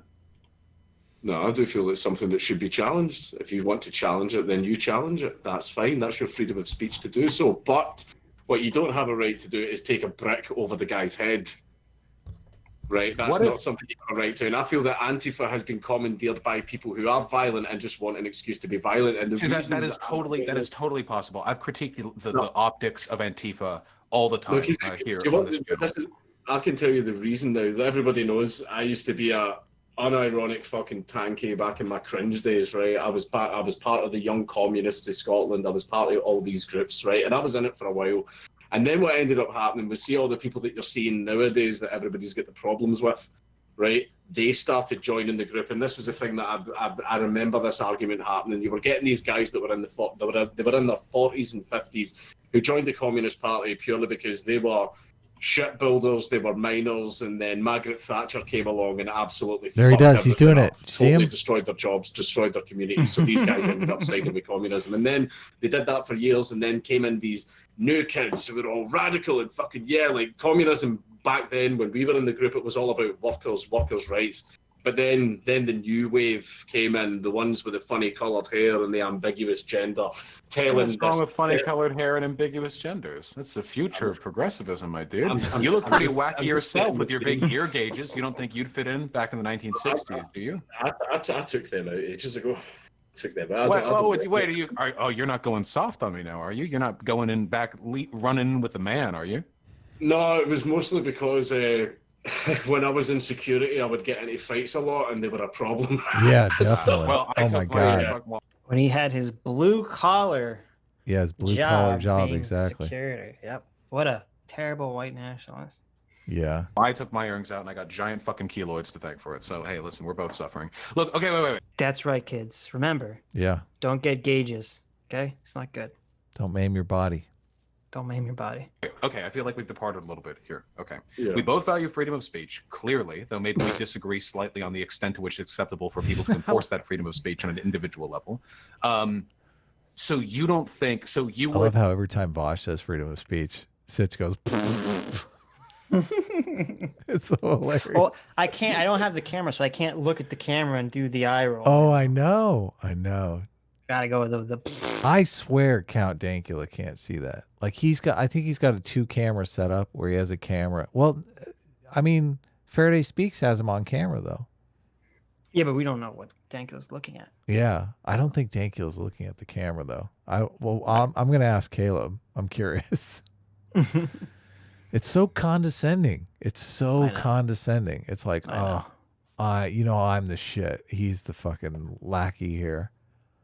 But if you had to choose between two possible scenarios, one in which Antifa or whatever is aggressively trying to deplatform fascists, and one in which the fascists win because Antifa didn't do that, which one would you choose? Now, I know that's not like a likely scenario. Antifa was not exactly like this is the fake choice. Yeah, no, okay. I love this one. You have, the Antifa is either going to aggressively, aggressive is dog whistle for violently, is going to violently deplatform the quote unquote fascist, or the fascists win. I like that. There's not a third option here, okay? Where Antifa wins and becomes the fascist. You know, that's not a third option, right? Oh yeah. Well, it's the members in. Doesn't he basically say I'd rather have Antifa because they're pussies? He's like, there's less violent people in Antifa. See, this is what happens because yes, there's generally more pussies on the left, but there are some regular violent guys, but they can take over easily because there's so few. Right, of course. But on the right, they're like, okay, we're all violent. We have to work together. Well, it's like, do you think, I mean, no one would classify the Soviets in the USSR as being pussies. Like, they're authoritarian, ruthless. Oh, totally. You know? China as well. Or China, yeah. They're but that's authoritarian, ruthless, terrible people. I'm thinking more, that's like a left-wing economic system. There's also like we're getting into the left-right thing where there's different right. I think we're talking about the social left. Yes, exactly. You don't have the multiculturalist left. I'm not thinking the multiculturalist left has a bunch of like head kickers. Well, see, but I don't know, because they are. I think they are, as long as it's, a white male, then it's acceptable. Oh, okay, yeah. They're like, kick the power. Yeah, exactly. So funny. Defender of Western society. But I'm interested in how you would choose between those two choices. So basically, I need to choose between a little suffering or a lot of suffering. Listen, I argue with Bernie or Busters, all the time, and I don't think a lot of people are capable of making that decision. So I'm actually really curious what you believe. Right. Okay, then. I will admit, now this does not, for even a fucking second, excuse what Antifa does, right? I would rather deal with Antifa than a full-on fascist government with the might of the army and the police behind it, right? But what Antifa does right now is that we are the Antifa. Look at this. Vaush is so proud of himself. Look at that grinning ear to ear. Well, is he proud of himself? Because he doesn't want Dankula to say that. What do you mean? Because if Dankula says that, then he can't be a fascist or a white nationalist. Oh my God. So he doesn't even know. He's like grinning though. You got to admit he's loving this. The look on his face looks like he's won, even though you're saying he's lost. Right, because admitting, because the whole thing he needs to I know, exactly. You'd want your side to win. Right. He needs to scalp. And if Count Dankula says, wait a minute, I agree with you. I think a full-blown fascist government will obviously be worse than fucking some Antifa shitheads running around in Portland, Oregon being assholes, right? Like, yes. I mean, what kind of choice is that? That's the problem on the right, because the right is more easily organized. The left is anarchists, for heaven's sakes. I know. The herding cats left. Right. But it's also bullshit because there's no threat of fascist, at least in America, there's no fascist right-wing government takeover or anything. No, we're not close to that. I don't subscribe to the Bill Maher. Yeah. Right. I don't subscribe to the Bill Maher TDS, Donald Trump's never gonna not be president because he's gonna use the arm. I don't buy any of that bullshit. Yeah. So there are plenty of lefties in power that would be just as happy to see him incarcerated. Like they literally tried to impeach him. Come on. No, right. They're not gonna let him stay in office. Yeah, no, it's and even if, and I don't think this is true, but even if Trump was like, oh, I'm not going to leave office. Like, say he wins re-election and he's not going to. He claims he's not going to leave office in like 4 years. Like, you really think that the U.S. military is going to stand behind like a president going against, the rule of law like that? I can't. No, I don't buy not for a minute. Yeah. No. Yes. No. Fascists, yet they're going around beating people up just for wearing a fucking Trump hat. See if they were going after actual unironic fascist groups, not. Like, say, for example, Minds IRL. Not Tommy Robinson. No, our keynote speaker was Daryl Davis, a black man who befriends members of the KKK. See, that smile, that wasn't like I got him smile. That was disbelief smile.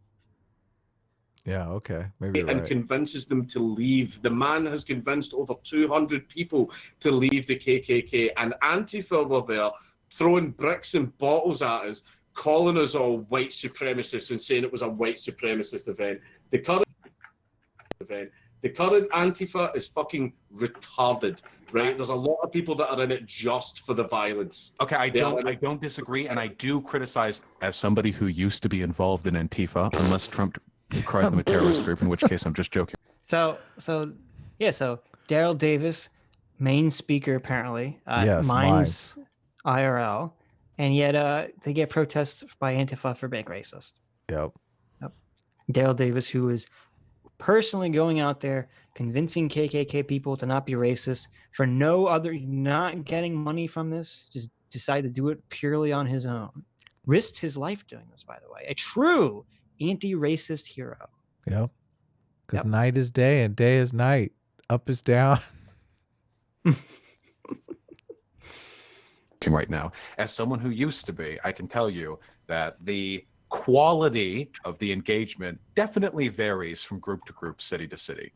And I don't disagree with that. And I do criticize the optics of Antifa pretty often on this channel. I don't know if they do the best job of doing what they're trying to do, though I generally see that's a little shady. He's not saying I criticize Antifa, he's saying I criticize the optics of Antifa. A little different. God. It's a little different thing. That's like saying, oh yeah, I criticize Richard Spencer all the time. I always criticize Richard Spencer's optics. It's like, it leaves a little bit to be desired, doesn't it? The optics of murder are terrible. Yeah. The optics of people dressing up in black masks and attacking people in the street is just not great. The optics of senseless violence. What would be an example of bad optics from Antifa? Well, all I care about is Thank you, all Caleb. I care about is preserving a good society. I'm a consequentialist. He's not going to answer the question. I know. Total dodge. If I thought that Antifa running out into the street and beating the ever-loving shit out of... I take it back. He's going to sort of answer the question. everyone with a MAGA hat made society better, I would support it. Oh, never mind. But I don't think that. I think that in addition to causing suffering to people who are probably too stupid to know that they shouldn't be wearing a MAGA hat or believing in Trump to begin with, it also does a lot to make our optics look really fucking bad. It makes us look fucking terrible when that happens. I know we're all for freedom of speech here, So- but if you're too stupid to realize you shouldn't be wearing a MAGA hat, Yeah. like, what the fuck?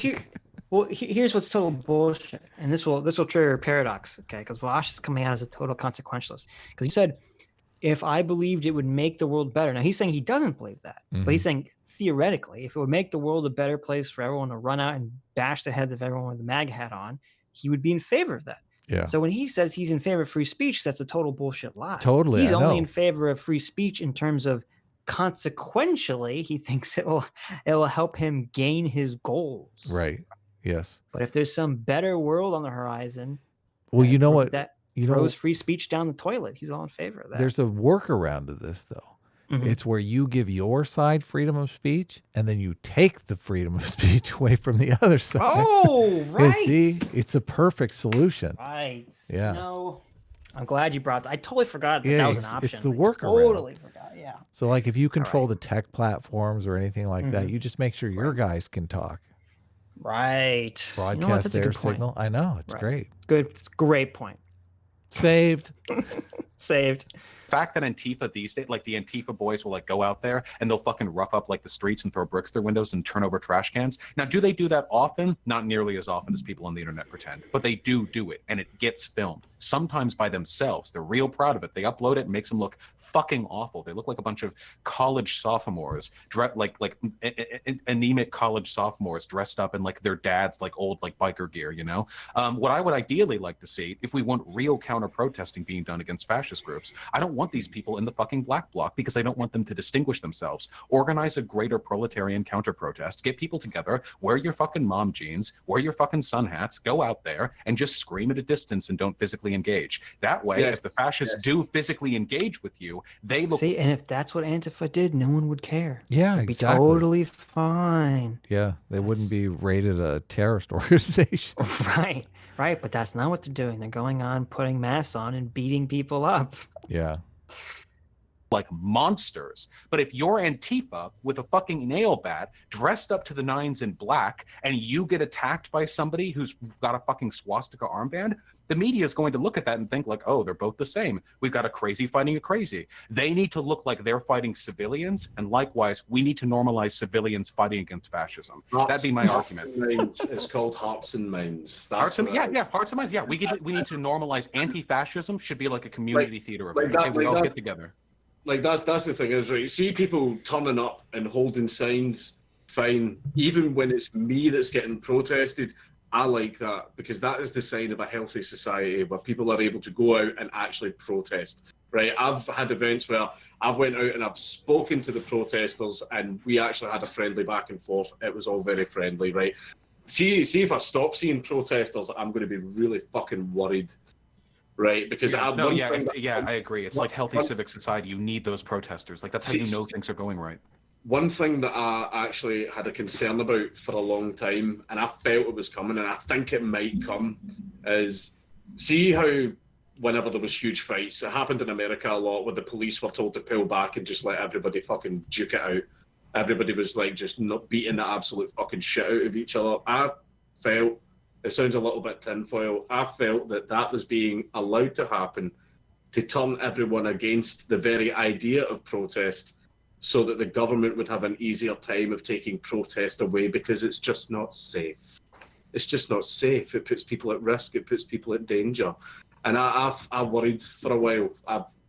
The government would fucking love to take protest away. I don't know what I'm talking about. They absolutely would fucking. Oh, of course, yeah, they do. But like to me, it's so much easier when everyone involved in them looks like a fucking lunatic. When I think of like a fascist, now I obviously, as a sociology major, like I recognize that everyone is just a product of our circumstances, even people whose. Does that surprise you, Adam? The first time I heard that was when the Vaush Destiny debate happened. He said that he was a sociology major. Yeah, and I was like, oh, my heart sank. I was like, yeah, I will. beliefs are abhorrent, are human beings who were just misled by various circumstances, blah, blah. However, when I think of like a fascist protest, when I think of like the Proud Boys or like Charlottesville or whatever, you know, and I see the way they're dressed up to the nines, I think a lot of these people are pretty... Proud Boys are not fascist. Come on, man. All right, we can get to that. Okay, we'll save that for debate number 2. Fine. When we're talking about the fasci protests or whatever, it's so funny because they do this thing, or especially the Antifa supporters, well, they'll quickly switch from racism to fascism if racism doesn't work. Yeah, totally. So, because they do this with, I think it was Patriot Prayer. Like there's Patriot Prayer and some other group that the Antifa people are always fighting in Oregon, and they do this thing where they're like, "Oh, you're racist," and then if it's like, "Oh, but there's a black guy you're protesting against," well, he's fascist, right? And I talked about this before, and it's so funny because if you remember when Andy No got attacked by Antifa, they're saying, "Oh, it was justified because he doxed some lady who was seriously some Antifa woman who was seriously injured because she was attacked by Patriot Prayer or whatever. I'm sorry, or whatever the other group is. I forget what it's called. That's supposedly this fascist racist organization."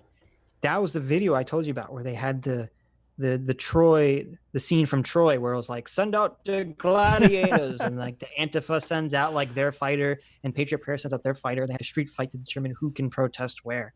And it's so funny because there were 2 black people that were part of Patriot Prayer or whatever the organization was that was being counter protested by Antifa for being racist.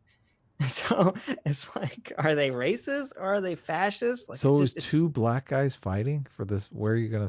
No, there was like a group of people. Oh, okay, that were part of but they had Patriot 2 Prayer, black and 2 guys of them were black. Yeah, gotcha. Right. And the guy, and I hate to say it, but the guy that I think actually attacked the Antifa woman and injured her was a black guy. So it's like the idea that they're supposed to be protesting against racism, like it's so bullshit. And that's why they just jump instantly back and forth between racism, fascism, because it's like, fascism is an even more nebulous claim to defend than racism. Yeah. Like I want everyone to look at them and despise them, like in the media when the cameras are on them. That happened at Charlottesville, which is why Richard Spencer got so mad. But I want that to happen across the board. But the problem is, right, and everyone agreed. Yeah. Everyone said, "Yep, those are the racists."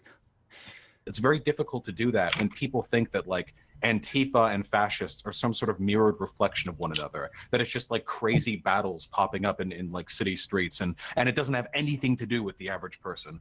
Because that's 100% what it is. I love how people showed up in Charlottesville to actually protest the racists, and those people are constantly penned as "you were at Charlottesville." Like even if they were there to protest, it's like that's funny. It's so evil. It's so funny because Vaush is saying that this is straw man, but this is literally what it is. Okay. The average person has nothing to do with Antifa, Patriot Prayer, any of these stupid organizations. Totally. They're literally LARPers going out in the street to protest each other and just fight. Like maybe it didn't start that way, but that's definitely what it is now. It's definitely what it's devolved into because no one cares. So I guess like my main issue, I guess if I had to like fix Antifa, I would want it to be like local networks of mutual aid that organize people to protest. But when you protest, just fucking go out there and protest. I don't think that you actually do anything to stop fascism by running over there and trying to intimidate them, especially since a lot of fascist protesters carry guns. I'd like it if people didn't die, if at all possible. If you want to carry guns, that's your legal right, of course, but then you have to recognize. Are we allowed to believe that Vaush is being sincere in this sentiment? No, do we have to? Of course not. These are just words. What are his actions? Yeah, right? What are totally. It's all bullshit. Words are cheap. That for many people, you're going to look less sympathetic. Especially when you got to give. It's tough, you know. I don't know. Super chats to charity. Then they're really cheap. No, I don't know. It's a really complicated conversation, I think. Oh, it's complicated. It's complicated. He agrees with Tim Pool. He does the same thing. I don't know. Yep. It's really complicated. One thing is there was an event that happened like on our side, and it was people. This is back when I was in UKIP, and it was people that were in UKIP that actually did this. There was a socialist bookstore that was, which I think is pretty fucking niche. They sold like only socialist material. That was all they sold. And there was a demonstration that was happening in London. The people there seen this socialist bookstore, ran in, started screaming at the staff, started destroying the shop and shit like that. And basically those people, the ones that were in UKIP, just got kicked out the party fucking immediately because shit like that is fucking stupid. I don't agree with socialism, but if that person owns that property and wants to run a socialist bookstore, that absolutely is their right to do so. Like, just because I don't agree with comrade, it. we'll get you. Soon you'll have no choice but to approve of us. I'm a socialist in recovery. Wait, hold on. Holy shit, we are nearly 2 hours into this. I was going to cover something else. Do we want to go into super chats, or if you want to set that up? I am literally dying to pee right now. So if I can run really quick. Let's go into super chats now. So I'll be right back, guys. So, what do you want to do? You want to cut off here? Yeah, I want to cut off here. There's a couple interesting things that get said in the super chats, and I had time stamped them, and I thought we'd jump around. But it's super late. So I want to skip that because I think what's more important is to show like the 10-minute of Vaush talking to his own audience. That's what I really want to see. So that's a little bit more interesting than the super chats. But we'll read our Streamlabs super chats real quick. No, bring it up first. I want to see if he because he might have I don't think he practically did. Well, it's funny because Destiny does this. Like I said, Destiny constantly complains about, like, he doesn't like it when he does a debate with somebody and they go away and they talk smack, like we're establishing a pattern of Vaush doing.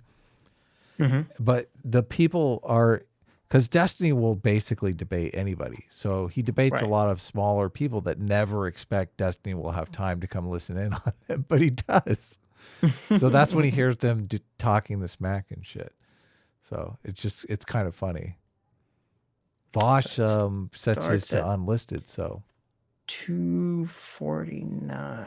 I guess that's pretty common. I'm not trying to say Vaush is hiding anything. So I don't know, because they play clips. They just unlist like the full stream. Oh, we could get the full. We got to get one of the when he looks into the camera, when he does the camera thing. Those are the screen grabs that everyone's doing. The screen grabs.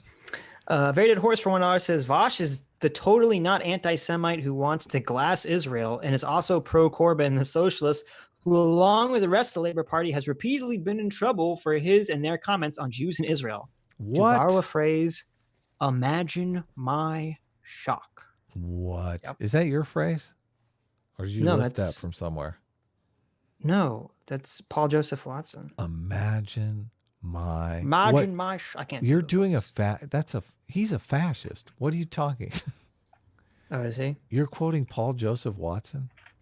Apparently he's a big old fascist. Well, according to Adam. According to Vaush and everybody else. I don't think he's bad, but I mean he's more right than I think you're usually comfortable with. So I don't know. Do you watch his videos?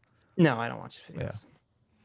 Imagine there was a funny story. Good, there's a funny story that Count Dankula talks about in the debate where he talks about a story where him and Sargon met Alex Jones, and Alex Jones was like driving them somewhere, and it was like really quiet, and then Alex Jones just randomly goes, "We're gonna beat the globalists. We're gonna win." Then Sargon and kind of like, "Oh, okay, that's interesting." So that was pretty funny. But anyway, that's awesome. But yeah, no, Jeremy Corbyn got into lots of trouble. So the Labour Party for supposedly being anti-Semitic and anti-Israel. So I would love to hang out with Alex Jones. You probably would be fun. You would. Yeah, I think it'd be hilarious. Fuck yeah, dude, that guy's he's so fun. Alex Jones is hilarious. His Joe Rogan appearances are like the best thing fucking ever. When he starts talking about like there's a comet, okay, and the Godhead is at the front of the comet, and evil is at the tail of the comet, and it's trying to pull up along the edges of the comet. These are what these dimensional beings are, Adam. Okay, these interdimensional vampires are coming to suck the blood of our young children. They're climbing up the comet to the Godhead, Adam. I love it. It's so funny, like pure insanity. Adam and Redux for 357 says, Adam and Sitch, thanks for the awesome content. Thank you very much. Recently found out that Vaush is a fellow Polish person. I, for the life of me, cannot believe anyone that understands his history could ever support communism. It literally destroyed the country. Yeah. Yeah, I wonder, I'm assuming he's like way back Polish. Like, I don't think he's like second or third generation. Like his parents Polish. are first generation? Well, no, probably like his great-grandparents or something. Came here in like the 1900s or something. That'd be my guess. Yeah, but maybe not. I don't know. I'm talking about my ass. Well, he said he's from Los Angeles. I don't know what part of Los Angeles, but I've heard rumors. I don't want to confirm or deny those rumors. No doxing allowed.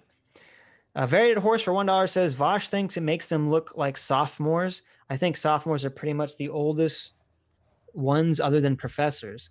Our buddy Bro Van said Antifa should arm themselves. Jesus Christ. I told him they could pass a background check, but otherwise I'm fine with it. I don't think violent people should be arming themselves to go violently LARP in the streets. I think that's a bad idea. Sophomores are the second youngest. I don't know what system you're referring to, but usually it's freshman, sophomore, junior, senior. Yeah. I was wondering why he picked sophomores, but whatever. It's okay. Well, if you're talking about stupid people, you usually go with like freshmen, well, you say sophomore because you say you say sophomore because you say sophomoric. Oh, so, I gotcha. Middle school. All right, I assume Give them all spitwads and let them go fight. Pyron Krizakazark for $2 says research the insults and mud our founders dished. Yeah, the founding fathers. Whew, they would go at each other pretty hardcore. We talked about this before. I thought that was part of Aaron Burr's criticism of Alexander Hamilton is that he was spreading rumors that he was having like an incestuous affair with his daughter or something crazy like that. So that wasn't real? No. Yeah, mudslinging back in the day was crazy. That's true. Yeah. I guess that was in response to me saying I don't want a troll to be president. So the Rooster for $1.99 says Sitch having a troll president is base. No. Monkey Chips for $2 says turn up the FOV in Borderlands to feel less sick. I'll try it. I've done all sorts of things. It's weird. I can play Minecraft for a little bit, but then certain motions just get me vomity. Sad. Yeah, I know it's sad. Hummer Eduardo, I'm getting an old man, an old boomer. Can't play Hummer FOVs, Eduardo FPSs anymore. Rodriguez Medrano. Hummer Eduardo Rodriguez Medrano for $5 says, did he really just say that C-16 doesn't affect anyone? The law that would fine people that they refuse to say compelled speech. Oh, it must have been when I was gone. But yeah, he does say that at some point in the debate. Vagabond666 Gmail for $2 says it's nationalist fascist versus communist fascist. I know. Anyways. We're back. We're back on the we're back on it. Back on it. Yeah, I didn't quite hit 1,000, but that's life, I guess. Man. Oh yeah, you never hit 1,000. That was a really difficult optical struggle. Jesus Christ. Optical? No, I know he lied about Jess Phillips. Optical struggle. It's all about optics. It's not about the truth, optics. guys. It's all about power. It's so funny because that is like the caricature that everyone makes when they're doing the neo-Marxist postmodern thing. Is it postmodern neo-Marxist? That's it. Right. When people say postmodern neo-Marxist, I immediately think, oh, it's all about optics. There's these people who only see the world in the form of a power struggle. And then the first thing he says is, oh, that was an optical struggle. Yep. This is the primary concern here. I saw that afterwards, but I can't keep going back to it. Okay, we have to talk now. We have to talk about optics. How do we do? We got to go over it, okay? So here's my thoughts going into this conversation, okay? He's asking his audience, how'd I do? How'd I do? You're right. Yeah. My impression of Count Dankula is that he's literally group thinking here. Tell me, audience, tell me, did I do good? Was it for your liking? Please tell me. That he is not like a super duper politically engaged or like intellectually consistent person who's a gigantic edgelord. The real question is, to what extent does he know and is comfortable with cultivating racism in his audience, which he does to a huge extent. So a completely different topic. Yeah, a completely different topic. Like, why wouldn't you debate that topic? Then you might get some truth. Right. You might get some change too. Right. Just calling someone a white supremacist is not really a way to like dive into this topic about maybe you shouldn't maybe you shouldn't cross the edgy joke event horizon with your audience. Intentional. I don't know if he's just a massive edgelord who just doesn't care. It's not possible for me to know. So the only thing that I can do is like pull out. if it is possible, he told you he doesn't even give a fuck about his aunt. But he's lying, Adam. He's lying to you. But why would he? Look, he literally said This in the is the aunt story voice he of doesn't Vaush's care. asshole. Adam, listen to Vaush's asshole. He's lying to you. He literally said, his Christian aunt he enjoys winding up. How can you say a guy like that cares? I know it does. He obviously doesn't. But Adam, we really can't know anything, right? This all could be an illusion created by Descartes' demon. Oh yeah, totally. We can't know anything, right? Descartes' demon. Oh shit. That's not good. And press on his opinions to try and figure out what exactly it is he believes, and if so, is there any way that I can push him back on it? What I was hoping to do is have a conversation on like the extent to which we're responsible for our audiences and the extent to which we should be held morally culpable for the opinions of the people who follow us. Do you think Vaush has at all thinks about this in terms of like the social intuitionist model that Jonathan Haidt lays out about how, of course not. What are you talking everything is a status competition and, I'm jockeying for my place in the status hierarchy. He does think of it that way, sure. But consciously. Yeah, I think he does. I think he consciously, because he's talked about, I don't know if it was this stream or the other stream I was listening to, where he talks about like, well, you have to be like a contentious asshole on YouTube to be popular. Yes. So he understands that this is all just like an act. But I don't think he would think that the status is the ultimate goal. I would think he would think the activism is the ultimate goal and the status is a means that's the to that goal. rationalization. I need to gain status so I can enact positive change. So, but he doesn't think of it the same way that we think of it then. Because I think of it literally, no, the status is really what you're going for. Like status is what's reproductively valuable. Status is what's monetarily valuable. Well, yeah. So generally, I think people are motivated by status, and then they create some bullshit rationalization to justify them seeking status. Yes. Yeah. 100%. We have a huge thing standing in the way of our status, our fucking morals. Dude, I know it's terrible. Sucks. Terrible. And the extent to which so on and so forth. The 14 words at the end was a dunk on you. He recited that shit perfectly. Yeah, of course he has, because he's probably said it 1,000 times. Oh yeah, I forgot at the end. Oh, I know, that was awesome. I saw the clip of it. I didn't see it. I didn't make it all the way to the end. So at the very end of the debate, right before it ends, fucking Count Dankula throws out a Heil Hitler and starts doing the 14 words to troll Trigger Vaush. So yeah. But that just fits within his purview, right? This is the main issue with debating somebody like Count Dankula. It's that the more serious you come off, the more his audience is just going to think you're a moral policeman. You have to, that's something you have to avoid. That's something that you have to avoid as much as possible. So I don't know if you can see the very bottom left of the screen. There's a little poll that Vaush set up. Oh, really? It says Vaush optics. Okay. And the top line is good. He only has 25%. The second line is fine, which is 62%. So the majority of audience think he did fine, but not good. Okay. Which is a red flag, right? That's his audience saying he didn't do that good. And then 19% says eh. So 19% of his audience thought he didn't do good, and 2% thought he did poor. So. Wow, that is crazy, because he's totally approaching this YouTube thing just like a politician. Like he really wants to know the exact numbers. Yep. So he didn't even. This has to be part of why he's streaming it on his channel as well, I'm assuming, because isn't that a YouTube? Oh, of course. Yeah. Of course. Well, it's not this. I don't think it's this conversation. It's the other conversation where he debates this very woke leftist called Mexi, and he basically, and I told you, he basically says all he does is he claims all I spend all my time eating, sleeping, drinking. I just wake up in the morning and I think, how can I promote leftist causes? So that's where his mindset is. He's a total ideologue, totally ends justify the means for promoting leftism, or his brand of leftism, obviously. Possible. If I'm talking with Count Dankula and he's like, fuck, how do you do the Scottish accent? I can't do it now that I'm listening to him, you know? Fuck, what was it?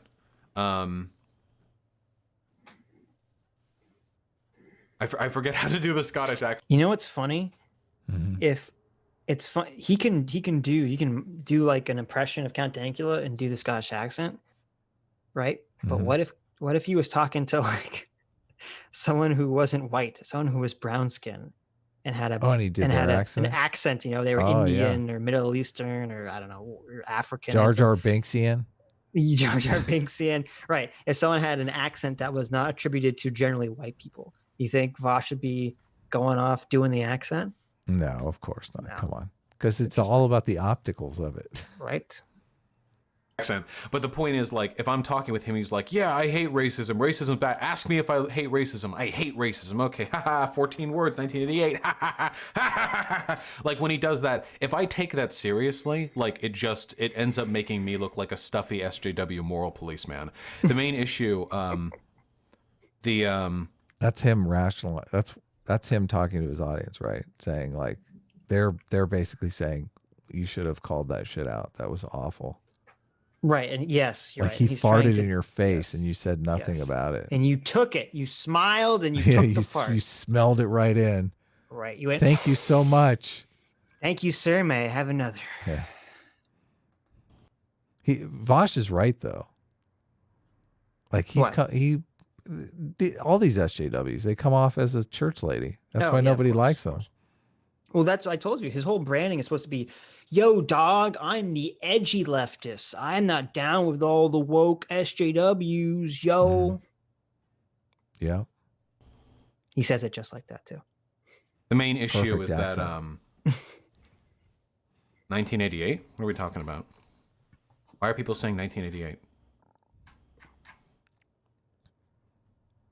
I see a lot of 1488s in there. I don't know about you. You said 1988 instead of 1488? Oh, yeah. Okay. Gotcha. The main issue is that, so Count Dankula's, okay, so there are different types of racist groups online. There are audiences like the ones that belong to, say, for example, the Alternative Hypothesis or Styx Hexenhammer, where they're demagogue. So I don't follow Styx. I thought he was like a very libertarian guy. I didn't think he was a racist. Yeah. No, not at all. I don't know if it's fair to compare Styx to Alternative Hypothesis. Yeah. Who's Alternative Hypothesis? He's the one that's like the race realist guy, right? He's the race realist guy. Okay. Yeah. He's the super race realist guy. Isn't I thought he was gay and he likes like black guys. Is that true? Alternative Hypothesis? Yeah. I don't know. I mean, maybe he does. I don't know anything about him personally, but he's the guy that makes all the race realist videos. Are you sure you're not thinking of what's his name? There's one of them that is gay. That is definitely gay. Yeah. But he's not an alt-righter. He's just super edgy. Oh my god. It doesn't matter. It doesn't matter. Someone in the chat probably. Yes. I don't think he makes YouTube videos anymore, but on top is like tries to be like this big intellectual, you know? So for example, if I debated Styx Hexenhammer, I have the ability to hold him to the things that he has said because Styx Hexenhammer doesn't give off the appearance or the rhetoric of this completely disinterested, completely, frivolous, like. So it's funny. So he's saying this is why. He's basically saying he was going for Styx Hexenheimer's debate. That's the one he wanted. Right. So he's saying that would have been much better because he couldn't claim to be an edgy boy, where Count Dankula, he's the fucking comedian. So that's funny. I didn't think about that, but no. So someone said that alt-height is gay, and someone says I'm thinking of Milo. I'm not thinking of Milo. I was thinking of. Naked Ape. There you go. Thank you, Nick Renham. I was thinking of Naked Ape. He's gay, and I thought had a black husband or boyfriend or something. So yeah. But I'm assuming Naked Ape wasn't. It was just an edgy boy, not actually a white nationalist or something. I don't think he is. No, Naked Ape's funny. I like him. Yeah, he was. I don't think he's still. Is he still? I don't think he's still making videos. No. Maybe. Like douchebag edgelord, you know? If I held Styx Hexenhammer to a point, it would make him look bad. The issue is that Count Dankula isn't actually... Wonder why I didn't want to debate you. Of course. Some people don't want to take these false allegations. Right. Really interested in and meaningfully engaged. It looks ridiculous when you're pointing false allegations at like a comedian. Who? Yeah, I know. Engaging in any kind of discourse, which makes it really, really, really difficult to hold him to positions if he's being dishonest. You should have assumed good faith on his part. I did assume good faith on his part. I did. God,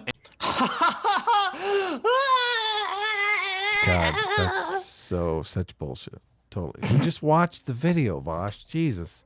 In the very beginning of the debate, you called him a liar. Yep. You people. You even threw you people at him. Yep. It doesn't matter whether you're being in good or a bad faith. You never ever try to find out what a person believes by asking them. What would the point of that conversation be? From the word go, I assumed good faith, and I took him at his word for all the things that he said, except for his own descriptions of his own positions.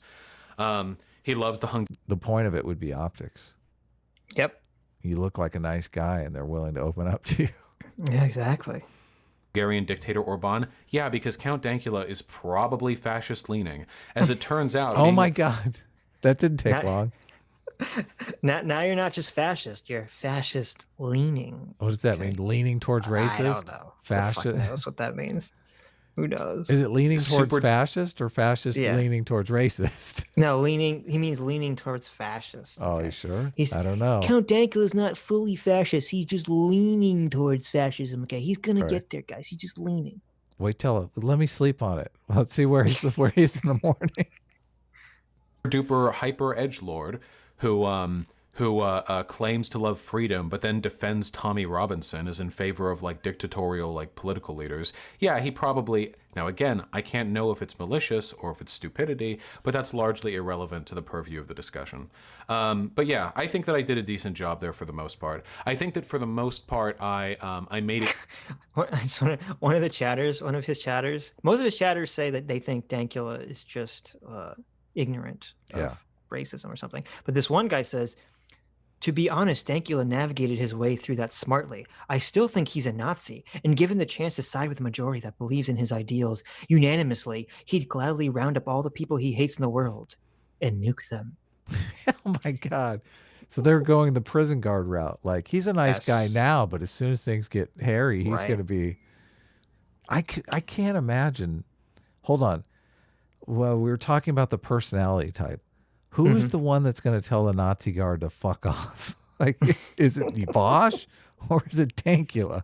Because I don't know. It seems like Dankula is the one that's going to try to trigger the Nazi guard. Well, it depends. Well, yeah, Dankula is going to tell the Nazi guard to fuck off. Vaush is going to be the Nazi guard if it's if it's a left-wing authoritarian regime. So if it's a right-wing, he'll probably tell them to fuck off. But that's hilarious. Dankula will tell either Nazi guard or communist guard. Oh yeah, totally. He said openly. Clear the both sides of the horseshoe he's afraid of.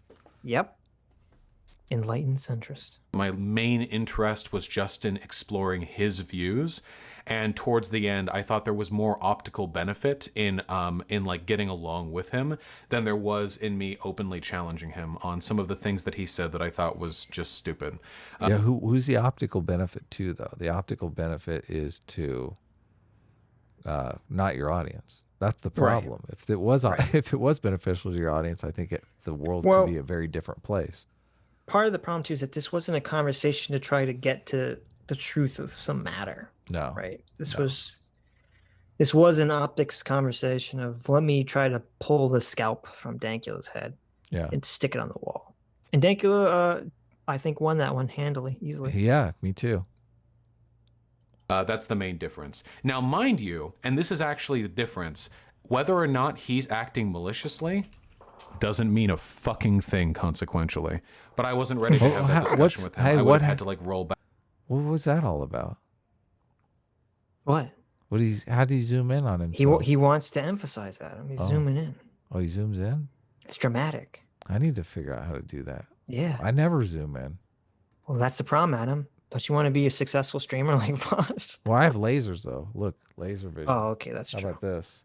This is better than zooming in. But you see, you got to have like an effect where the lasers come out of your eyes in the middle of the stream. Yeah, when Vaush makes... And I need to shoot him up at Vaush. I keep annihilating you with lasers. I know. You don't want to annihilate me. back, like we would have had that would be like an entire different thing.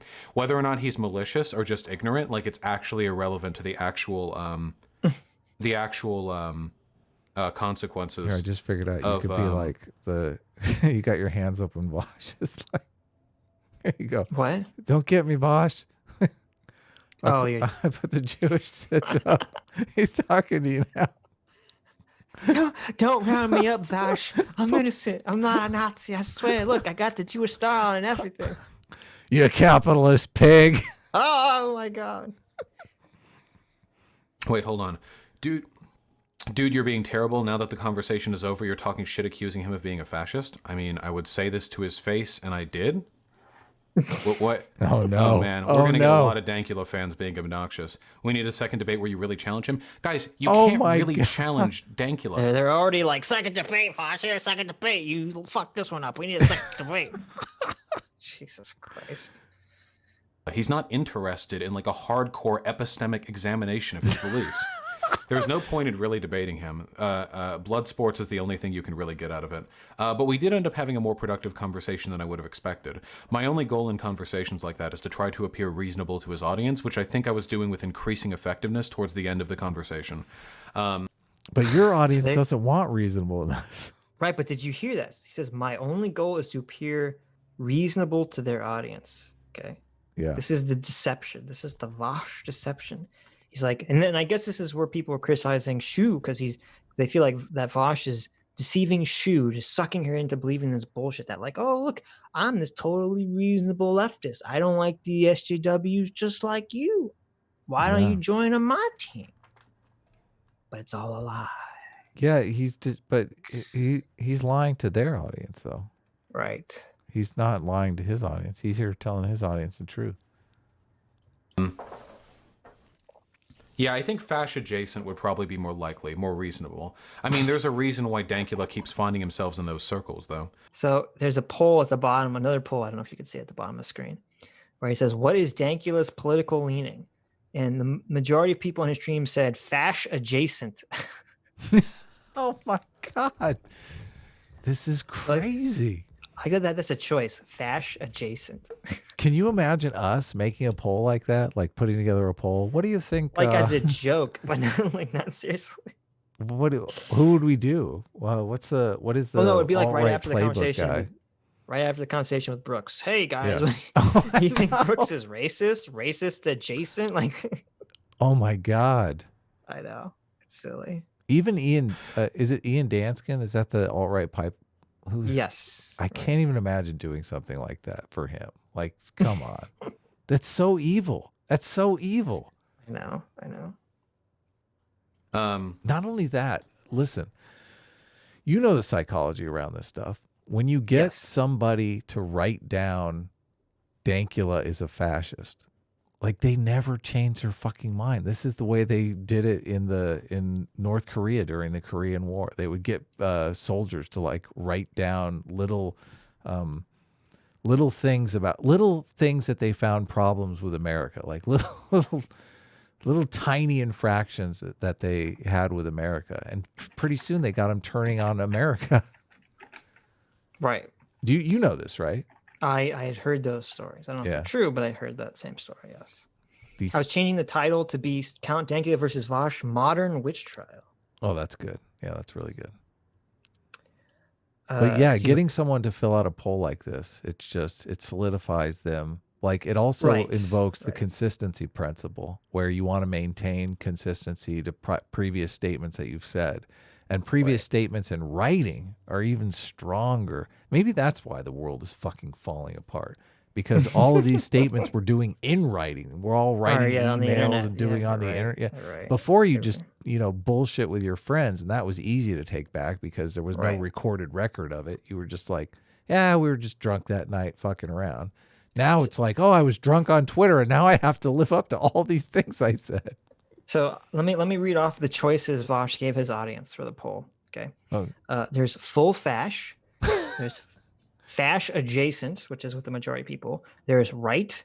There's center right. There's he's just a fucking idiot, which was the second most voted on. And the last one is centrist dumbass. Oh my God. No, hold on. Those are the choices. It seems like he's pretty much on the left to me. I don't even like. That's not even a choice. Like he literally has the same positions as Vaush on the race, on all the pertinent race stuff. Like he's for interracial marriage. Like he's for immigration, sensible immigration. Like what positions did he have that was different than Vaush? I don't even know what Dankula's right-wing positions are. I guess he's kind of libertarian. So, but then again, you argue that libertarians shouldn't be on the right. So. Yeah. Well, and people are saying like free speech is a right-wing position now, and I'm like, what the fuck? What kind of bizarro world have I found myself in? Well, theoretically, free speech shouldn't be a right or a left. No, it shouldn't. Yes. But Yeah. I understand what people in the chat's point is. Yeah. What bugs me is you played the optics/productivity game so much better today than you did with Mexi. Dude, Dankula treated me in better faith than Mexi did, unironically. Dankula was just dumb, but Mexi actively like mischaracterized my arguments relentlessly. No fucking shit there's a difference. Sorry, I'm going to treat Dankula with a little bit more kid gloves concerning optics, considering he has like 250,000 subs of rabid fucking racists, and the fact that he's not very politically educated, than Mexi, a PhD who came on to try and have a conversation with me about my behavior. Dude, okay? So does You that, like- what is that? you- Go ahead. You like that he threw in the number of subs he had? He's like, well, he's got a big audience, so I gotta optically act different, guys. I know. I love the fact that they have a rational argument to make, and it's completely like post hoc rationalization, because he's saying that all of Dank's audience is white supremacists. So the purpose of him interacting with someone with such a big audience is he can bring in so many of these white supremacists to his side. But I don't like, that's bonkers. Like, I don't, first of all, Dank is not a white supremacist. He has a large audience. That large audience is not a bunch of white supremacists. But it still allows him to like clout chase with the proper optics. Like, yeah, obviously there are going to be different standards here.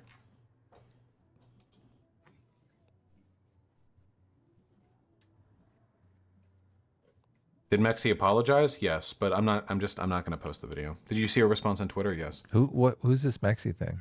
That was the girl I was talking about who was super woke leftist that was yelling at Vaush. Oh, really? And then you got to see it?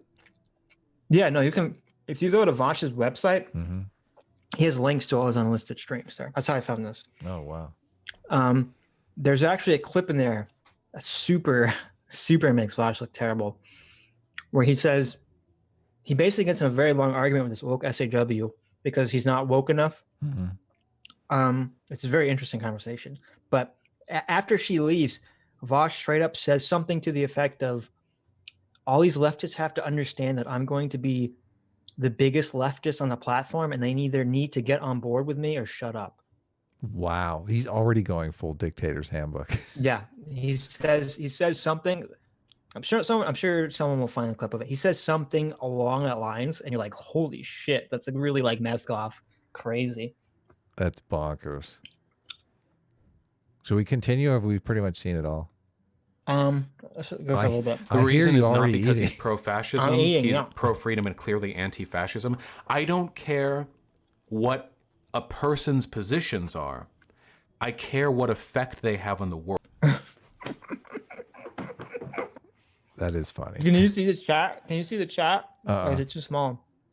I can barely see it. Okay. So one in the chat says, dude, Adam, Friended, and Sitch are obsessed with you. Really? Hold on, we gotta. They had a stream today where they basically cried about you debating Dankula. It's like a Vaush support group. What? Is this person from the future? How is this possible? This person's from the future. Oh my God. That's crazy. We said barely anything on that other stream when we talked about it. We just talked about it. that. We just mentioned that we would do it. Yeah. Where is that? I don't see that. I don't see it. Alex Poe 80. It's like near the bottom. Oh, that's why I can't see. Well, yeah. World. That's the next run back. If we establish that Count Dankula doesn't... Hey, man, if Vaush can get money off of Count Dankula, we can get money off of Vaush, right? Yeah. It's a circle of life. It is. Okay? Circle of capitalism. Exactly. Are you kidding me? Come on. This was a very popular stream, Vaush. I want you to know. People really don't like you. Please Good do job. more. Yeah, please do more. Hate towards brown people at his heart, which I don't think he does, actually. I don't think so. See, there he goes. He concedes. I don't think Count Dankula has hate towards his heart towards brown people. Holy shit. But he's probably leaning fash adjacent, so Whatever that means. Whatever the fuck that means this week. I think there are more likely explanations of his behavior. If that is the case, then we now need to roll back. Are you having the same outcome on society? Well, I forgot. There's a part in the super chat questions where someone asked him if he's going to debate Sargon again, and then he pretends like he doesn't know what they're talking about. And it's like, whoa, Sargon was just mad at me, so he was talking about me on stream the other day. It's like, what? After you were begging him to be on stream? Like, Jesus, so dishonest. As you would if you were a racist fascist. You know? That's like the fundamental question. Now, to me, the actual examination of that idea is less important than trying to have a decent argument. That's horseshit? What? See, that totally triggers him. Whenever gets any insults. Wait, what's horseshit? How do you feel about Mexi's apology? I'm talking about... Guys, I don't give a fuck about Mexi right now. We're talking about the Dankula debate. Can you guys stay on topic? Holy fuck, what is wrong with you guys? Jesus Christ. Sometimes I feel like this is his gut right here. What? The chat is his gut. Yes. Yep. Holy fuck! Why is my mind wandering to Mexi? We're trying to stay on topic here, guys. That Mexi debate is hilarious because it's like she's like this full-on super woke SJW. And she's like, Vaush, you're not woke enough. PhD is what he said. So, but I don't know. Yeah, well, lots of woke SJWs have PhDs in grievance studies. So. I know. I'm watching one of them sad. now that has a hate boner for Jordan Peterson. It's unwatchable. It's completely unwatchable. I'm like in every single chapter, he makes an argument. If you were going to argue against that argument, don't you think you'd say, here's the argument of the chapter? No, it's fucking, it's reading the entire chapter and then nitpicking the data. Oh, no data for this. No data for this. No data. Oh, it's so she's doing like an EFAP, but for Jordan Peterson. For Jordan Peterson's book. And when she does the different parts of the book that she wants to criticize because there's no data for it or the data is incorrect or whatever, she does a super obnoxious voice, very much like your voice of Vaush's gut. So it's getting super late. I know you're starving. I'm starving. I'm starving. I got my second win though. I thought there were times in this stream that I thought I was going to pass out. Oh my God. I'm so weak right now. But Adam, look, everyone apply Adam. He fucking powered through like a champ. I did. If you want to find this stream, you can go to Vaush's website. I think it's like vaush.gg or something. And it's called it has Count Dankula in the title, obviously. If you skip to 2 hours and 49 minutes, okay, you'll get to this part if you want to watch it. He goes on for another about 10 minutes or so, where he basically shits all over Dankula after having we kind of skipped the question part, but he kind of comes back in the super chats part and kind of has a nice rapport with Count Dankula, and then he flushes it all down the toilet the second he's off camera. Does he realize that what people really hate is when people talk behind their back? Like that's the one thing that just drives people insane. Yes. Yeah. So we have some chats to read, I guess, and then we're out. Then we're outie. I'm just like, CT for some reason sent me a video where like she's Kyle and I'm the annoying Jewish cousin from South Park. So I'll check that out. I don't know what you're implying, CT. I don't know what you're implying. Someone on Twitter says Vaush's wife almost nuked his channel by accident. Huh. I don't know. Oh, they're talking about the picture appearing. Yeah.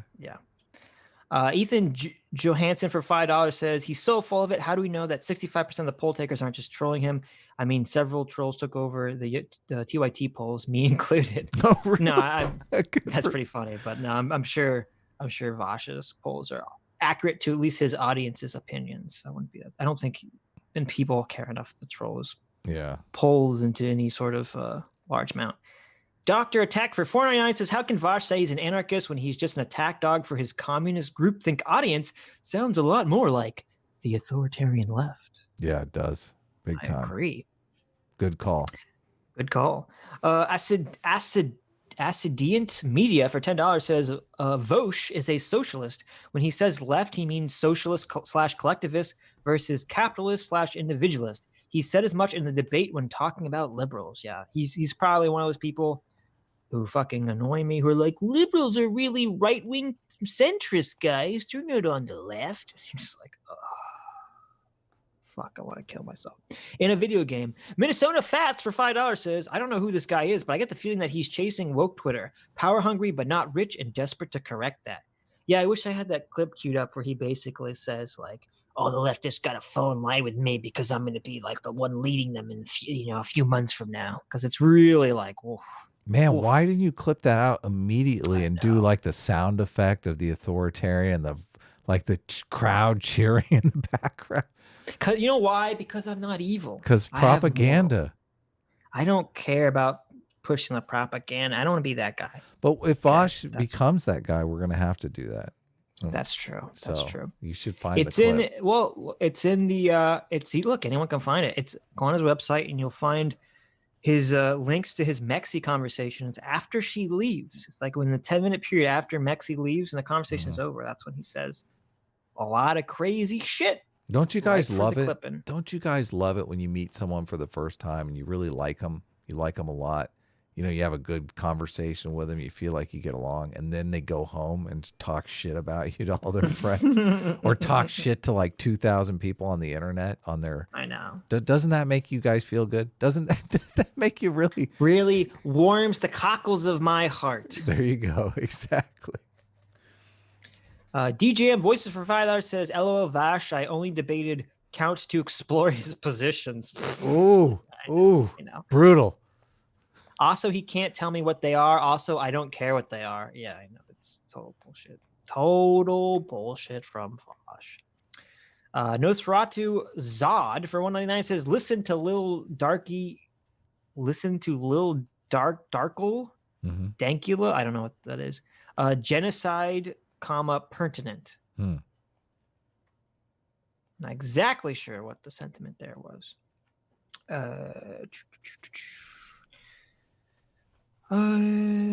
Contrast for $1.31 says, point of personal privilege, dumb jiggly Vaush's girlfriend's bum. Lisa Musta secured the existence for our people and a future for the white Gungan children. Oh yeah, the Gungan. You did a good Gungan race. Accent there. Yes, the Gungan Sith. The Gungan. Yes, Gungan master race controlled by Darth Jar Jar.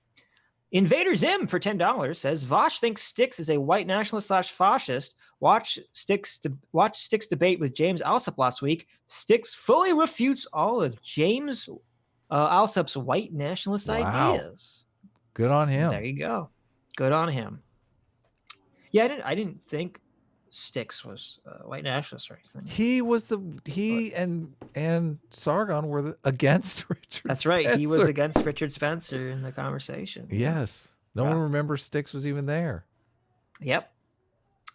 Very Dead Horse for $1 says, kind of disappointed with Faraday and Vaush. I sent dollars to both of them to ask if Vaush was interested in debating people without massive channels. If so, I'd be interested. Neither read it. I've already debated 6 just like him on my channel. He can keep his $1,000 super chats. It sucks he didn't read the super chat. I'm sorry, Very Dead Horse. Yeah. He should have read it. He should debate you. Vaush, debate a Very Dead Horse. If you're not a pansy, if you're not a pussy ass, you'll debate a very dead horse. Yeah. He's a dead horse. You can't lose, okay? You just got to beat on him. Yeah. Come on. Do it, pussy. Everyone loves to beat a dead horse. Exactly. Everyone loves beating a dead horse. Come on. I still owe Wooster a debate, so. That's right. You still on morality, yeah. Contrast for 193 says, the writing thing is true. It forms the basis for Jordan Peterson's self-authoring program. I guess writing out lines as punishment in school had merit to it after all. Yeah, no, it's true. Sitch is going weak sauce centrist fit setter on it. I completely agree. What are you talking about? I'm talking about the research. I didn't disagree with. I agree you completely. Said, you said maybe I don't. I don't know if I buy it though. you totally milquetoast on it. Yeah, sorry. Got to call you out.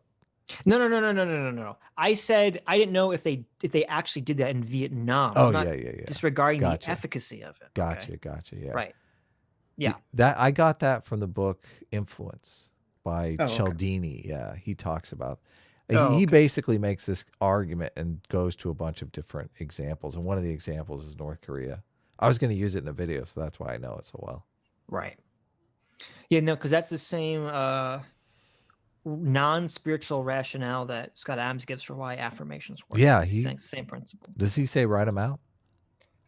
No, but he's saying it. But he's saying it's sort of the same principle that just repeating it, changes the way you think about the world, which is, I think, is 100% true. Well, this is based more on the consistency principle, because you have this desire to remain consistent. So once you write it out, it's like it's a part of you.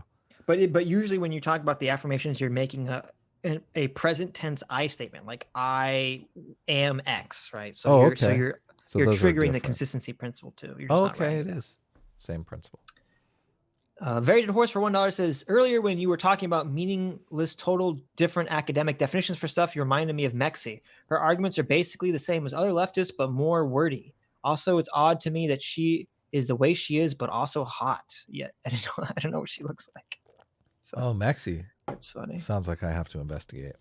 Yeah, but Adam's like, she's hot. I have to look into this. Yeah. I always listen to stuff. I was listening to that stream while editing, so I don't know if she appeared was on her it. voice hot? No, it was very that's woke. That's terrible. That's it was very like woke word police, terrible. She's not ugly. I'm looking at pictures of her now. How do I spell her name? Mexie. She's not I don't know. I don't want to call her hot. I just Googled Notsee Vaush, but I don't see anything.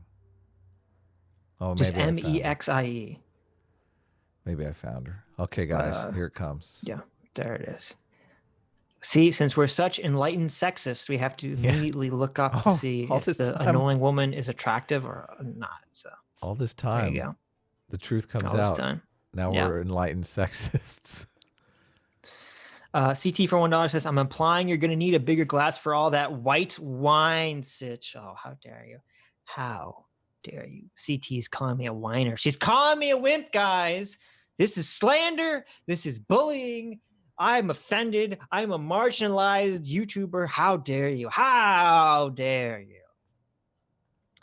Mr. Demento for $5 says, Vaush is the new face of autism, and he must smell like fail and sadness. I love how everyone who disagrees with him is stupid. Like, that's so low tier leftist take.